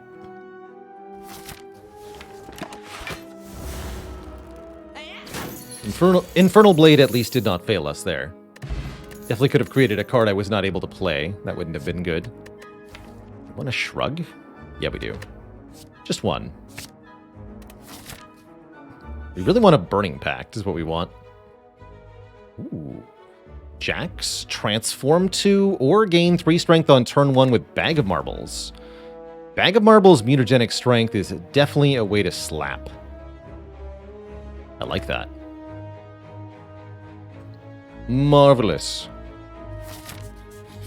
Simply marvelous. And we're offered Apparitions. Runic Pyramid Apparitions with Feel No Pain and Juggernaut is definitely something.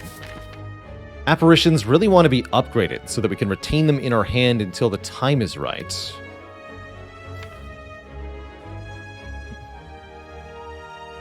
But if we do that, they'll be super strong. If we don't take the Apparitions, we can upgrade other cards. The Juggernaut, Battle Trance. I do sort of want to see what this deck turns out to be like without Apparitions. I think they are very good here, though. I'm going to say no. We have enough max health. I think I can say no to them. Mastered of Strategy. Definitely click on this. 0 cost, draw 3, exhaust, and it's one of the few cards we haven't won with 2 copies of yet, so we'll definitely take that. Other options here include the Toolbox, and of course, card remove.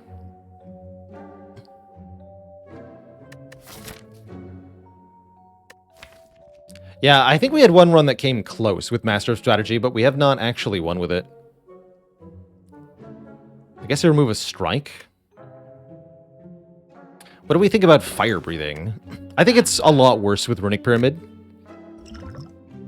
Baronfell, thanks for the 41 months in the Prime sub. Heck yeah. Juzu for higher chance of colorless cards next act. Now there's the Gigabrain plays. I'm probably just going to go to this shop, right? This might actually start to become a thing as we get down to, like, the final curses. Which I guess is where we're at, huh?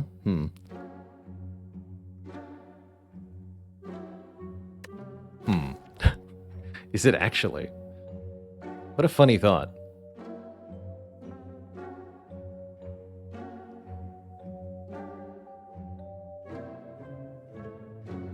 Who knew it had an actual use? Well, does it, though, is the thing. Is it actually helpful? I'm not convinced that it is here. I'm convinced it could be useful on a different run. Oh. Well, that says not mastered. Get in here. We get a molten egg. Whenever we get an attack added to the deck, it is upgraded. I like it. I like it a lot. Oh, immolate. Slap him up. Smack him down. Get him. Trusted Infernal Blade? I'm going to do it. I did it. Alright, we're taking essentially 0 already, so no need to potion.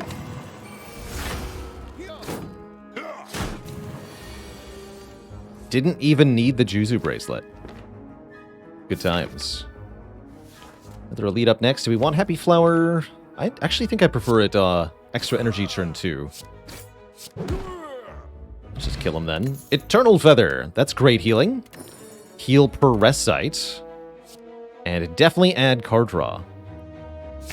Jay Dublinson, thanks for the 19 months of support. Many moons to you.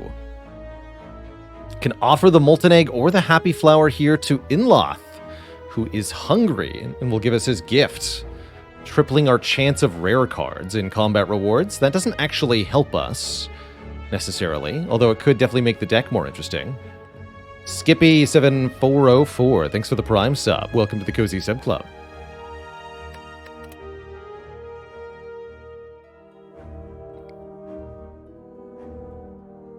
Does this work on Sensory Stone? No, because colorless cards get rarity differently, basically. Because there are no common colorless cards. Fun fact. I think I say no to you.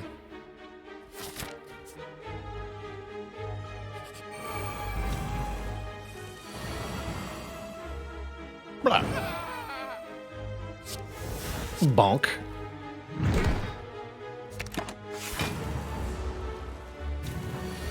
Bonk again. Alright, well that was fun. Blood Vial Molten Egg. Will we be offered bites? No, because there's no more events. Good talk.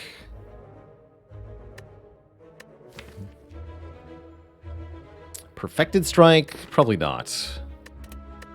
Strength Potion? Probably yes. We don't need it, actually. Isn't Burn a common colorless card? No, Burn is a status card. Although it does share the color of card border with colorless cards, I guess. But no, it's a different type.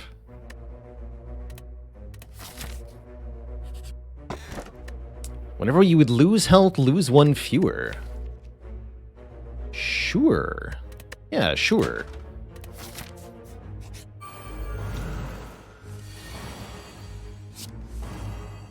Okay, we want to headbutt Battle Trance? Probably. And I guess we let Orichalcum block here. Seems fine. Get angry.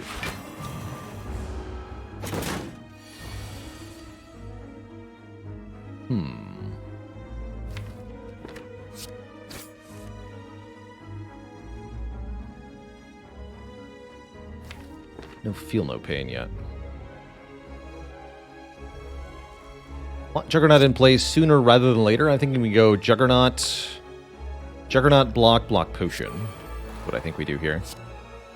Guess I'll use Defend over Shrug. For more optimal blockination. Here's our Feel No Pain. Now we won't be frail. We can go Feel No Pain, True Grit.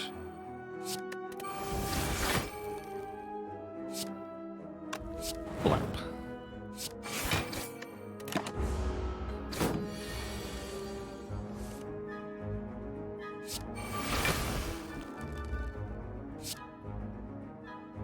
$13. Kill. Okay, good fight. We are rich with 300 additional gold. And we're offered a Reaper Plus. For those who are wondering what's the Molten Egg good for now. How about a Reaper Plus? I say that's pretty good. Actually, Metallicize is also pretty good, blocking once per turn, activating our Juggernaut consistently. But upgraded Reaper? Hell yeah. Especially if we can draw it on turn 1. So many good upgrades. Who even needs In-Law's Gift, am I right?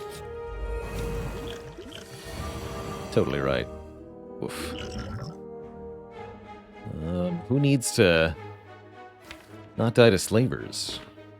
Not a very good Forge Potion, unfortunately. Blech. I guess we just go Shockwave Bash, huh? We don't actually take that much. We have Orichalcum and Tungsten Rod helping, and they'll be weakened. It's not too bad.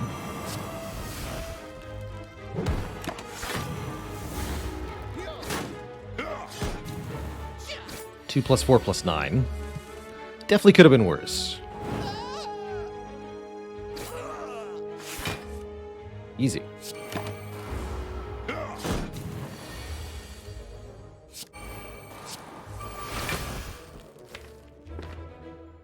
I would like to draw Reaper, actually.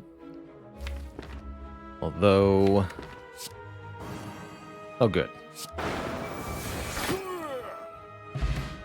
Wing Boots allow us to teleport around, mostly useful in the third act. There's the Burning Pact we asked for, or we could take an upgraded Shockwave or upgraded Headbutt.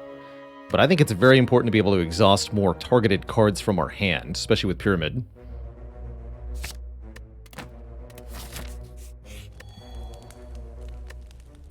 Let's upgrade the Feel No Pain. Could warp over to an event, but I'd much rather look at the shop here. With Brimstone, the start of each turn gain 2 strength, and all enemies gain 1 strength. Brimstone's spicy. We don't actually benefit that much from strength, although it's really good with Reaper here.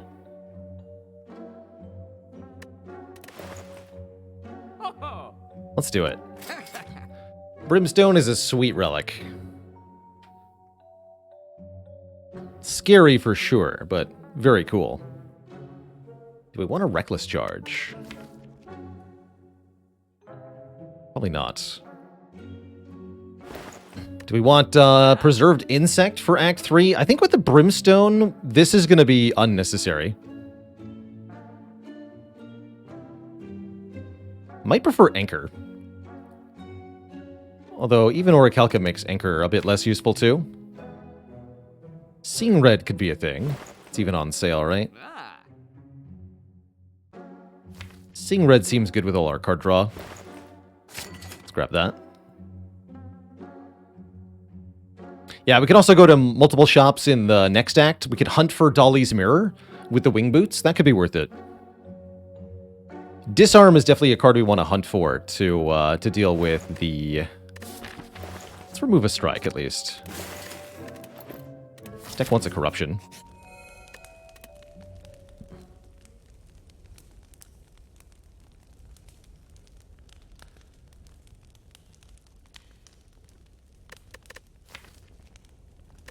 Gonna upgrade the card draw for now.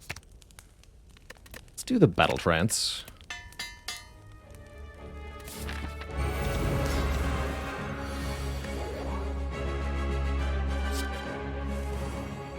So, we gain 2 strength per turn. All enemies gain 1 strength per turn. Depending on the enemy, that may or may not be very scary.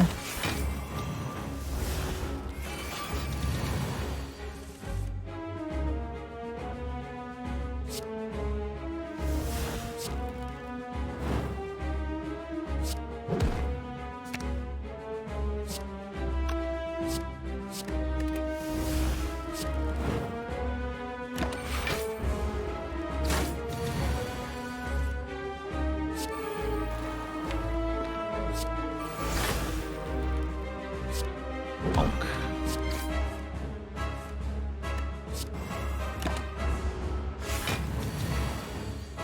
16 by 2 already. Spooky.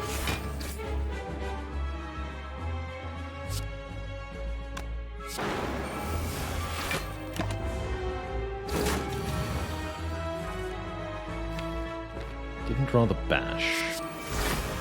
But I did draw a sword boomerang. Turns out that's enough.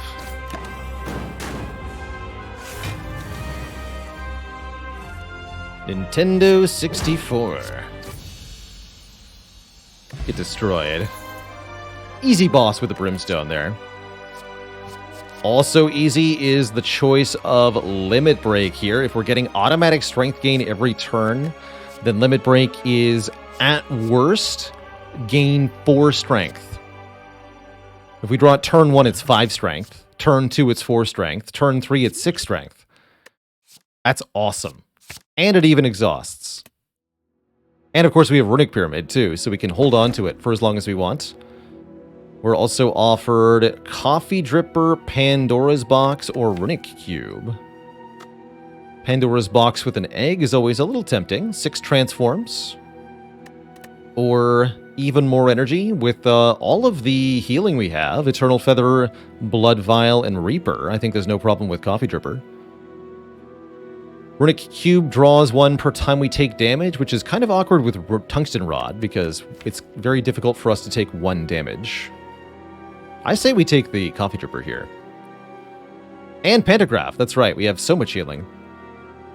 Tons of healing.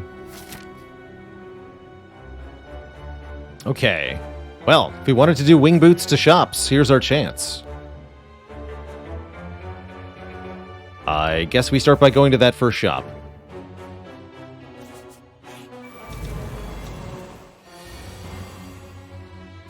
What else can give a shame curse?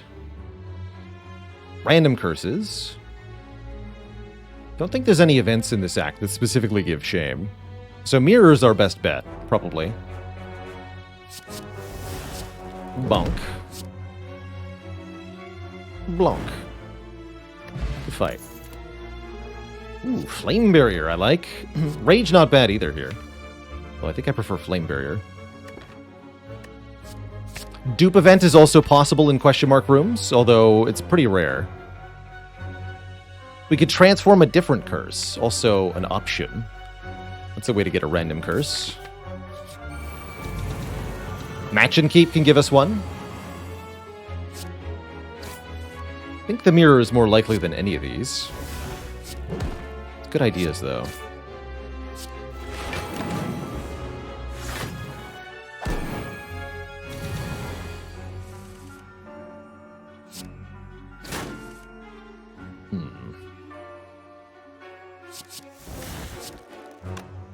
That is not enough damage.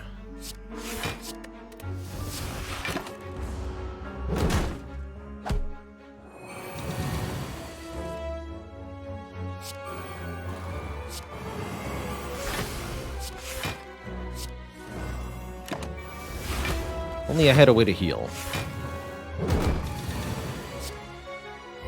Oh, hey.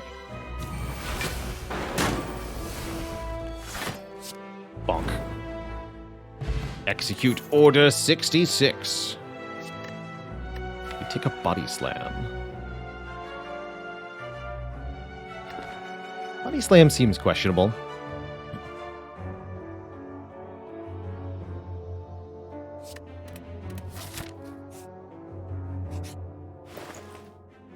Dark Embrace. Wait, Violence is here! Wait, that was last run. Damn it. Never mind. Probably Dark Embrace, then. We could still buy the Violence if we wanted to. But then I can't afford any colorless cards at the next shops. Or the Mirror. So I think we just buy the Dark Embrace here. If we buy the Dark Embrace, we can still afford either Master of Strategy or the Mirror. So I'll take the Dark Embrace. And we're going to look at the next shop. Oh, goodness, it's both of them. I almost clicked on the Master Strategy. Holy crap. Both of them. I have to choose, though.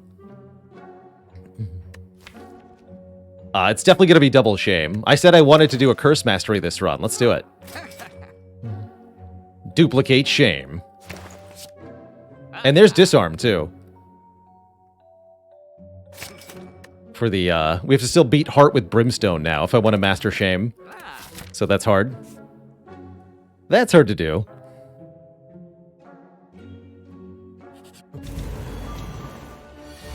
Have you no shame? You have some shame. You have some shame.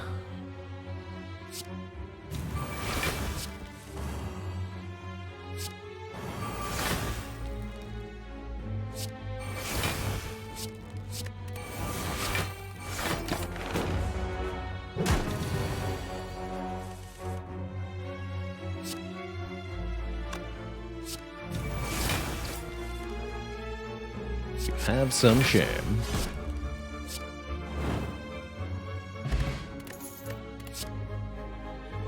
Armaments. Definitely some use for armaments. I'm gonna grab that. Upgrading disarm could be a thing, as an example. We have 1 wing boots charge left. I can get a bonus elite out of it if I want to. Well, not a bonus elite. Hold on. Bonus fire? Bonus event? Not sure. Take the elite first, that's for sure. We have 2 charges left. Oh, that's right, because I didn't use the next shop. Okay, so I can get a bonus elite then. Good. Good.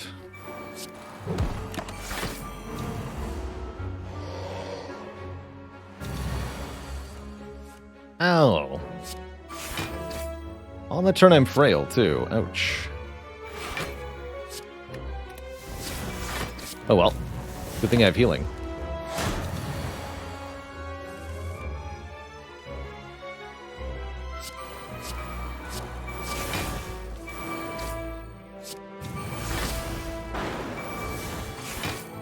Tasty.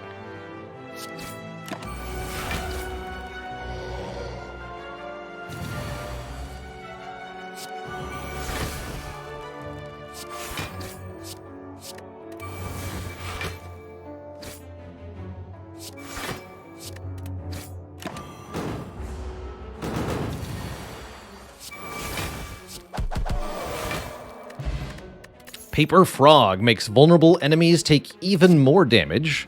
And there it is, Corruption. We have Dark Embrace, Corruption, Feel No Pain, Juggernaut in this deck now. Which is pretty dang good, last I checked. So let's take another elite, and then another elite, and then another elite, I suppose. Why not, right? Let's see, we need the blue key and the red key. Okay, cool. Not a ton of skills, that's true, but I think we have enough. We have enough.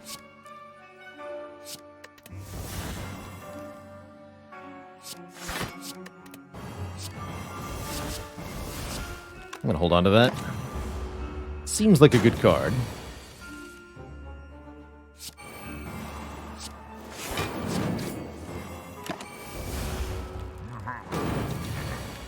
Two.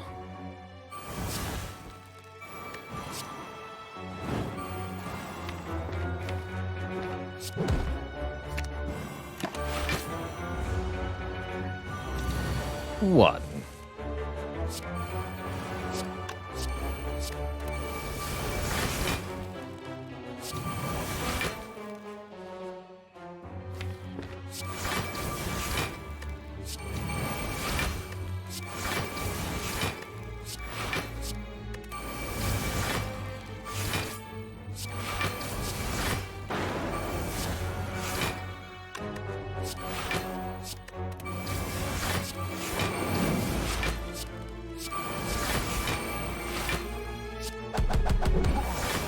Boop.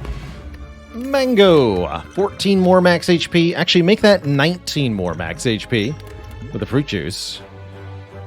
And might as well take a war cry, unless we think we need a clothesline for another source of weaken. Actually, I think we do. If we're going to stop a super-powered heart, we need to make sure it's weak. And I've learned a couple of times now, you can't just have one shockwave and expect to make the heart weak. It will block the shockwave.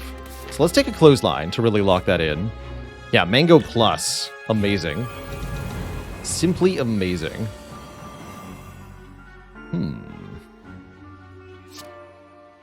Immolate now or Immolate next turn? Definitely Limit Break now. Let's do Immolate now and Clothesline. We'll just kill Repto next turn, maybe. We have so much damage. Truly ridiculous. So let's do this. Reaper is here. Excellent.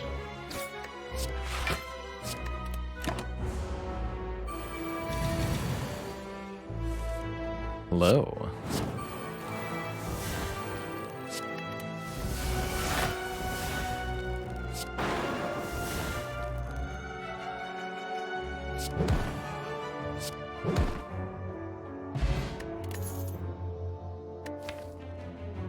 We already have our doubled curse, so we might as well take the Omamori. Sword Boomerang Plus. Could have taken Uppercut if we hadn't taken the Clothesline. I'm down for a Boomerang, though. We want to deliver tons of damage off of this strength gain. Sword Boomerang seems excellent for that.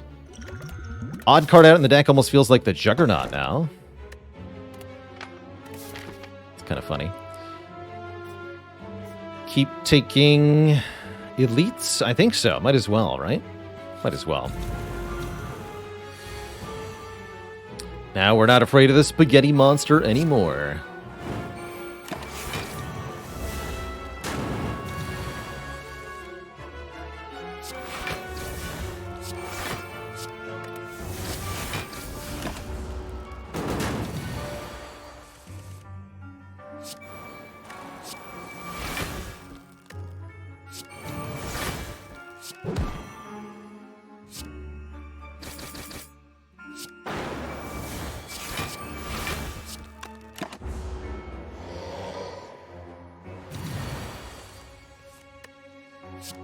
You think being intangible is going to stop me? Got bad news for you.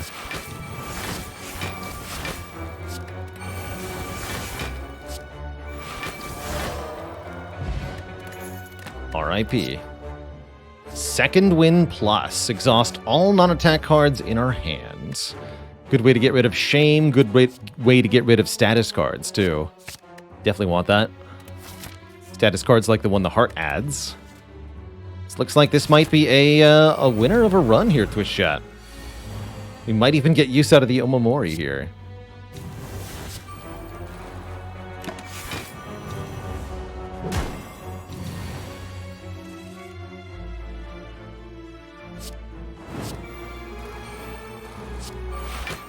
Okay, we need to change your intent here. If you turn into a curse, that's actually good, so anything is better than the current move.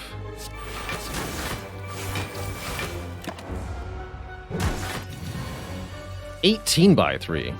Okay, maybe not anything. That's right, you have strength gain. Terrifying.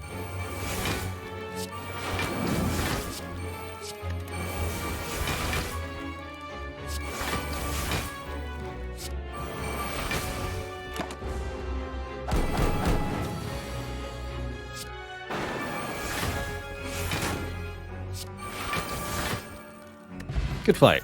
Ooh, a duplication potion. Corruption Dex Love Sentinel. What's inside this Entropic Brew? Okay. Dupe Pot Liquid Memory is very strong. We'll go with those two potions.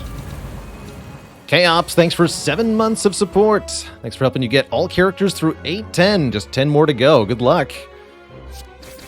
Definitely easier said than done.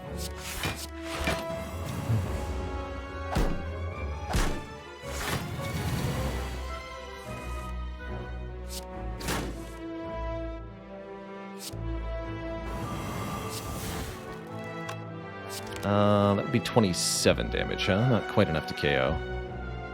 Guess we just take the damage and heal it back. That's fine. Oh, I could have also done Limit Break Strike to get the kill there, actually. Didn't think about that. That's creative.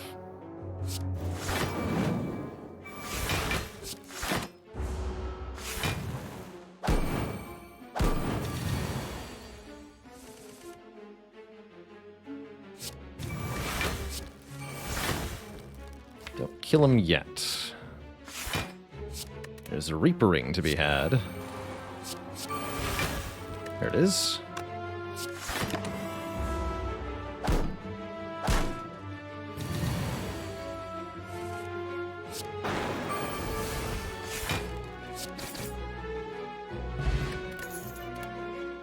Second Dark Embrace with Runic Pyramid feels like overkill. We really only should need one. Second Pommel Strike, though, that I can get behind, since it does damage and provides immediate card draw. And we have 5 energy per turn. I'm okay with that.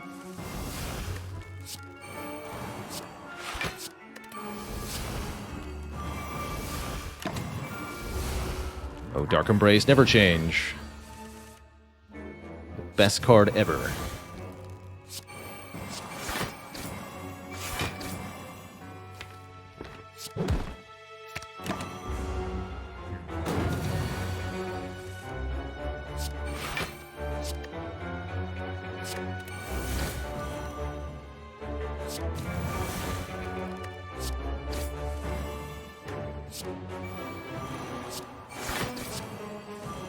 There's Corruption.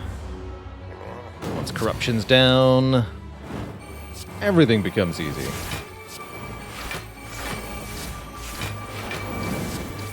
Just click on all the cards.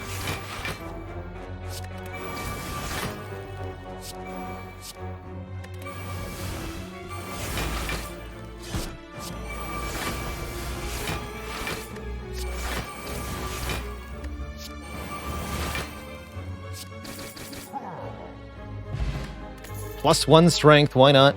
Another dupe pot? Maybe. Maybe. I think 1 liquid memories, 1 dupe pot. Might be better than 2 dupe pots. What are we duping here? Limit break, usually.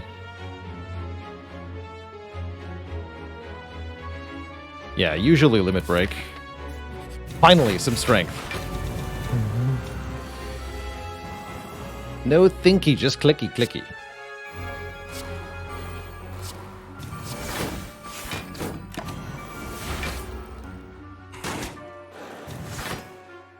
Just playing 2 dupe pots and then playing a card, play it 3 times, the next 2 cards twice. It's the next 2 cards twice, which is also what you get if you have the Sacred Bark and a Duplication Potion.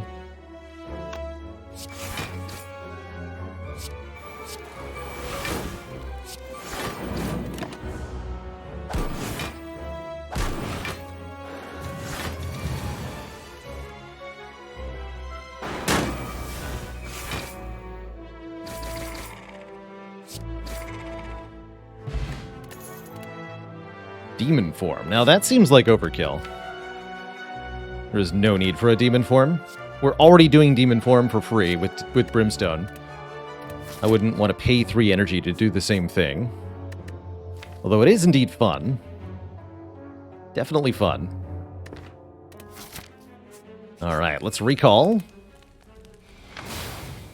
And head into the first fairly scary fight here, the Awakened One. Gaining 1 strength per turn is definitely spooky. So we'll have to end this fight decisively and quickly if we want things to go well. Let's just Burning Pack that defense.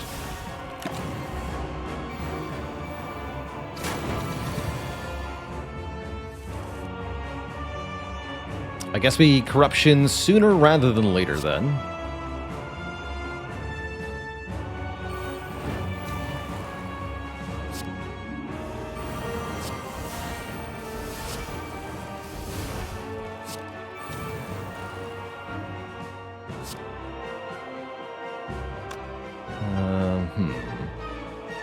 Just destroy everything with Second Wind. I don't want to lose the Master Strategy or the Sentinel, really.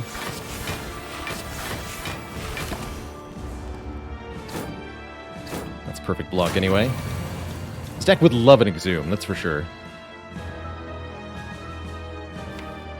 Am I okay with doubling my strength now?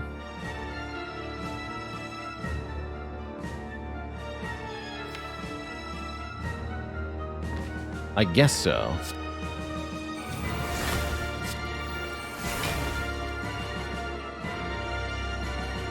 No Dark Embrace yet.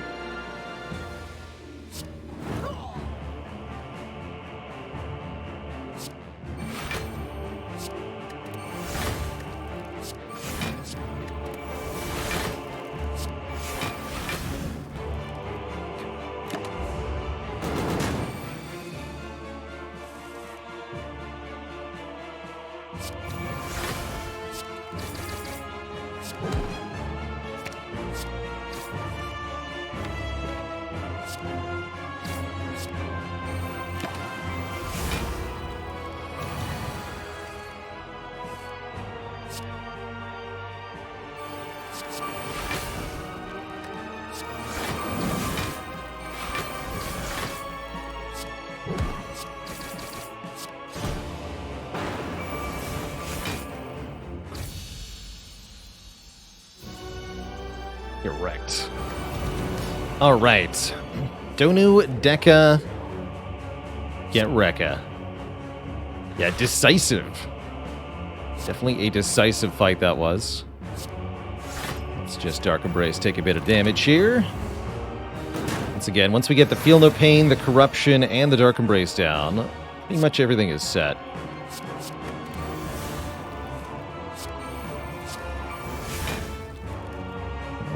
I'm just going to delete all of this. Even the Battle Trance, because it would turn off the Dark Embrace. Perfect.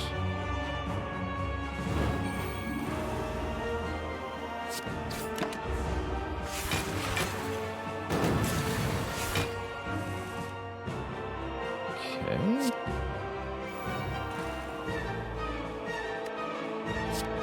Make Donu vulnerable. You know what? Do it to Deka too.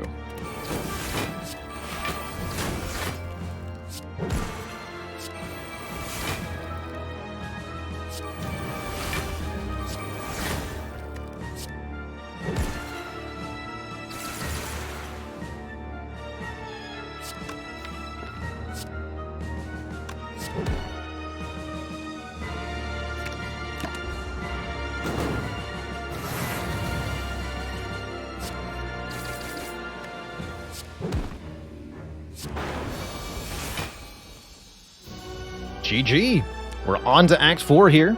Two thump, two thump, two thump. A deep pulsing dread can be felt throughout the room. Have you no shame? You ready your shame? Dealing 2338 damage to the heart.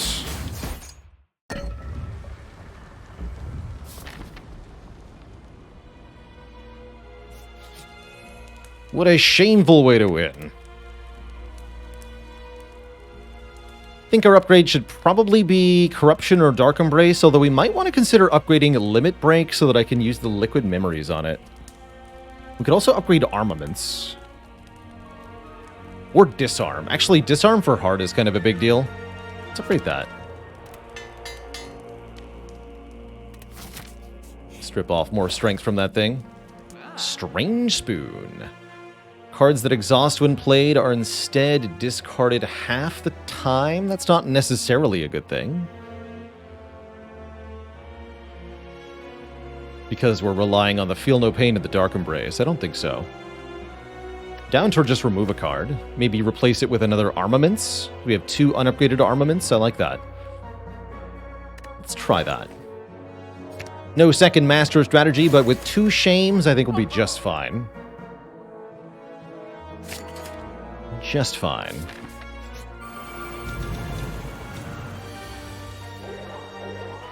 Really happy to see Dark Embrace turn 1 here. Not so happy to see the rest of this opening hand, but what can you do?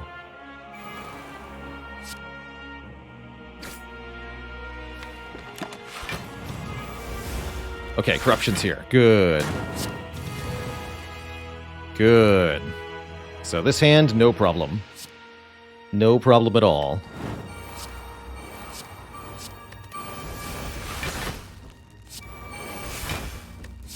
Have some Juggernaut.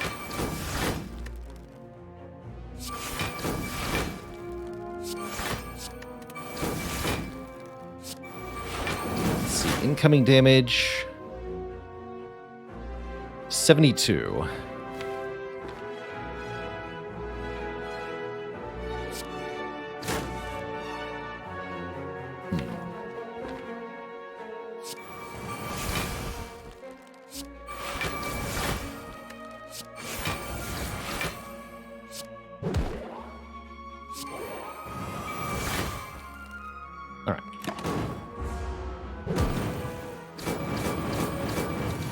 No problem there.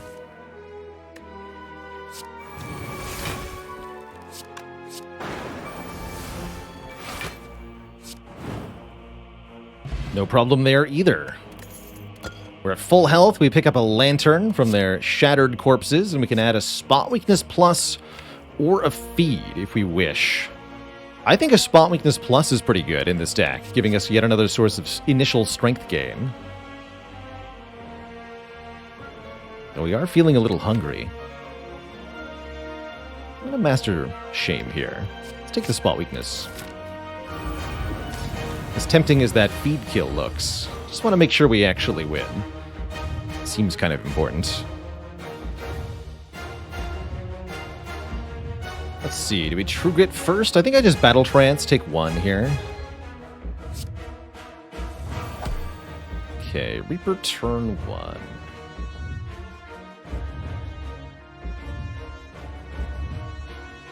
Looks like we want to True Grit the Defend, play Headbutt, Juggernaut, Boomerang, Headbutt the Battle Trance. We might also want to play Shockwave to just weaken Heart initially. We have 7 energy here.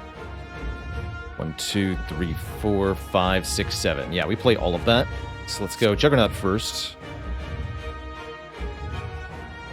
Is it ever dupe Shockwave? I don't think so. We took Clothesline so that I didn't need to do that.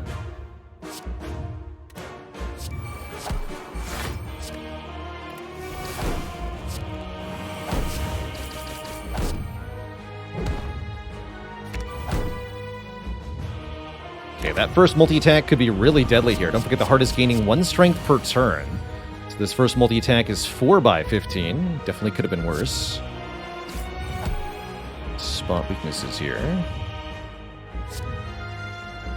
Thankfully, Tungsten Rod will reduce that somewhat. But we can also just disarm the Heart to dramatically reduce it.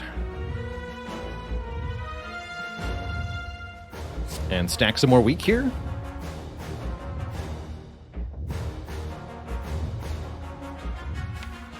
About for Liquid Memories.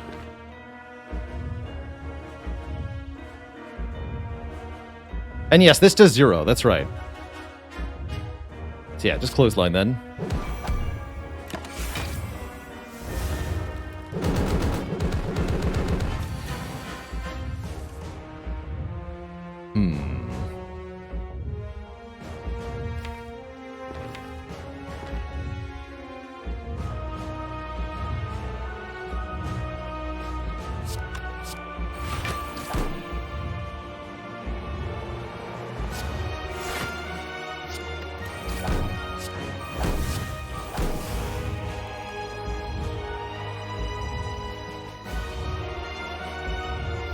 Kind of stinky.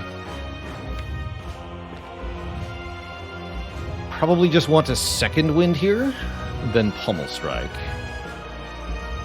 Do we care if we can block this? Not really. We care about drawing the Limit Break, is what we care about. Also, the Juggernaut damage is pretty good there. Okay, here's Corruption. A little bit late, but still better than never.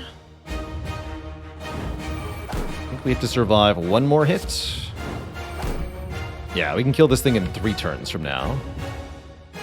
And even if I potion this turn, I can't change that. So yeah, we have 3 turns. It's fine. Okay, there's Limit Break. That's our dupe pot, I think. Although we might also consider dupe pot Feel No Pain here. 26 strength might be enough.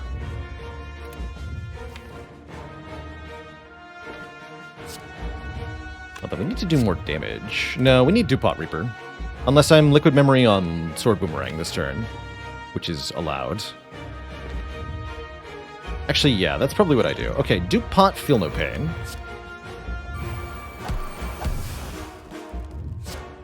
Dark Embrace, Limit Break to 26 Strength. Heal to full. I guess that does get it below the threshold. But yeah, let's use Liquid Memories here, get Sword Boomerang. And max out the damage this turn.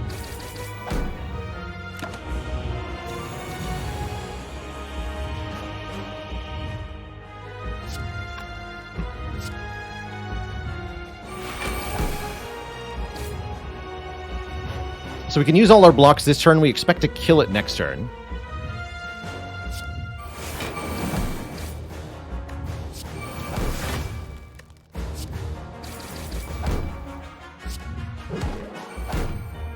Cool.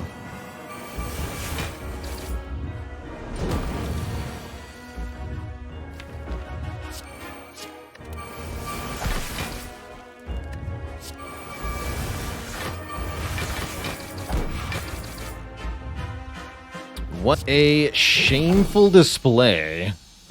GG. Beating that run in 101. There's winning Spire with curses 101 for you, Twitch chat. Here's how you do it. GG. GG. And 101 health.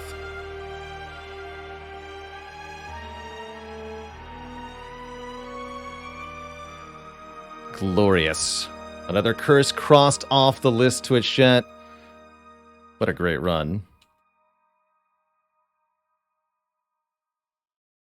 GG. GG, everybody. Excellent stuff. What were the shames good for? They weren't really good for anything, but they were for our mastery challenge here, where we've challenged ourselves to win having 2 copies of all of the different cards in the game across many different runs. That was the 339th card out of 352 to be won with 2 copies of.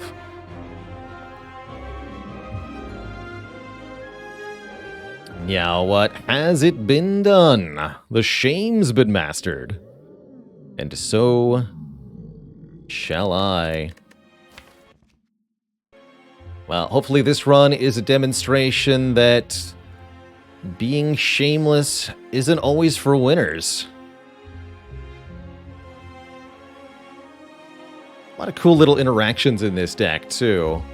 Definitely didn't expect so many different kinds of useful card, but we certainly were able to put them all together with a good boss swap, no less. That was great. That was really great.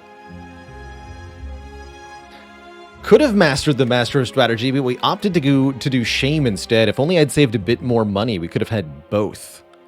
Although I don't think not buying Dark Embrace would have been sufficient. We had to not buy Brimstone. And I think buying Brimstone was great. That was good.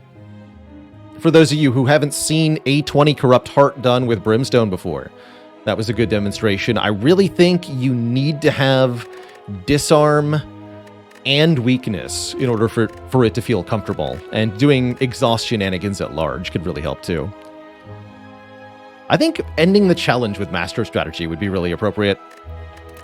Somebody asked me, what is the card I consider to be most difficult that's still left? I think Clumsy and Pain are probably the 2 hardest remaining ones. Clumsy is difficult just because it's rare. There aren't any events that specifically give Clumsy, so getting 2 copies can be tough.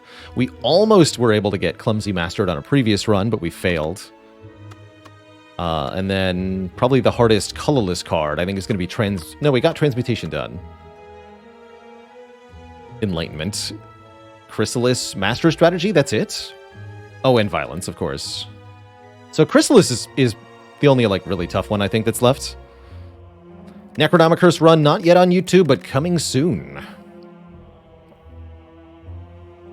Well, I'm quite happy with our Spire today. 2 good runs, 1 great card mastery. I think we're going to call it there for the Spire, but not for the deck building. I want to play some Monster Train, as we're still working our way through the expert challenges in that game.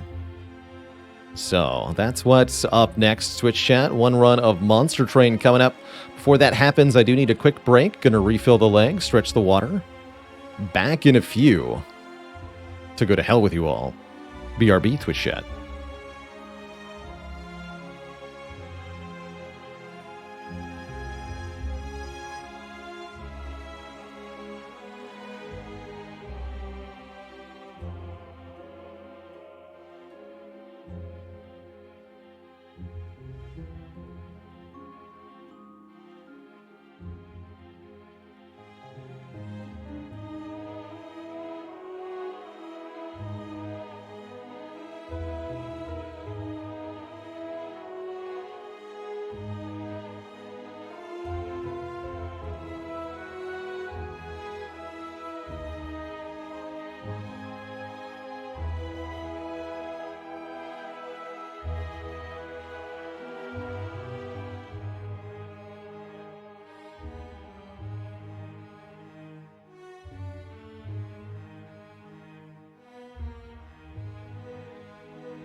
Alrighty, Twitch chat.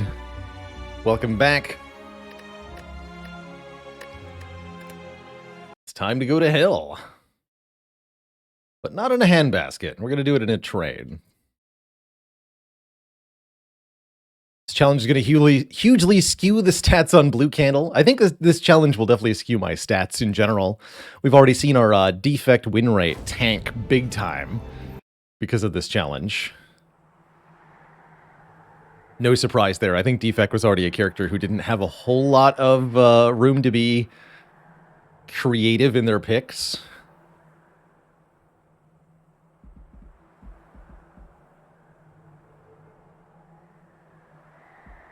So, currently working our way through the expert challenges of Monster Train, a customized series. Let's see, we've got 5 done. 5 out of 25.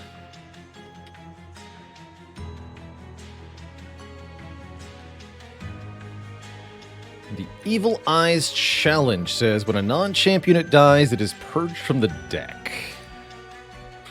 I was trying to do this with Little Fade before. With Hellhorn support so that I can get rid of the Implings for free. I think I'm going to try this again. Try to have Little Fade solo the whole game for this special challenge. But I'm not 100% sure what kind of support I need. Possibly one of the hardest expert challenges. I could see that. Alongside homework. No, extra Pain Train is the real suffering. Add 5 deadweights to your starting deck. And then there was Blight Existence. Add 5 Blight deadweights and 8 calcified embers. And retain your hand. They just say sorry. Sorry about Blighted Existence. Can't wait for that. So I think Little Fate is the best. What other champ might be good for a units get purged kind of run? Do some stuff with Endless, maybe. Let's just try Little Fate here. We got really close on the last attempt, so I think I'm just going to try it again. 2 Molten Encasements in our starting deck. So you can simply use this challenge to purge all of your starting units, which can be very strong. We do get the Little Icarus version of Little Fade. There's also Eternal Flame, who is quick and endless, although I don't think Eternal Flame Little Fade can solo the game like Little Icarus can. Let's take Little Icarus here. And a starting artifact. Rage is better, or enemies are slightly worse. Let's make Rage better. Yeah, last time we also had 2 Molten Encasements. Funny how that works. I think we also found that Pact Shards were difficult to come by, since I'm not really fusing units together much. So I guess I'll take the starting cash. And we'll see what Little Fade can do here. Gathered Clergy.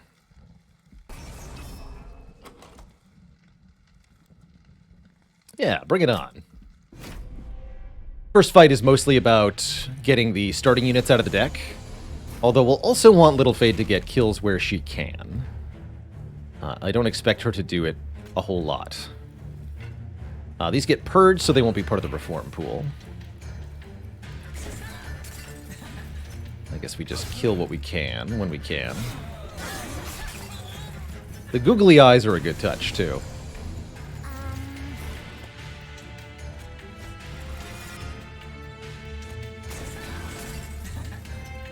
You get him, Little Fade.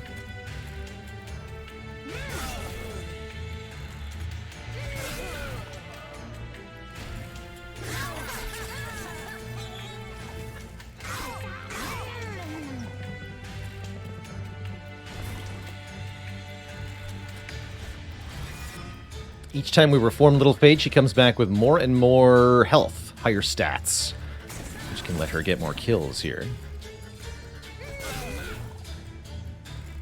Consume that. Okay, lots of train stewards coming.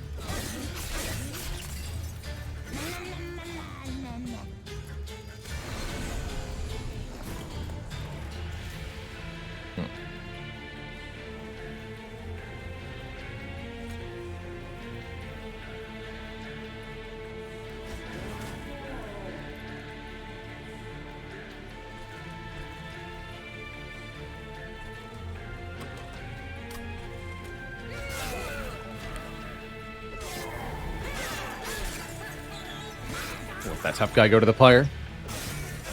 It's fine. Champs can never be purged, that's correct.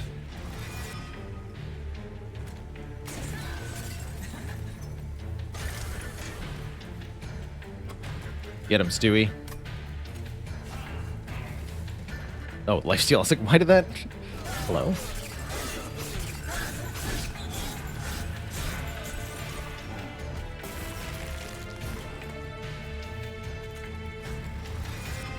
Hello?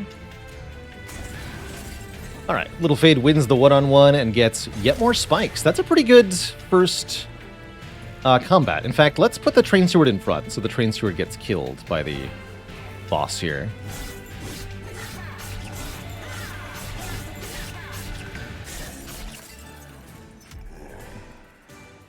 A very good first combat. So now the deck is significantly enshrinkened. We only have one Molten Encasement, one Train Steward, one Queen's Impling. Alright, we learned last time our units are heartless, so Purifying Cleanse is no good.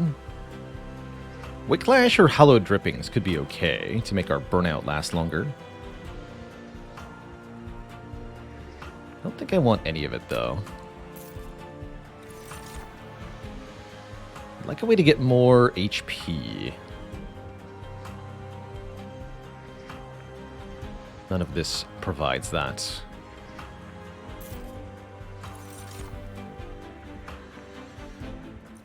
If we want a support unit, a Demon Fiend is certainly worth considering. Very big, very beefy. Good infusion into another unit. Though I can't play them for a little while. Let's take the Demon Fiend. We go to the Merchant of Steel. Probably want to go Merchant of Magic first, considering. My randoming for the challenges or picking the comp? For the most part, I've been picking the composition. Trying to clear new crowns in the logbook as we do these.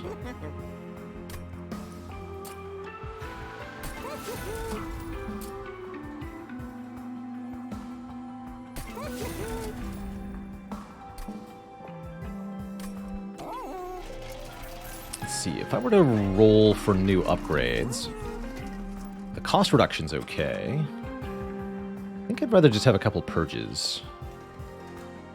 Memories of the Melted seems like it's going to be pretty bad.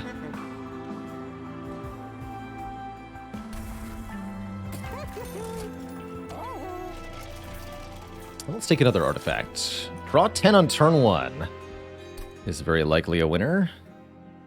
We are fighting Cursefell. But I still think we want 10 draw turn 1 over free Blights and Scourges.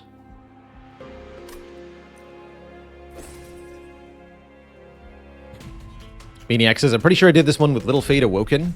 Any way to boost Little Fade's max health would be really welcome. I was hoping we'd find armor cards, but they have not made an appearance yet. I fought in Armageddon, you know.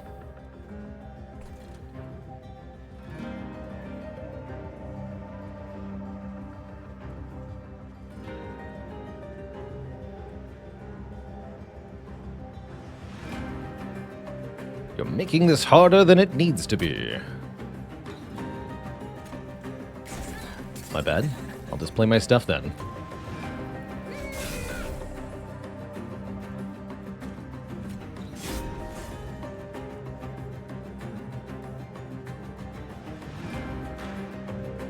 And I want you to die too.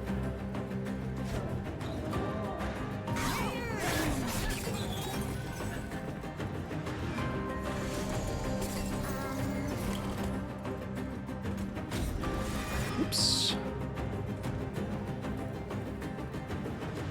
Spike's 19, so you still don't actually kill.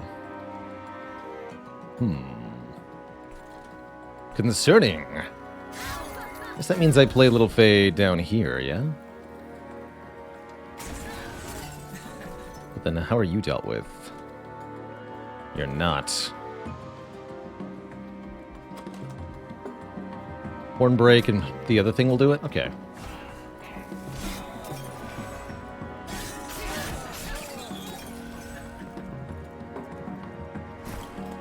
Kind of hard to win with just Little Fade, and we didn't even get Hornbreak. Great. It's not good. 50 health is too much.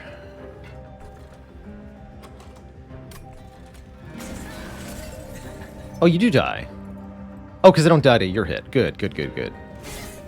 Good.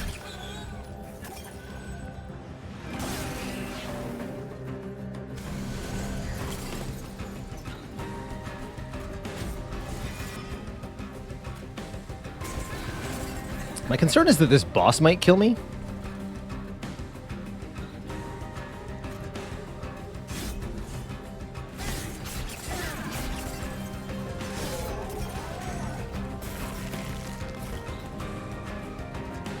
Oh, good. We can Hornbreak Little Fade and then reform Little Fade.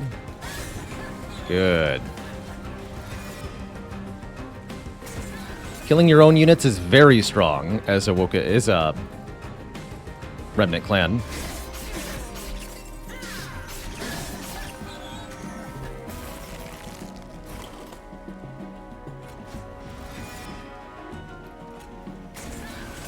GG. Little Fade racks up another set of kills. Good. Form is pretty whatever. Descend in Days 1 can be useful. Let's take a Drip Fall. I don't see any use for Drap. And Descend. There's the Fortify I want. Welder Helper would be nice, but unless they were endless, they wouldn't be able to stick around. So probably just Fortify. As weak as Armor 5 is, it's something.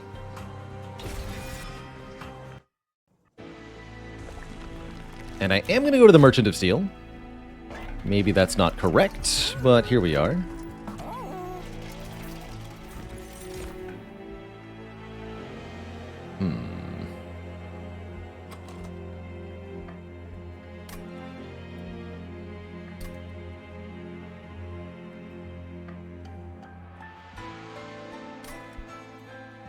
Yeah, we could have taken it and hunted for Endless. Totally an option.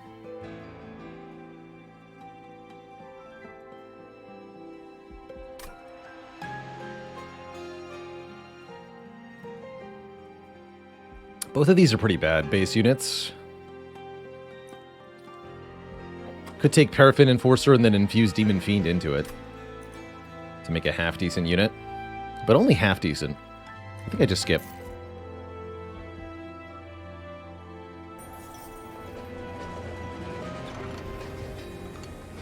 Get good old Wingmaker. Deal 6 damage to enemy units 2 times. If it gets a kill, gain +1 capacity on the floor. Fine-tuning is my middle name. So, and if we use good old Wingmaker enough times, we can get half the Blacksmith as an added unit. Maybe that's what we infuse the Demon Fiend into. She's pretty dang powerful.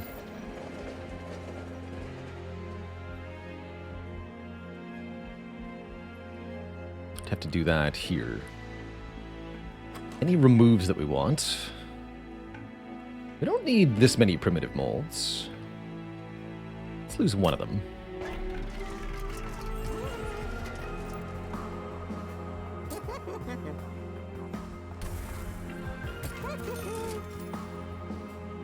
That's true. Good old Wingmaker could take kills that Little Fade might get, but the idea is that Little Fade's not going to be able to kill everything on her own. We don't have any way to buff her tankiness enough for that. So we more or less need to take some other damage options. I'm also a little bit afraid of the money in here. I'm going to not. Got some good spells to upgrade. Soul Sucker. Talos attacking each turn could be a bit of a problem. So we could good old Wingmaker these nerds.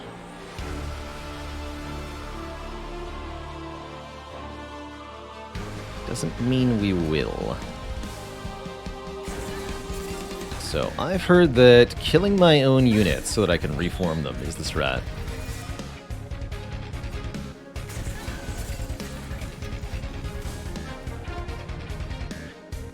That's what I heard.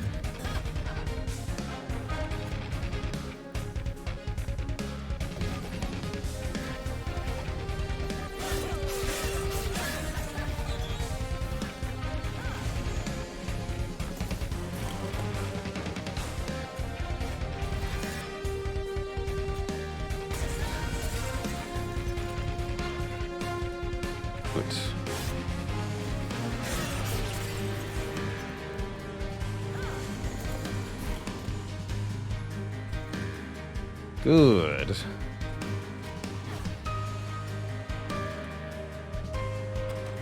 Might not draw Primitive Mole next turn. That would be pretty bad.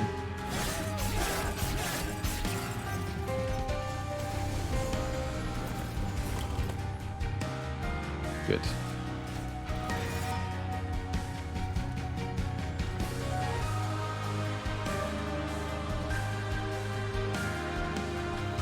And we either kill the Conduit Infiltrator or we put Little Fate on the top floor and let everything go up top. Let's do that.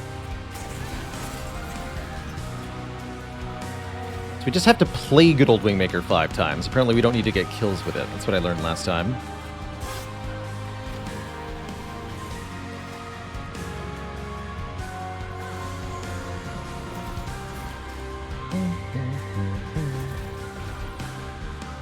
Maybe I wanted to die. Maybe.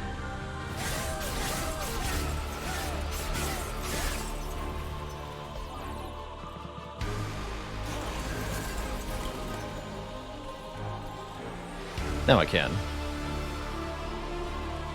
Like this again.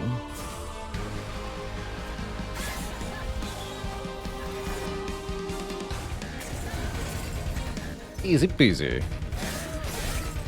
Although, wait, we need to fight Talos more than one round, surely. Oh, shoot. No, we're good. Once again, Hornbreak saves the day because we can reposition ourselves and boost our stats by killing ourselves. The power.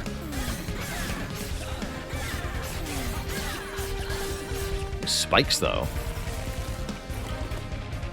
Great googly moogly, the spikes.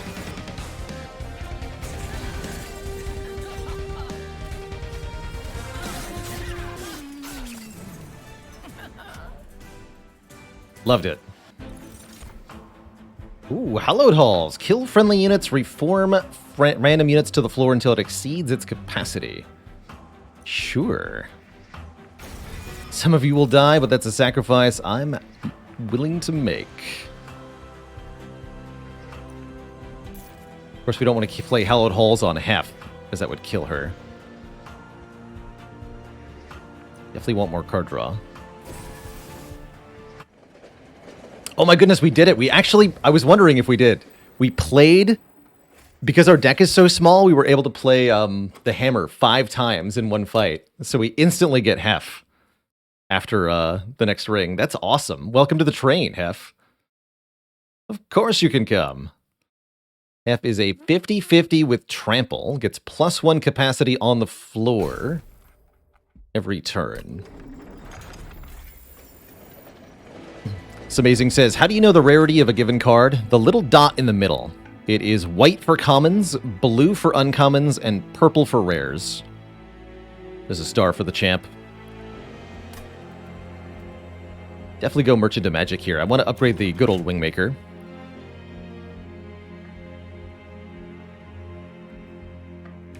And we definitely want to upgrade Little Fade further. We could go with the quick Endless version. That's actually kind of huge. Eternal Flame Cross Path. We get less spike scaling, but adding quick means Little Fade will strike before the enemies do. And Endless means that we get her back every turn. Although, this does reduce the health scaling substantially. And prevents me from reforming Little Fade. I actually don't think I want that. Yeah, then we can't use Hallowed Halls either. You know what? Never mind. Never you mind. Double stack Fortify. We have -2 cost. Magic Power Piercing. We definitely want to put Piercing on good old Wingmaker so that it can kill smaller units. That'll be particularly important during the last Divinity fights. And there is a steelworker here that could provide armor to friendly units. Could do steelworker hef. So I think I'm just going to make 80-80 hef. Big lady. Big lady has 80-80. Let's do that.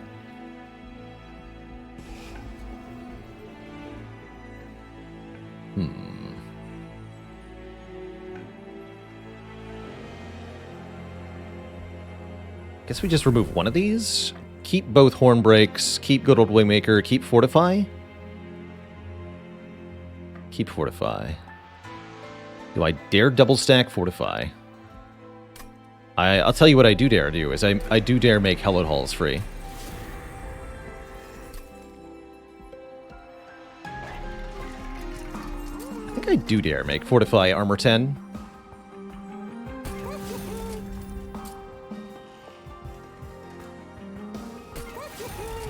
And then we reroll. Permafrost. I like Permafrost. Permafrost Dripfall. Staying in our hand at the end of turn is like having one fewer card I need to draw back into. Not fusing Demon Fiend into Hef? Oh yeah, we can do that here. Yes. Yes, we'll do that too.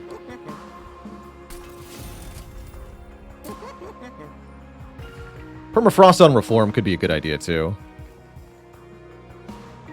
To be honest. Yes, let's fuse here.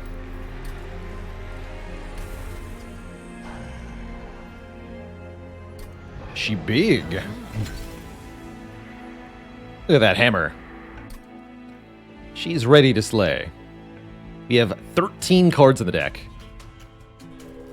And 75 pack shards. Enemies with spell shield, guess what? All my damaging spells have piercing, so this is completely free. 150 gold. This piercing will ignore spell shield. May Seraph's light guide you. 65 spikes.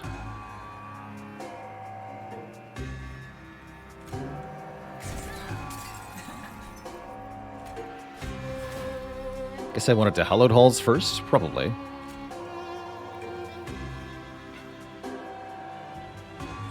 Guess I can still do that.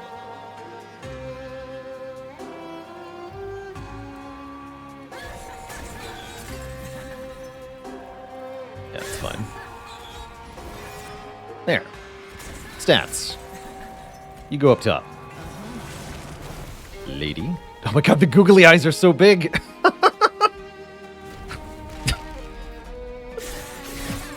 Was not ready for that. My, what big eyes you have, Grandma.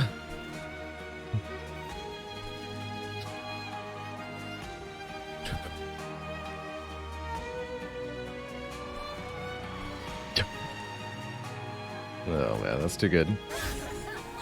That's too good. Alright, you just need to get stronger and stronger, hey?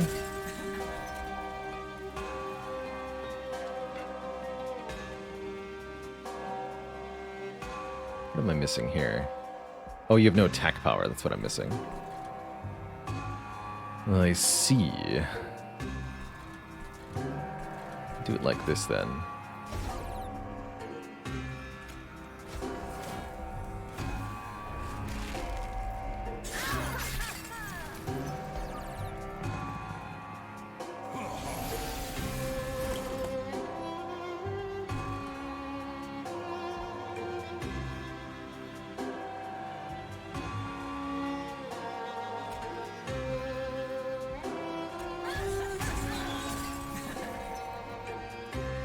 $71. So Hornbreak's not enough. Guess I'll use good old Wingmaker then.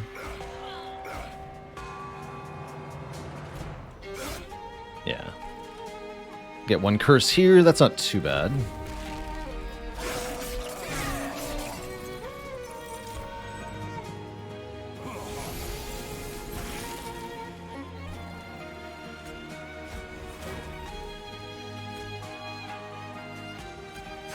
There we go. Now it's enough. Daze you.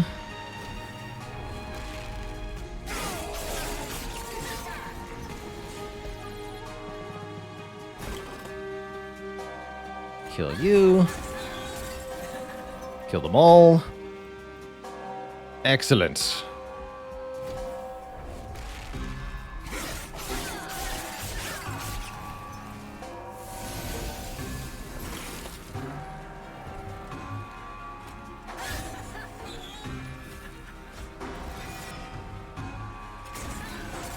Boom. Get them all. Good job, Little Fade.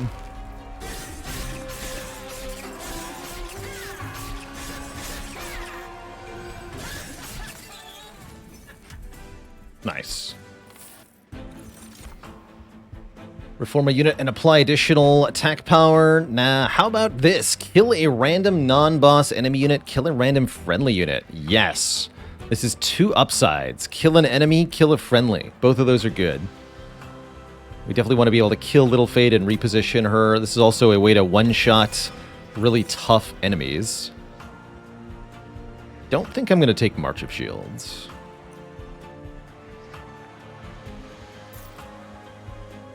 Yeah, Hef just kind of providing moral support up top. We're going to upgrade her now.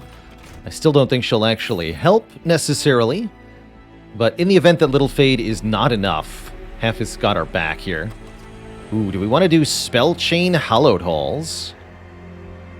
Or maybe Spell Chain Crushing Demise? Definitely want to Spell Chain something. As for upgrades, Endless is here. Okay, we could make Hef Endless. That gives her a lot more utility.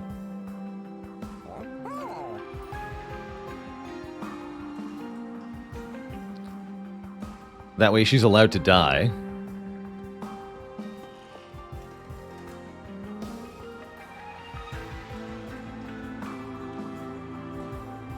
Endless will retain any stat buff she receives. Yeah.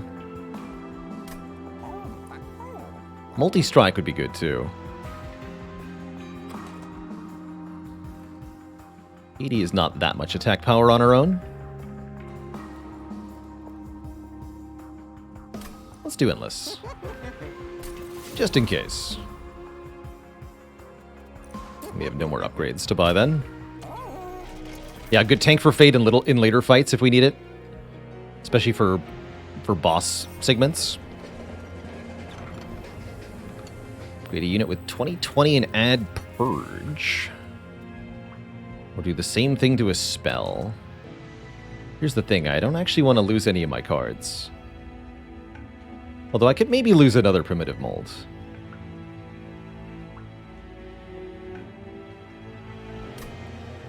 Nah.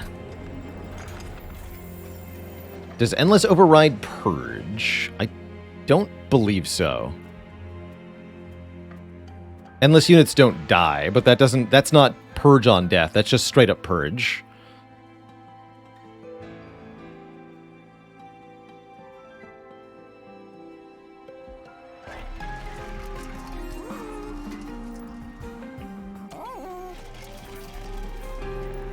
So I think we just keep what we have here. We are going to go Spell Chain.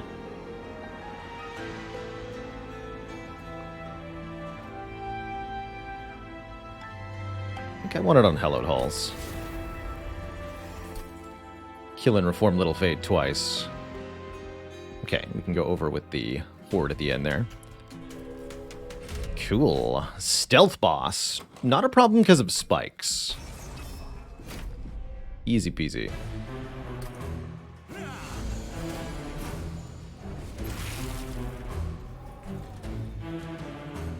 12 attack power, huh?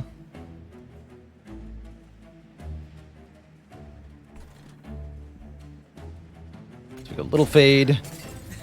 Crushing Demise, Little Fade. Reform, Little Fade. Play Little Fade. Kill Little Fade. Give this guy some armor. Kill Little Fade again. Don't even play Hef. Armor 10.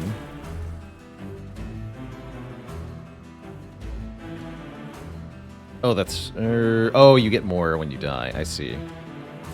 In that case, daze you. That works.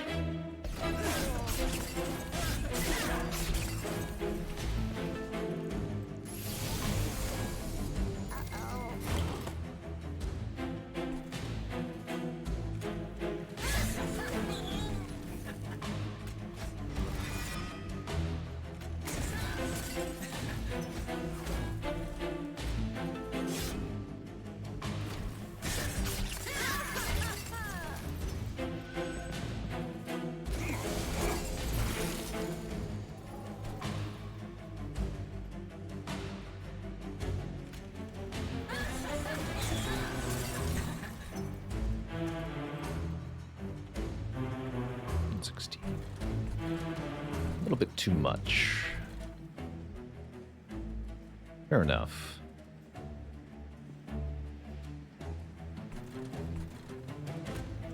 Daze you then.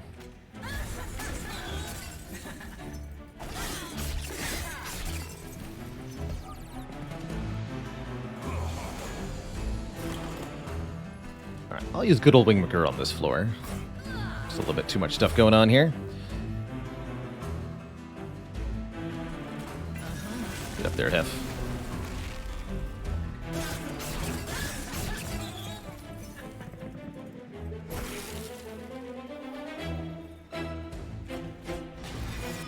$36 HP.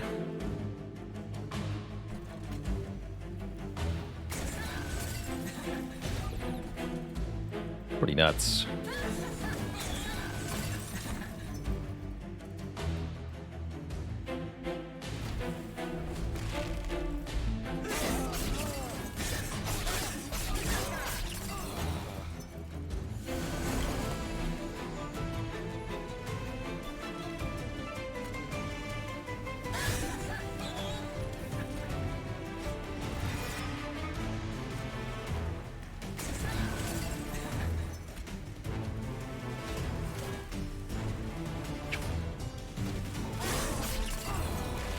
Burnout 8. That's a lot of burnout, man. Here, come down the floor, little Fade.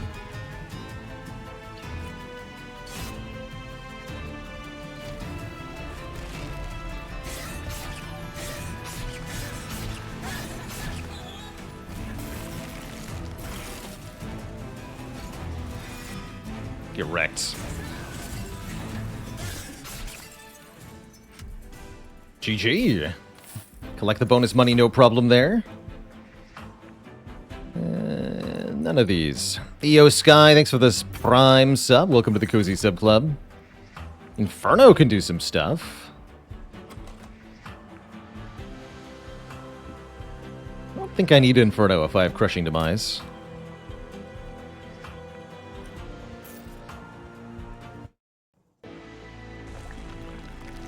Let's just visit another Merchant of Magic, I suppose.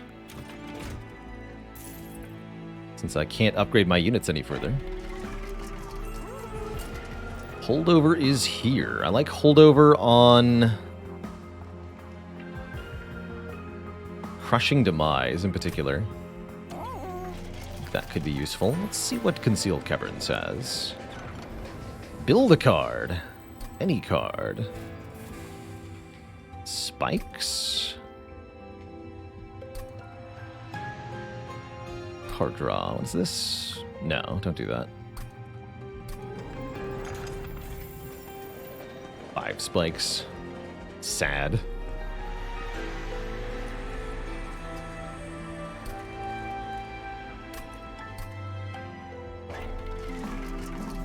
So sad.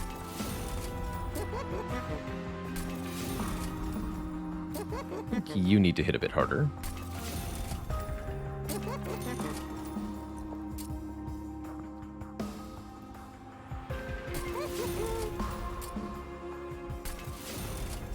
Okay. Time for Fell. Curse variant Fell could be a bit of a challenge here. Although Little Fade is going to be very good at dispatching the bottom floor curse generating enemies here. If we're lucky, maybe not lucky, if we play our cards right, we should be able to get Little Fade to kill all 3 Alabaster Guardians across all 3 floors as well. I think that would be quite cute.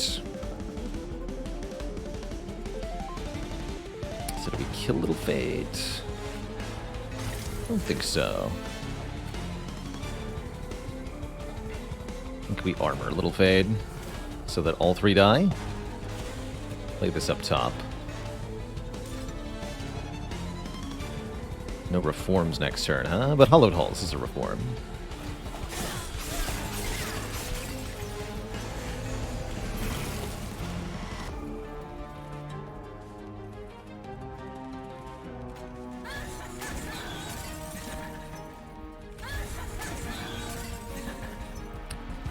Fel eats 175 damage to the face. Good job.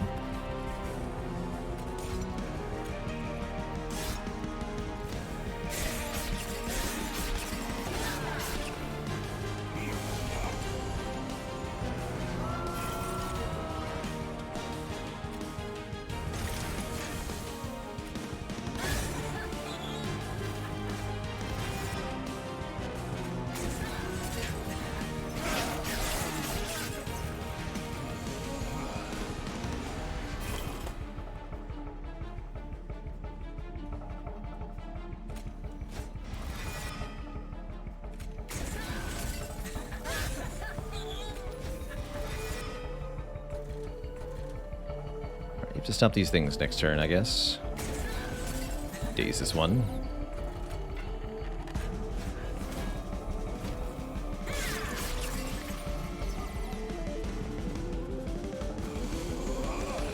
There we go.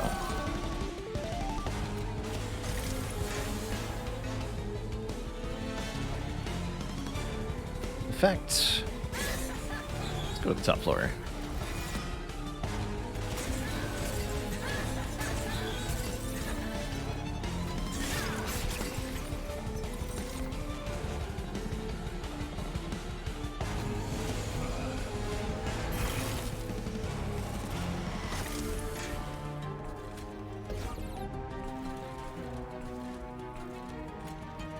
Probably want to hit Fel? Yeah. We have enough thorns now.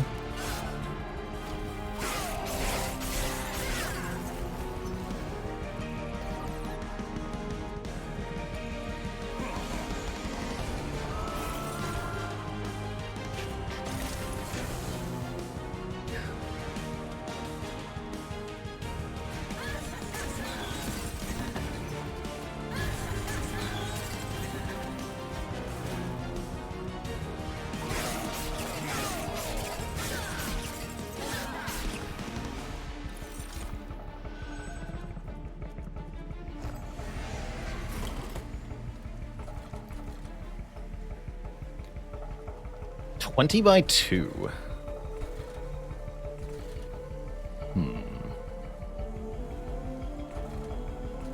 We're gonna need Hef in front of Little Fade at the very end here. So we want Hef to go on each floor successively.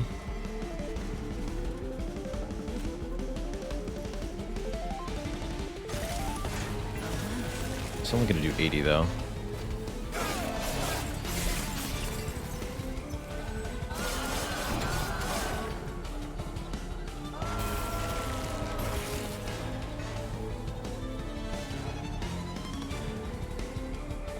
This might also be the time to consider reforming my Little Fade 1 floor lower here. Let's see, 46. So you take 3 hits? That's not even close to enough.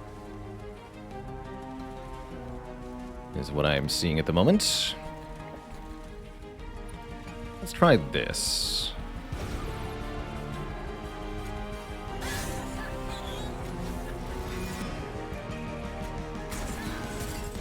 That looks good.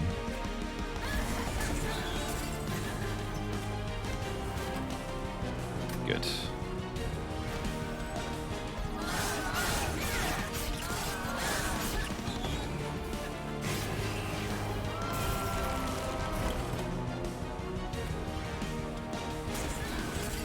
GG. Cool. This run is quite cool so far. Could take another Hallowed Halls. Formless Child can return a random defeated unit, although we still have to deal with it getting purged. We skip these. And even more card draw is definitely the answer here. The more cards we draw, the more times we can kill and reform Little Fade in one turn. Let's get some trinkets. We have, like, no artifacts this run somehow. Load me up. Armor 5, sure. Helps a little bit.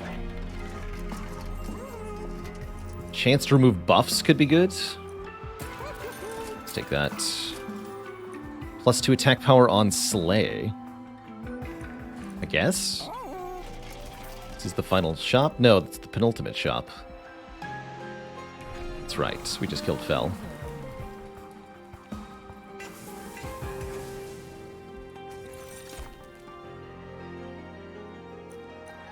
Golden Vault is cute. I don't think I want to daze enemies on the top floor. I guess we take Golden Vault, or I take an extra upgrade slot and try to get one more upgrade on Fel. Or, not Fel. Hef. Don't think it matters that much. Just take the Golden Vault here. And buy, I guess, Consume Crown? I guess Consume Crown. That gives another Slay bonus for Little Fade to enjoy.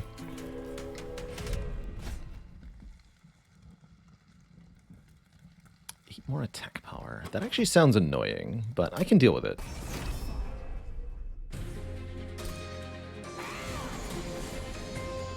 Even if it means that maybe a couple less kills for Little Fade, potentially.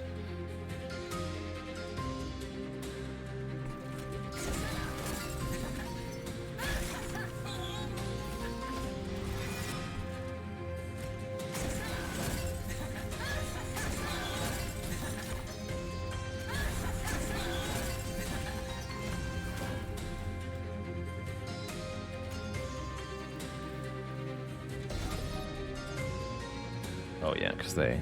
Fair enough. Okay, that's fine.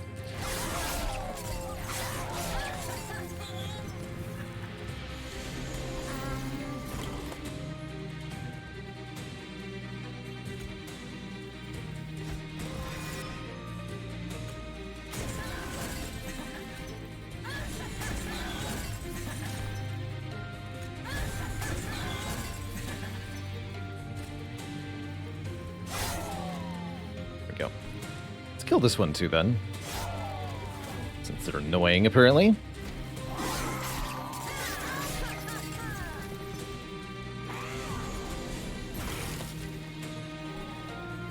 Just too much damage.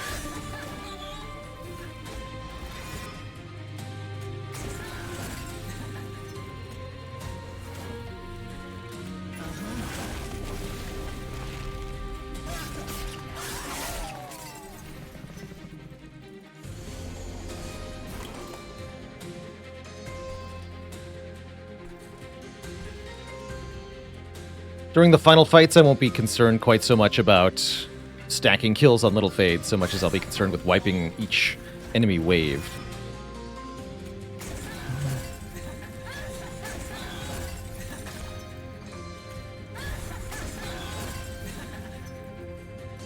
Alright, let's keep crushing Demise for the top floor next turn.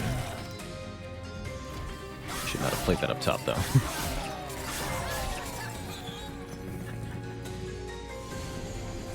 Fine, though. Reform Little Fade. Play Little Fade. Kill Little Fade. Reform Little Fade. Play Little Fade.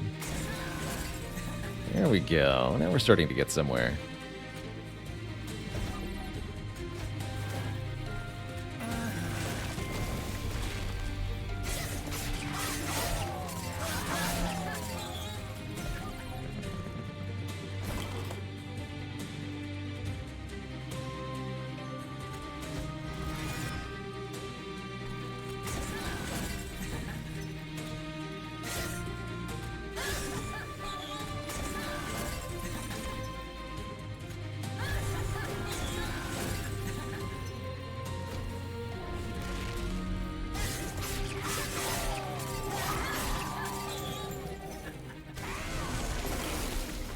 The damage. Alright, these two I'm just gonna kill.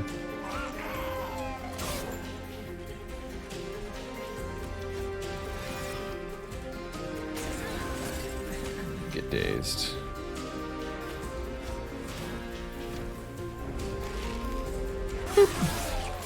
Bippity. Bop.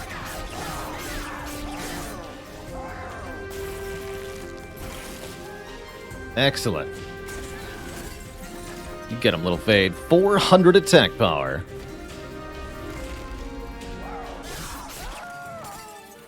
Nice.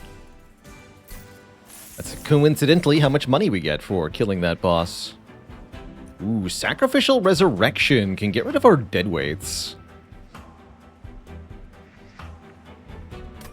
Give me that.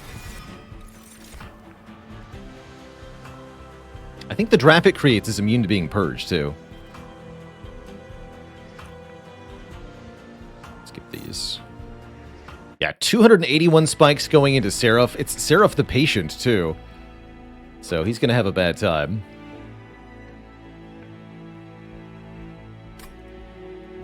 Let's see. Merchant of Steel doesn't offer us really anything, so I think we go Merchant of Magic here.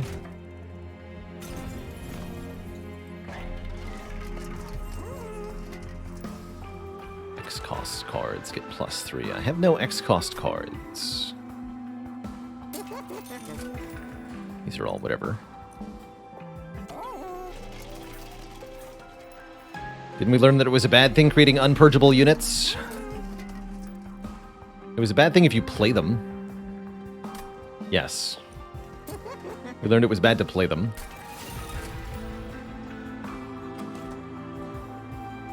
I really don't think we need to double much of anything here.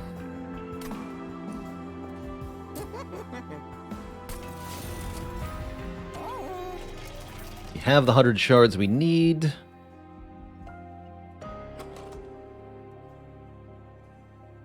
Guess I'm going to dupe Crushing Demise for the last battles. Why is it bad to play them? Because then they go to the reform pool and we can reform them instead of Little Fade sometimes. I think this far into the run, the deck is sufficiently developed. It won't be an issue. Having all this money is not bad with Golden Vault, by the way. So we have a sort of an extra health pool for the Pyre here. Means we can let a bunch of things slip during the final fight, if need be. Not that I think we will need to be.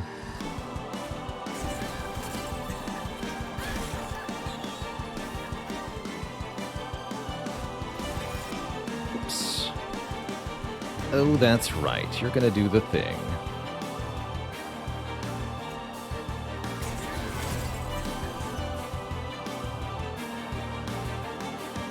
Well, fair enough.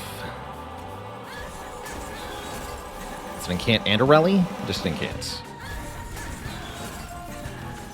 Cool.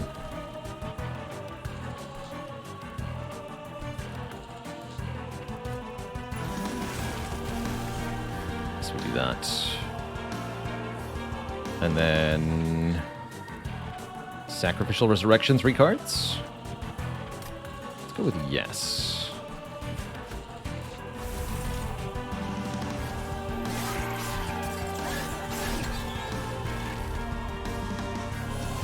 Metal Kirby, thank you so much for the 2 months of support.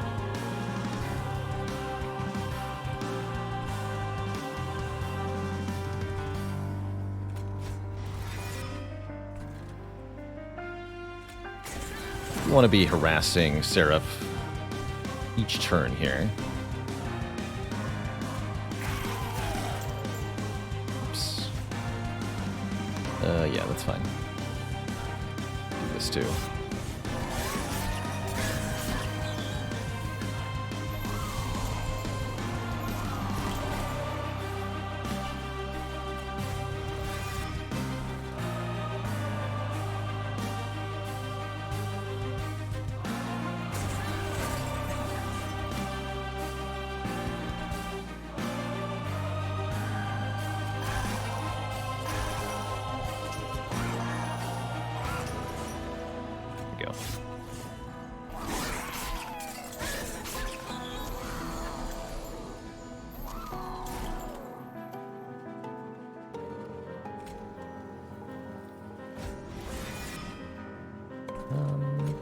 Down here.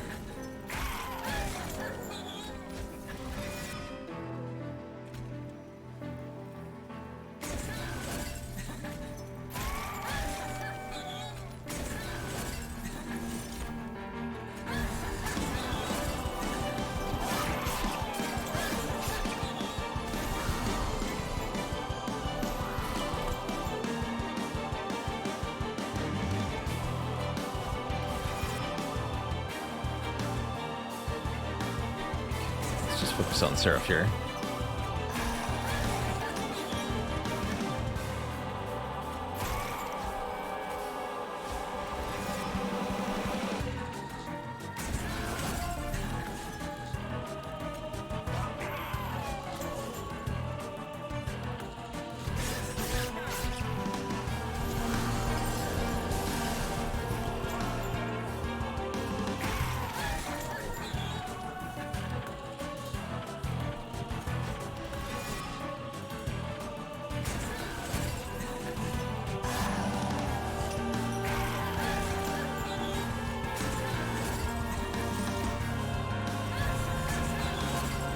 $14 burnout.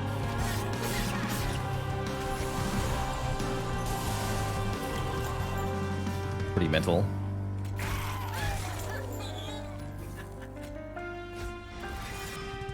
Alright, you can rack up a few kills, they'll fade. Seems fine.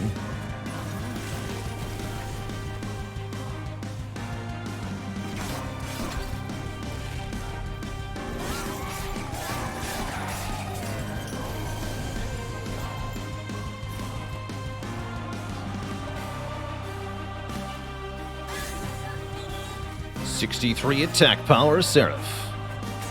Doesn't matter, my armor is even higher.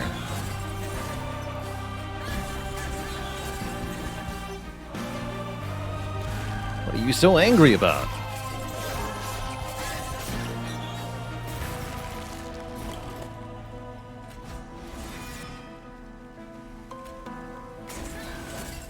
GG.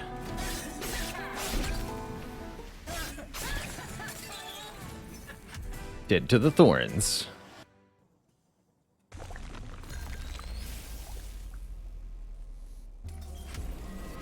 And now the final opponent, the last divinity, either in victory or defeat. The divinity's endless destruction rages on. This boss is present on all 3 floors simultaneously. Different properties on each floor. Middle floor having multi-attack. That's probably what we're going to try to abuse here. As Little Fade's impressive thorns will quickly shred through 5,000 health when we're doing 650 spike damage per turn. Get him, good old Wingmaker.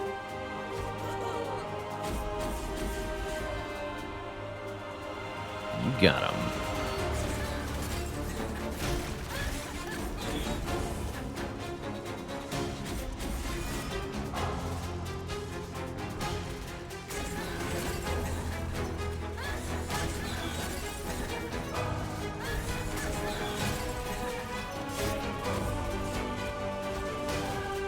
Sorry, 982 damage. Even better.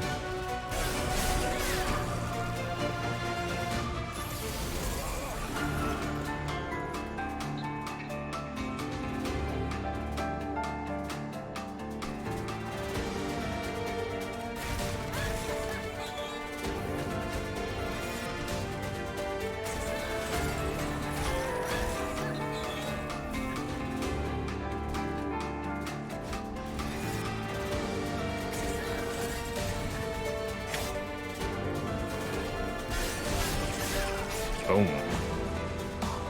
Can you daze a segment of divinity? Yes. They each track it separately, though. But yes, you can.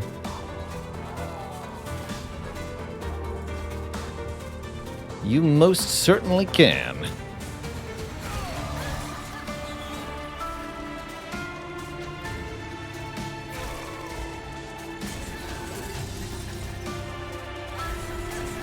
And that will stop that one segment from attacking.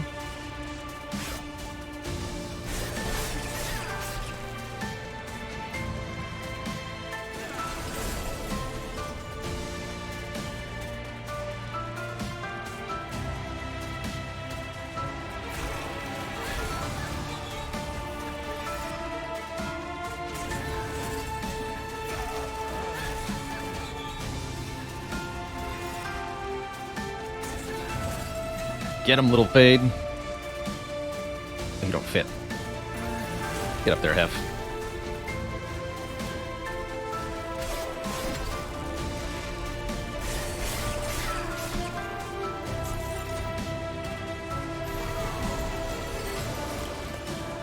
Is this the end?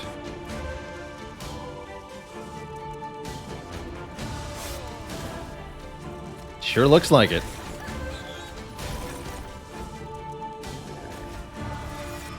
GG. With many turns left to spare, Little Faye does the job. With Hef for emotional support. GG. GG, Twitch chat.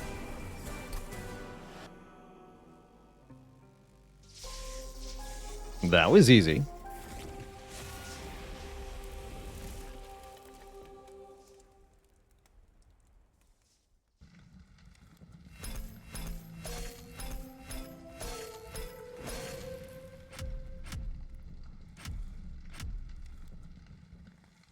New personal record for Heartless applied. I didn't even know that was tracked.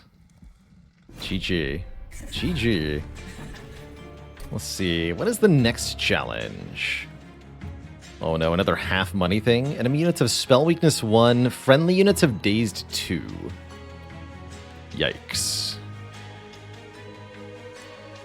That sounds like one of the tougher ones.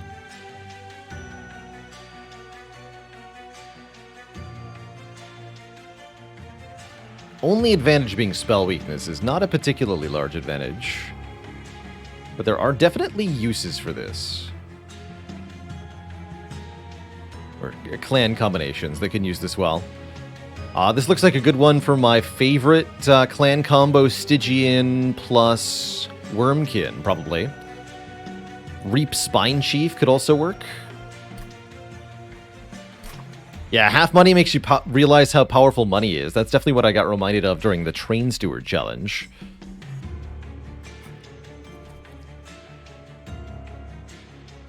And we actually haven't won Stygian Wormkin with the other clan leader.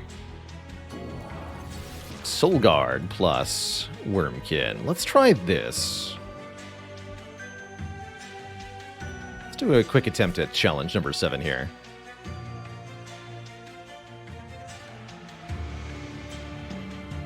Soulguard the Useless, that's right. But look at that, lots of spell weakness allowed. Shelter, too. Most of Soulguard's effects don't care about the dazed. In particular, the phased version is immune to daze, is my understanding. Or we can go Cold Channel, the Revenge Frostbite version. With 2 shelters, I'm kind of tempted by Cold Channel. Let's try it. Cold Channel gets really strong if you can play a lot of spells.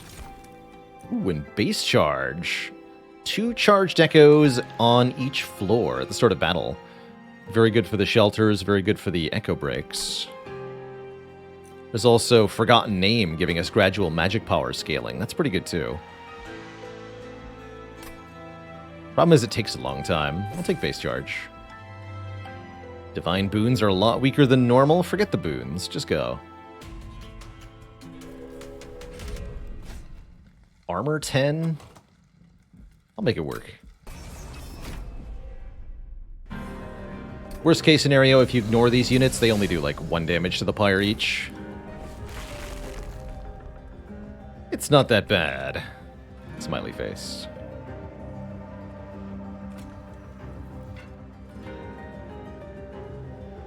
Definitely don't want to put you there, though. You gotta go up top, buddy.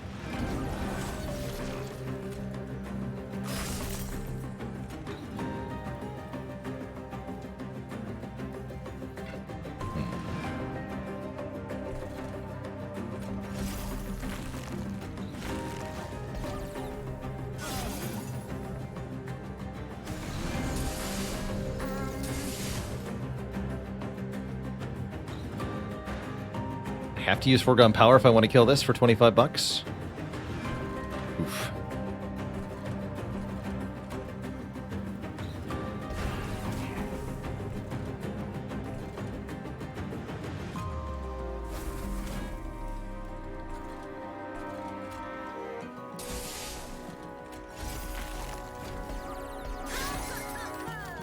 My opinion on Banners of Ruin. Banners of Ruin was a cute little deck-building roguelite. It doesn't have the depth or replayability of either Spire or Monster Train, but it's definitely a novel take on the genre and heckin' cute. So I really enjoyed my time with it.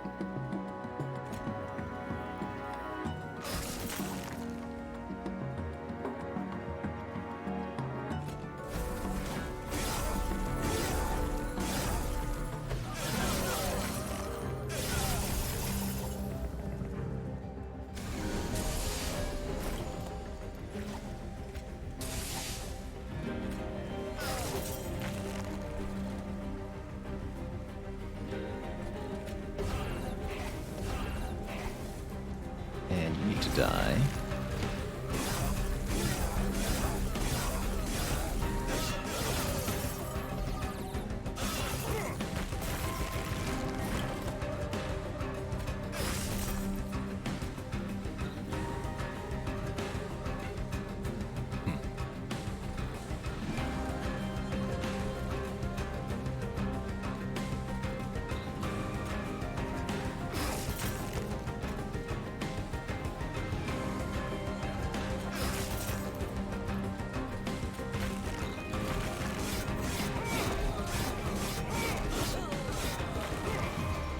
D's got me good there.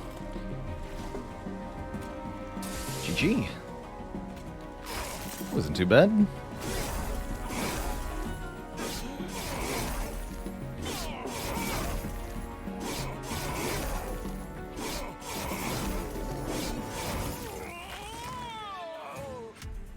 The higher that frostbite stacks, the deadlier the damage output.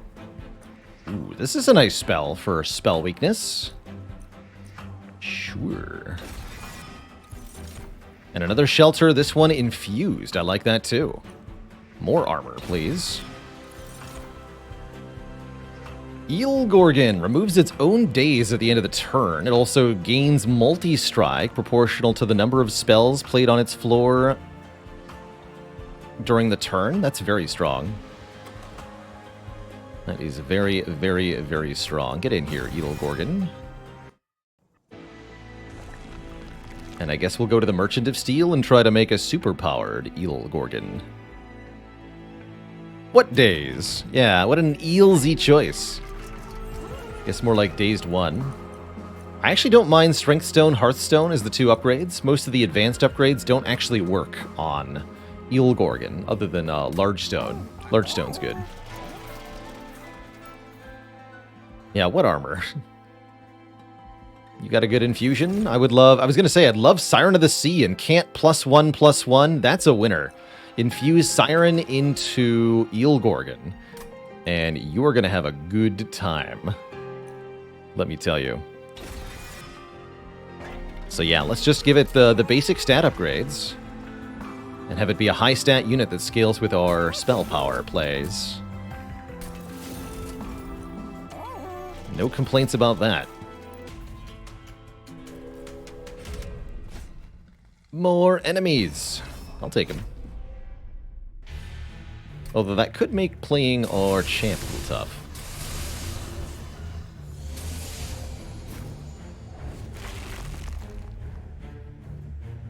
A little bit.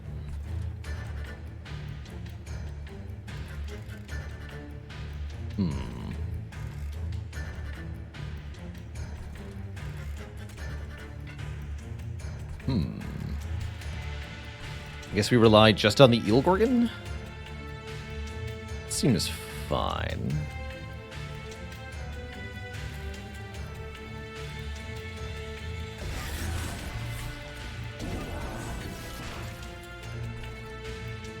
Other units perish.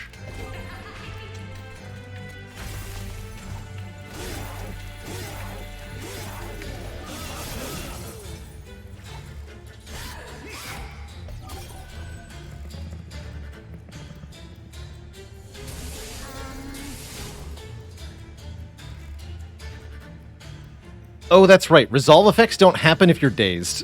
I forgot about that. Oh, shoot. Eel Gorgon does care about dazed. Interesting. Well, that's not what I wanted. Oh well.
Get him.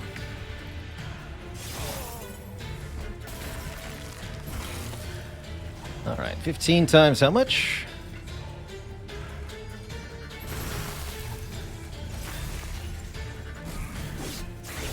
Talk. Okay, so I'm a little concerned knowing that the Daze does not get purged. That means Embergrain doesn't get purged either. Can add magic power to a floor. That's pretty dang strong. Although not that many of our effects actually scale with magic power. Let's skip these. Proclamation with an infusion. That we definitely take. 0 cost to deal 50 damage. One of the strongest spells there is. Very broken for this particular clan combination.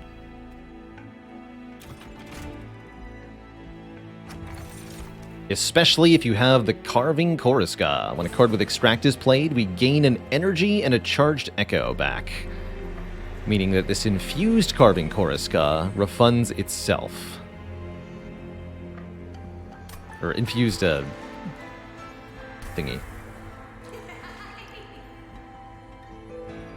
So we get more attack power and +1/+1 per spell played.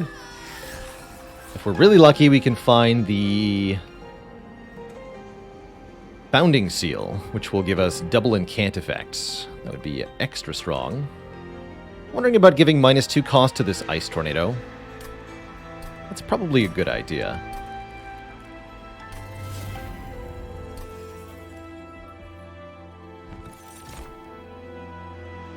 I want a Titan Sentry.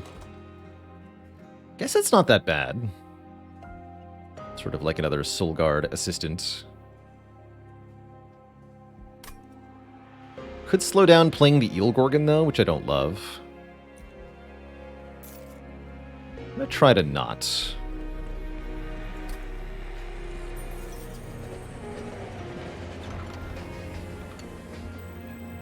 Superpower a Steward, please. And purge it from my deck. At the end of the combat in which I play it. That is the plan. Okay, so knowing that Daze happens, how do we make this a little bit better? That means we're almost always setting up on the top floor. It's kind of a given. That means we do want Phase Soul Guard.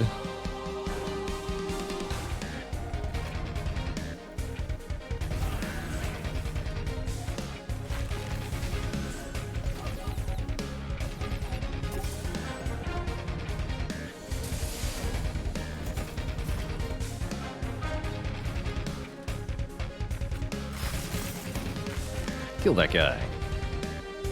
You too.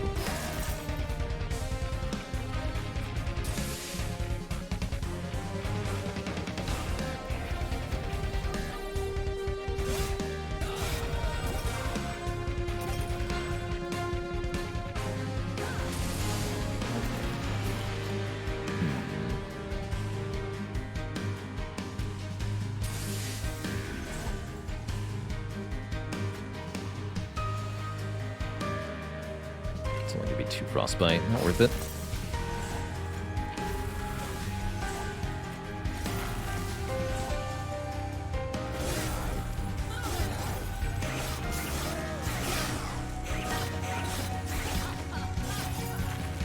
Soul Guard is in the back. That's kind of awkward, actually. Hopefully, we get knocked to back again. Otherwise, this could go a little bit awkwardly.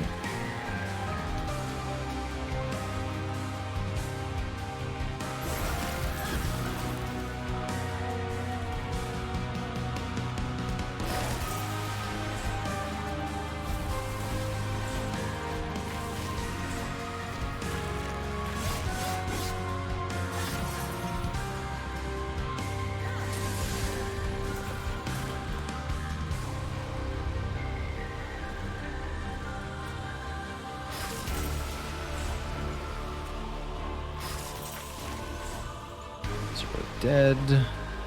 Let's frostbite you.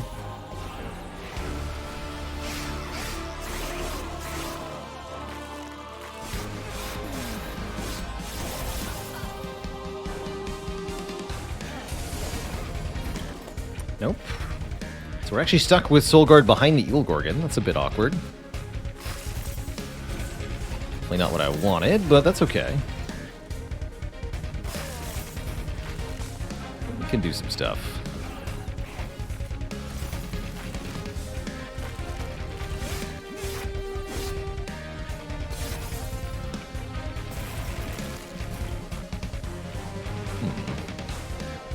It's not the stuff I was hoping for, though.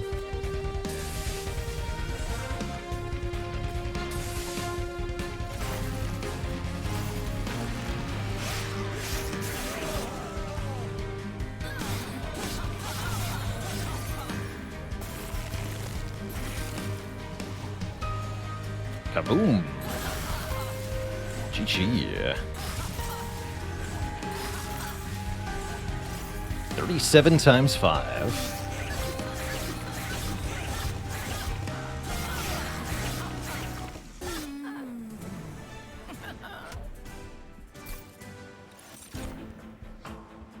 Transfer Frostbite. Apply 4x Reap. Actually sounds quite good with Wormkin Spike here. This hits an entire floor, and the damage is quite likely to be significant because this card is infused and we have base charge. Let's grab that. Another chance at Titan Sentry? I don't think so. I think we have the 2 units we're going to use. Although I could maybe add a Mollusk Mage, as it does fit into our battle line. We add card draw? Probably. Yeah, we do. Wonder if I ever go 2 Gorgons here.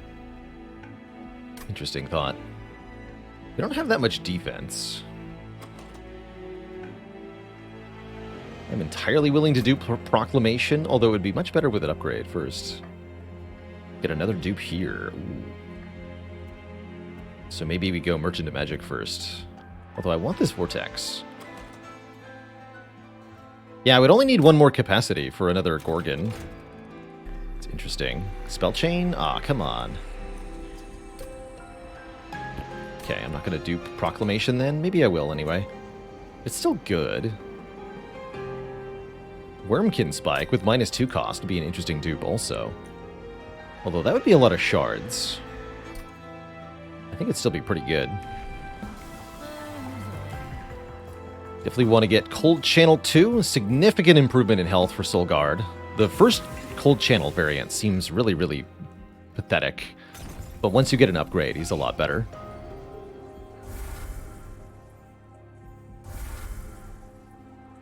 So yeah, let's just dupe... Let's dupe the Spike with -2 costs. That seems cool.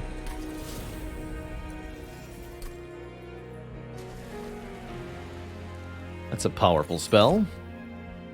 We do get up there in shard count, but I'm not too worried. Not too worried at all.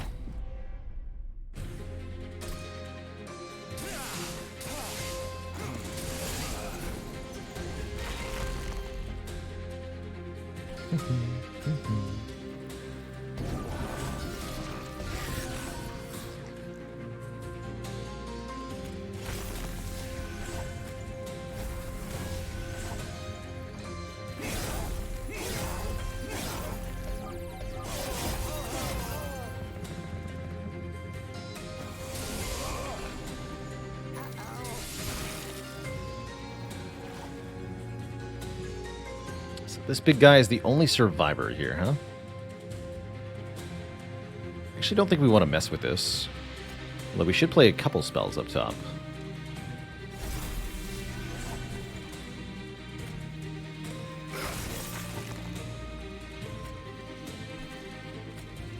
This, and then just here.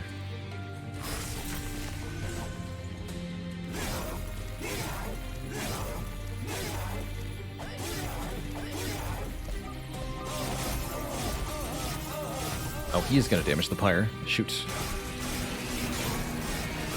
That's not too bad, though.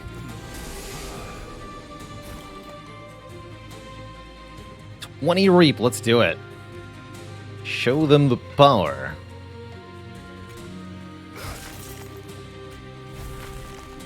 Minus 80 health. You have damage shield, so you don't die. Cute.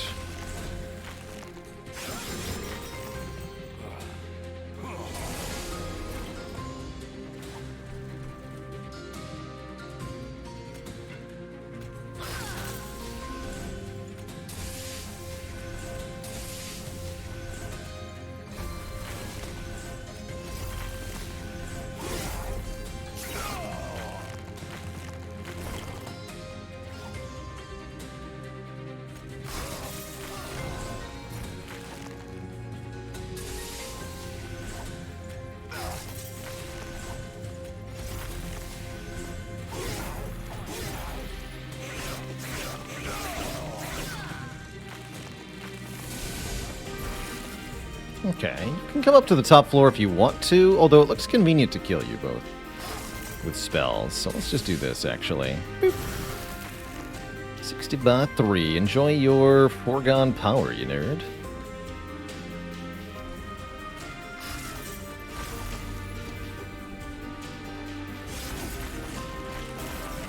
The higher up he gets, the stronger he becomes, though. It's a slight issue.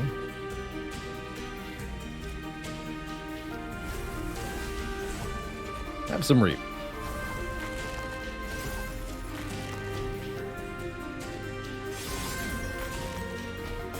So 18 by 2. That's a bit concerning. Good. Well, that's pretty close.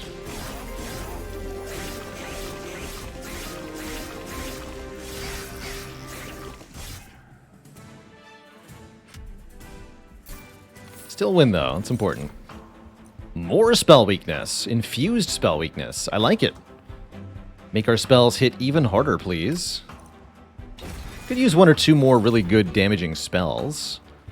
What about Broken Memories? Return a consumed spell to the top of the draw pile. Don't actually have very... Oh, I could get the Wormkin spikes back. That's actually badass.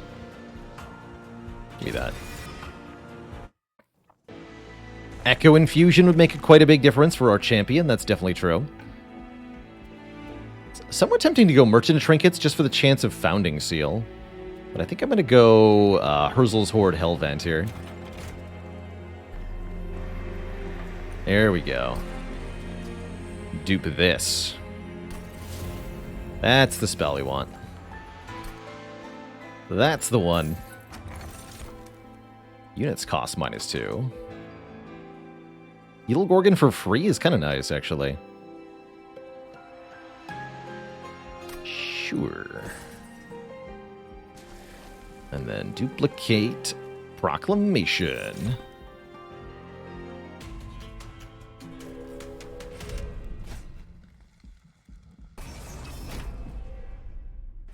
Freel Gorgon.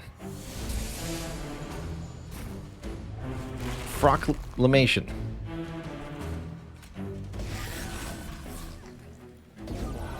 Doesn't have the same ring to it. Has to be an enemy unit.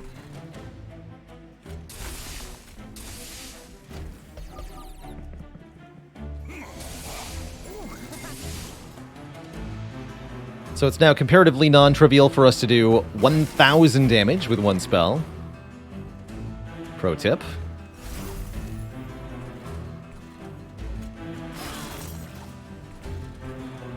I probably shouldn't have put Gorgon in the front there, huh? That's not correct.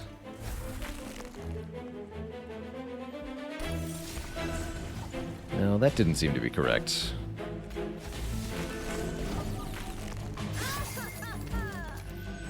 That could be an issue, actually. Well, hopefully that won't bite me too hard.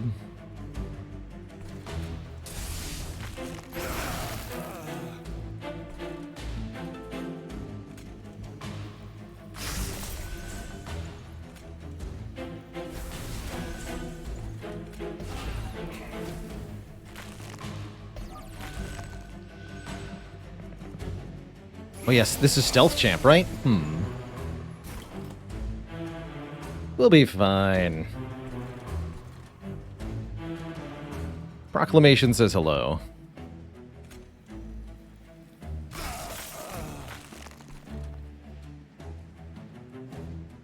Totally fine.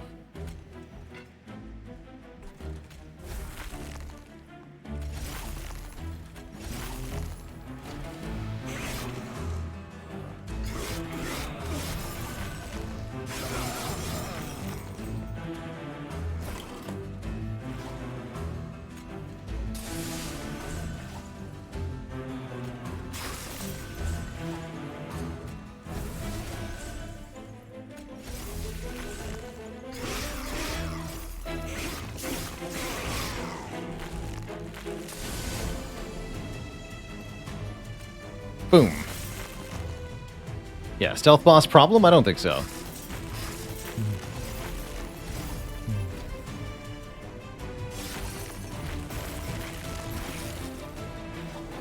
They are already dead.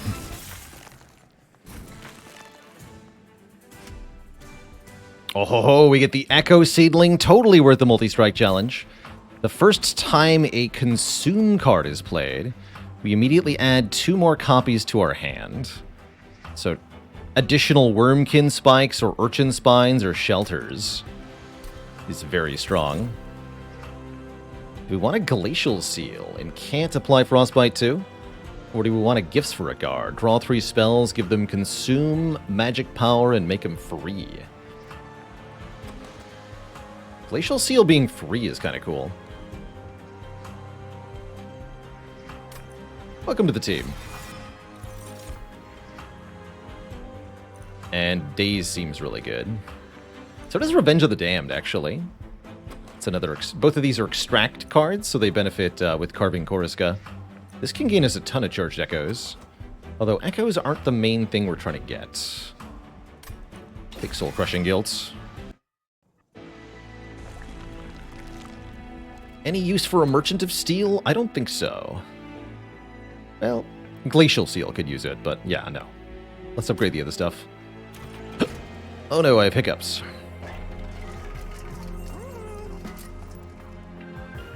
Help. Permafrost. Permafrost Soul Crushing Guilt is pretty good. Let's hold on to that. Shelters need to be free if I'm going to be making additional copies of them. Proclamation Consume with Echo Seedling is a thing. Still planning on duping the Gorgon? I might. We'll see how... now that it's free, it seems more reasonable to do so. Although that would mean that the seal is no use. It's a slight issue. But only a slight issue.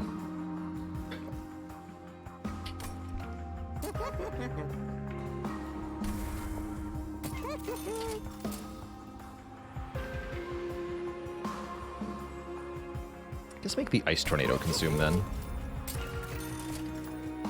And there's Holdover. Okay, Holdover Proclamation.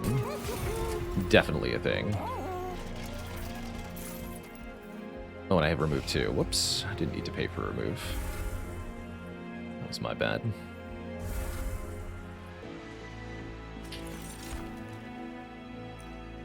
Apply 2 additional stacks of Frostbite each time it's applied. Frostbite does not decay. Okay, so that makes the Glacial Seal twice as good. That's quite sweet.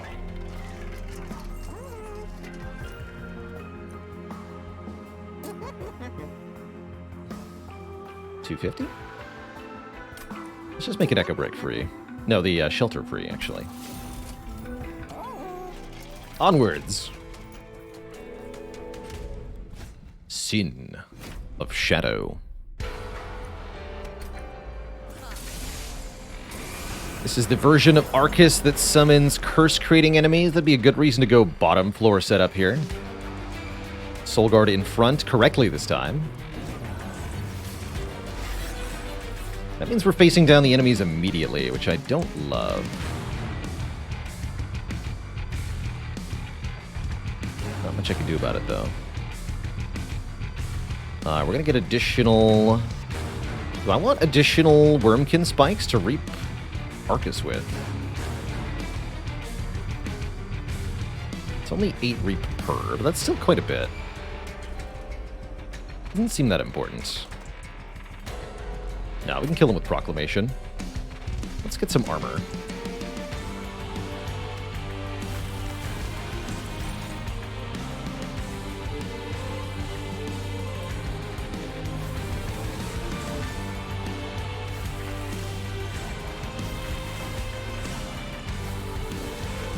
It's also giving me lots of shards and such.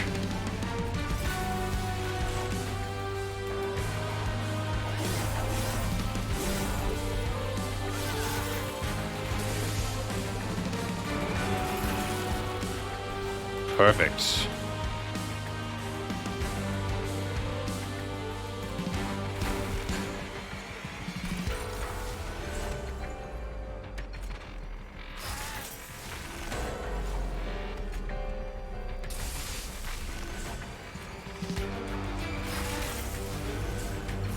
Just keep that.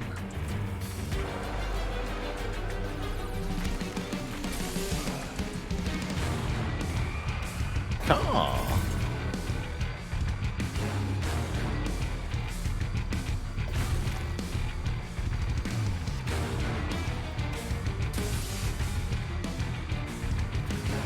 Boom, 1,000 damage. And a bunch of reap. 24 stacks. Make it 32 stacks, actually.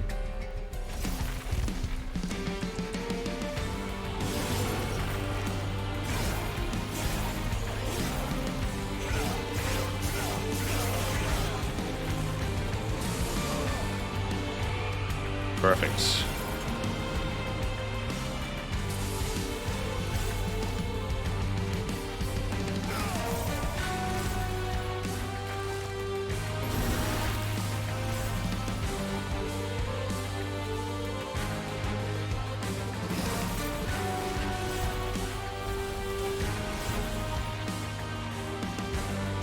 $192 reap damage this turn. Good stuff.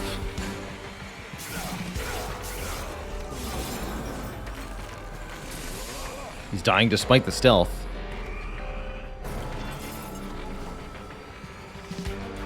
Eel Gorgon's first turn-off daze has all the multi-strikes. Yes, because while the Eel Gorgon is dazed, it can't purge its status effects.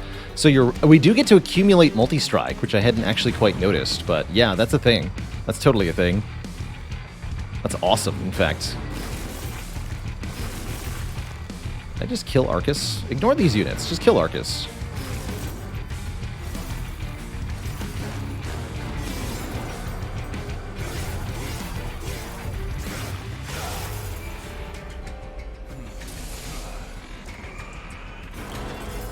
He dies to reap. Good job.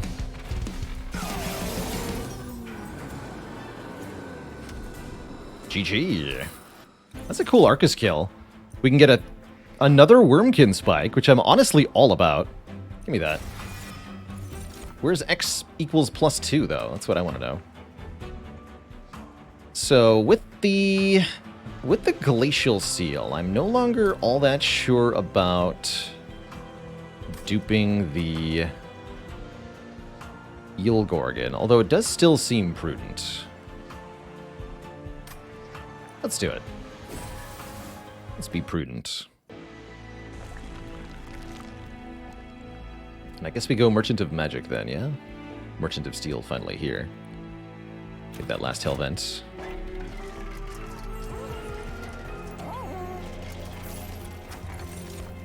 Plus 5 health. Sure. Don't need any of this. But we do want to go Cold Channel 3, I believe. 2 Frostbite per shard is very, very strong.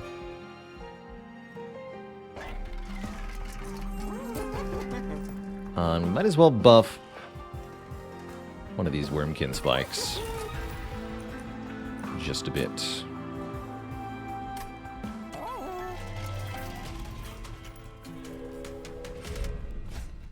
Ooh, Heaven's Seal, huh?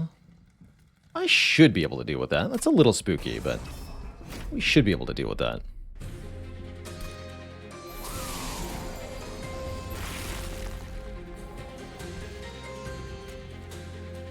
I'm going to get 2 more of these. That's pretty good.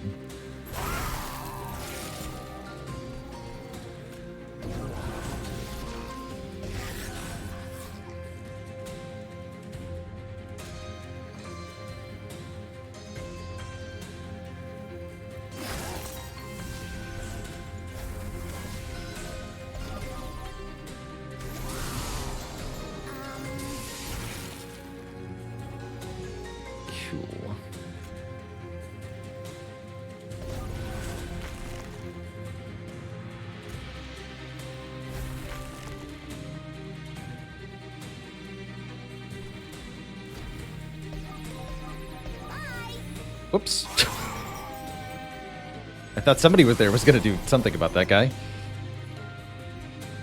Nope. Everyone's taking a break. Fair enough.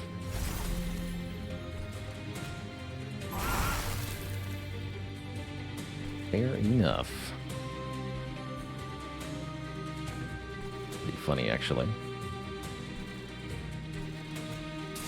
You snooze, you lose, I guess.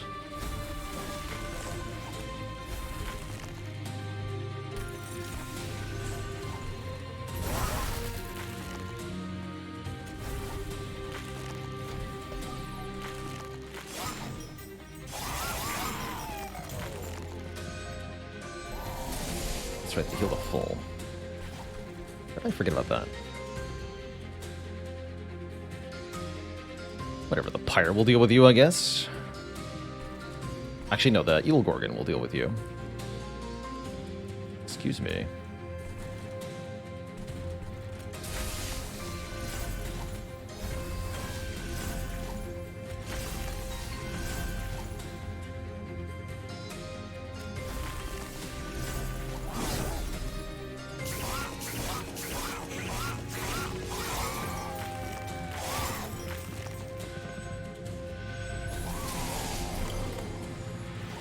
There we go. Proclamation can kill stuff.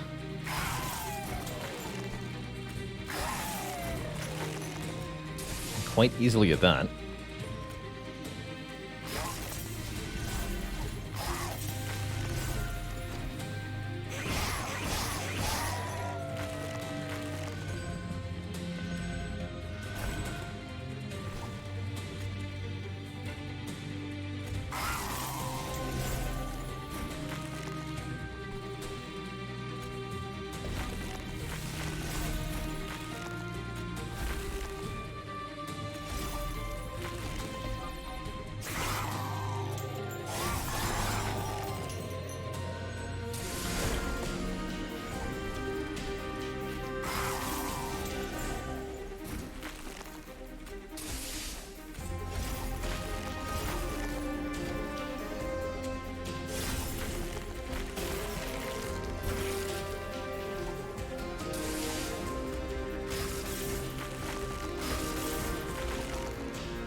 Excellent.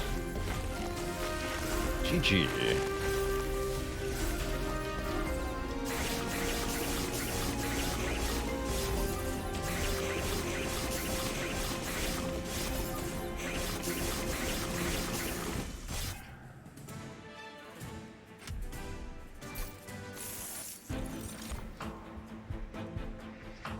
Consume Seraph. Doesn't seem like that big of a deal.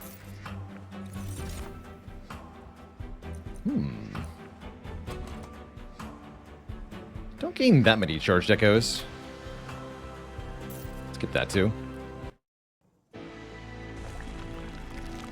Okay, we go Merchant of Steel here because I want the Unstable Vortex Hellvent. I would love to dupe the Holdover Proclamation in particular. That seems very good.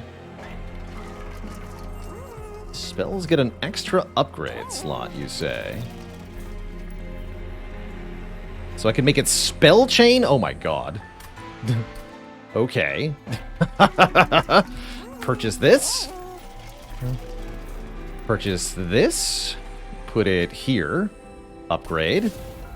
And then get another one. And we have basically the strongest spell ever.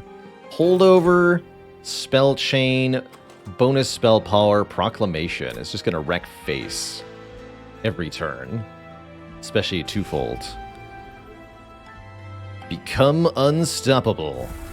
The Gigabonk. And get rid of these stupid cards that discard other cards.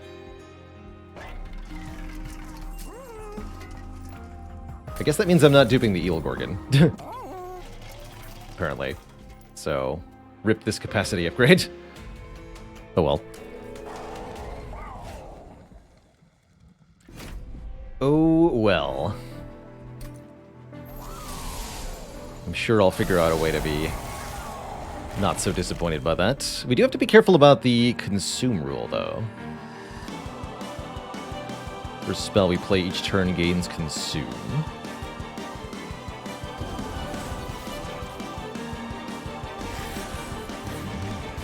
Guess we're gonna do Wormkin Spike. Get more of those.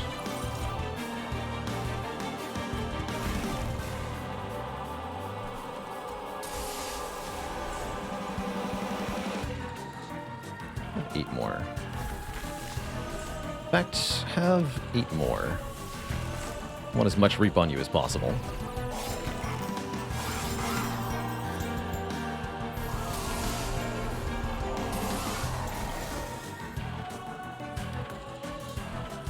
Okay, first card has consumed.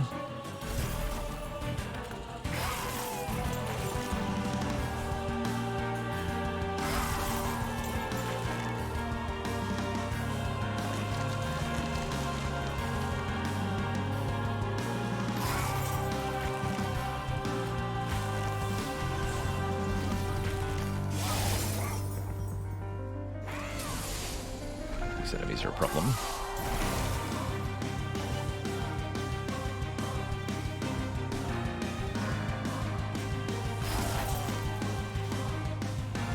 Okay, we have both holdover proclamations, though.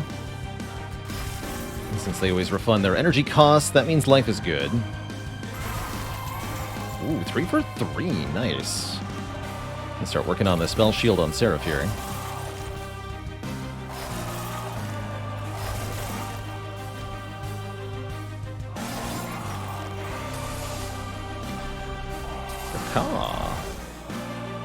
Only heaven can exist in the end.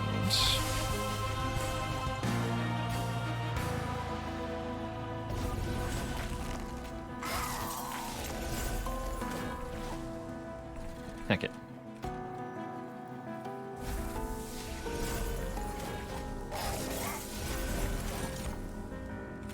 Boom, 1,000 damage. And you know what? Take another 1,400. Or another 400, rather.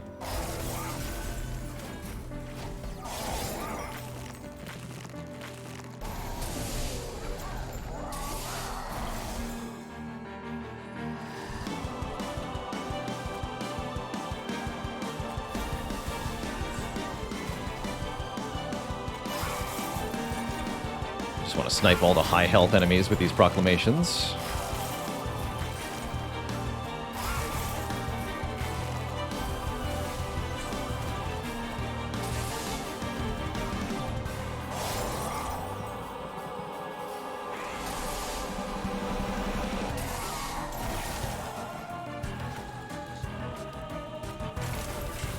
Guess we get rid of this. Guess so. I don't want to lose the proclamations, that's for sure.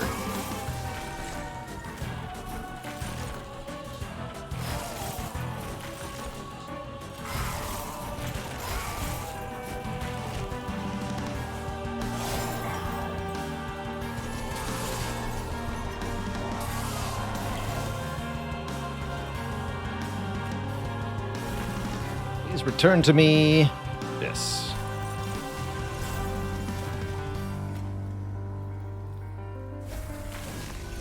Okay, if this whole floor is dying, we can use the proclamations down here.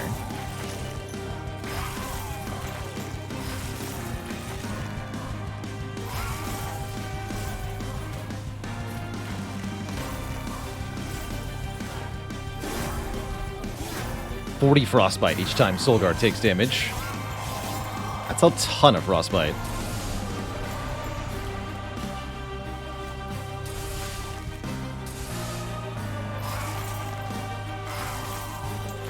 $1,000 damage. GG. Seraph never got to attack directly in this fight, and I'm cool with that. Question is, how well do we do against Last Divinity? I think pretty well with this set of units and cards here. Last Divinity has different status effects on each floor, though. Mid would be ideal if we're looking to utilize the revenge damage. We also get to utilize the additional capacity this way. It's kind of cool, actually. We drew Proclamation turn 1, that is surely a good sign, and I guess I'll play the Ice Tornado too with Consume here, off the Echo Seedling.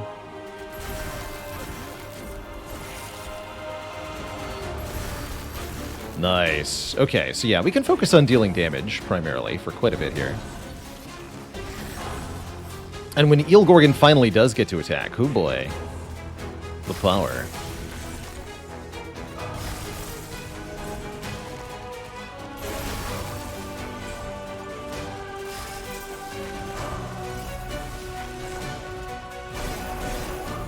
Of course, 20 damage per turn to Solguard. Solguard probably won't last all that long. Something to be careful about. These do not have piercing. This is a bad floor. Yeah, this is not good. Although we can just stack Frostbite on the whole floor, maybe? I guess so. Just keep focusing on the boss for the moment. Order. That's fine.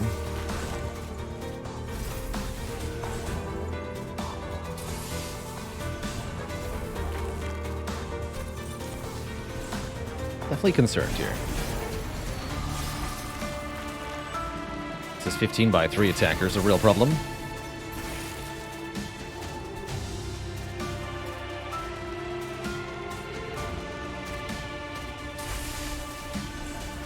Both of my units are dying. That's not a good sign.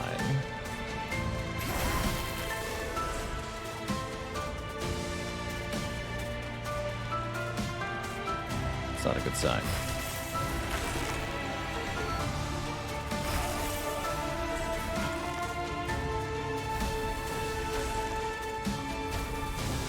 Shit.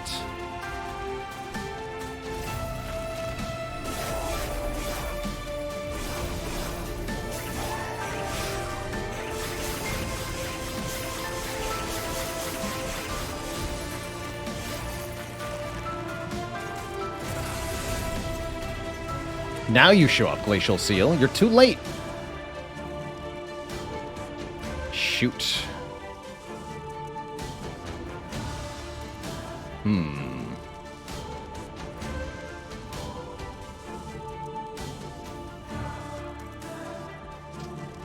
That's pretty bad.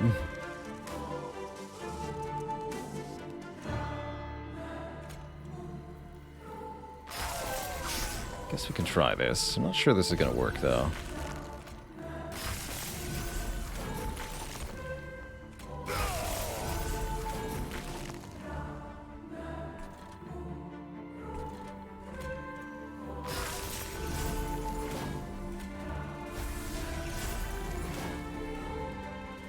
That classic Magi problem.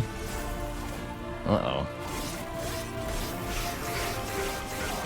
I think we're dead? I think we're dead. I wonder if we deployed top, we were okay.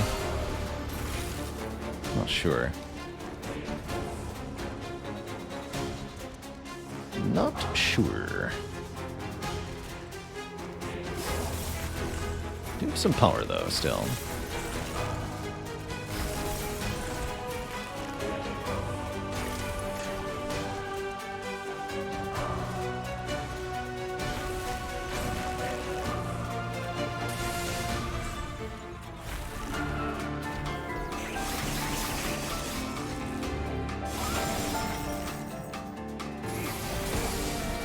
Not over yet. Don't you worry. Although this floor might end me. Wonder if we can just nuke the boss sufficiently here. Kinda doubt it.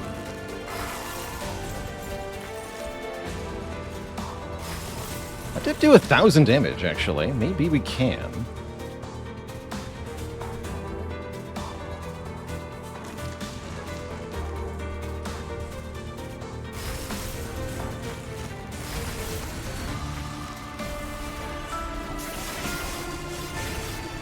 Actually, that's pretty close.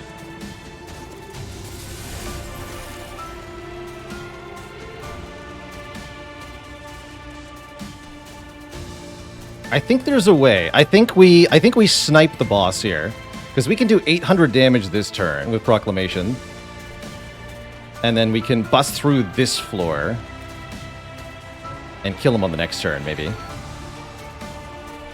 This one does double damage too. 400. Actually, wait, we just kill right now, yeah? No, we just kill right now. Easy. You're wrecked. Ya nerd. GG. Challenge number 7 crossed off the list. Easy peasy. Barely an inconvenience. That's right. They never had us. Definitely showing off the power of Proclamation there. GG. Another crown complete. And another expert challenge done. We're at 7 out of 25. Goal is to get them all done by the end of the year. We can definitely do that. And that's right, we did that challenge the first try. Nicely done, everybody. Well, Twitch chat, that's all the action I've got for you today. It's been a really productive day. 2 expert challenges down, 1 card, 1 curse card in Slay the Spire down. We are going to be back at it tomorrow with more Slay the Spire, playing modded Community Day Slay the Spire. Going to be checking out the Collector in Downfall, now that Collector's in beta, as well as revisiting the Packmaster. That's the plan for the special thank you content tomorrow. And again, that's a regular occurrence. As a thank you for so many people supporting the channel for yet another incredible month. Thank you all. All right, folks, I am out of here. So long, farewell, Dirty Dirk, Zizivivification, Migashu, Torok Fremen, Explosive Ash, Ra Hype, Gall 4, Oscar the Gripe, and everybody else. Till next time, my friends, stay cozy and be kind to one another. Toodaloo, folks, and good night.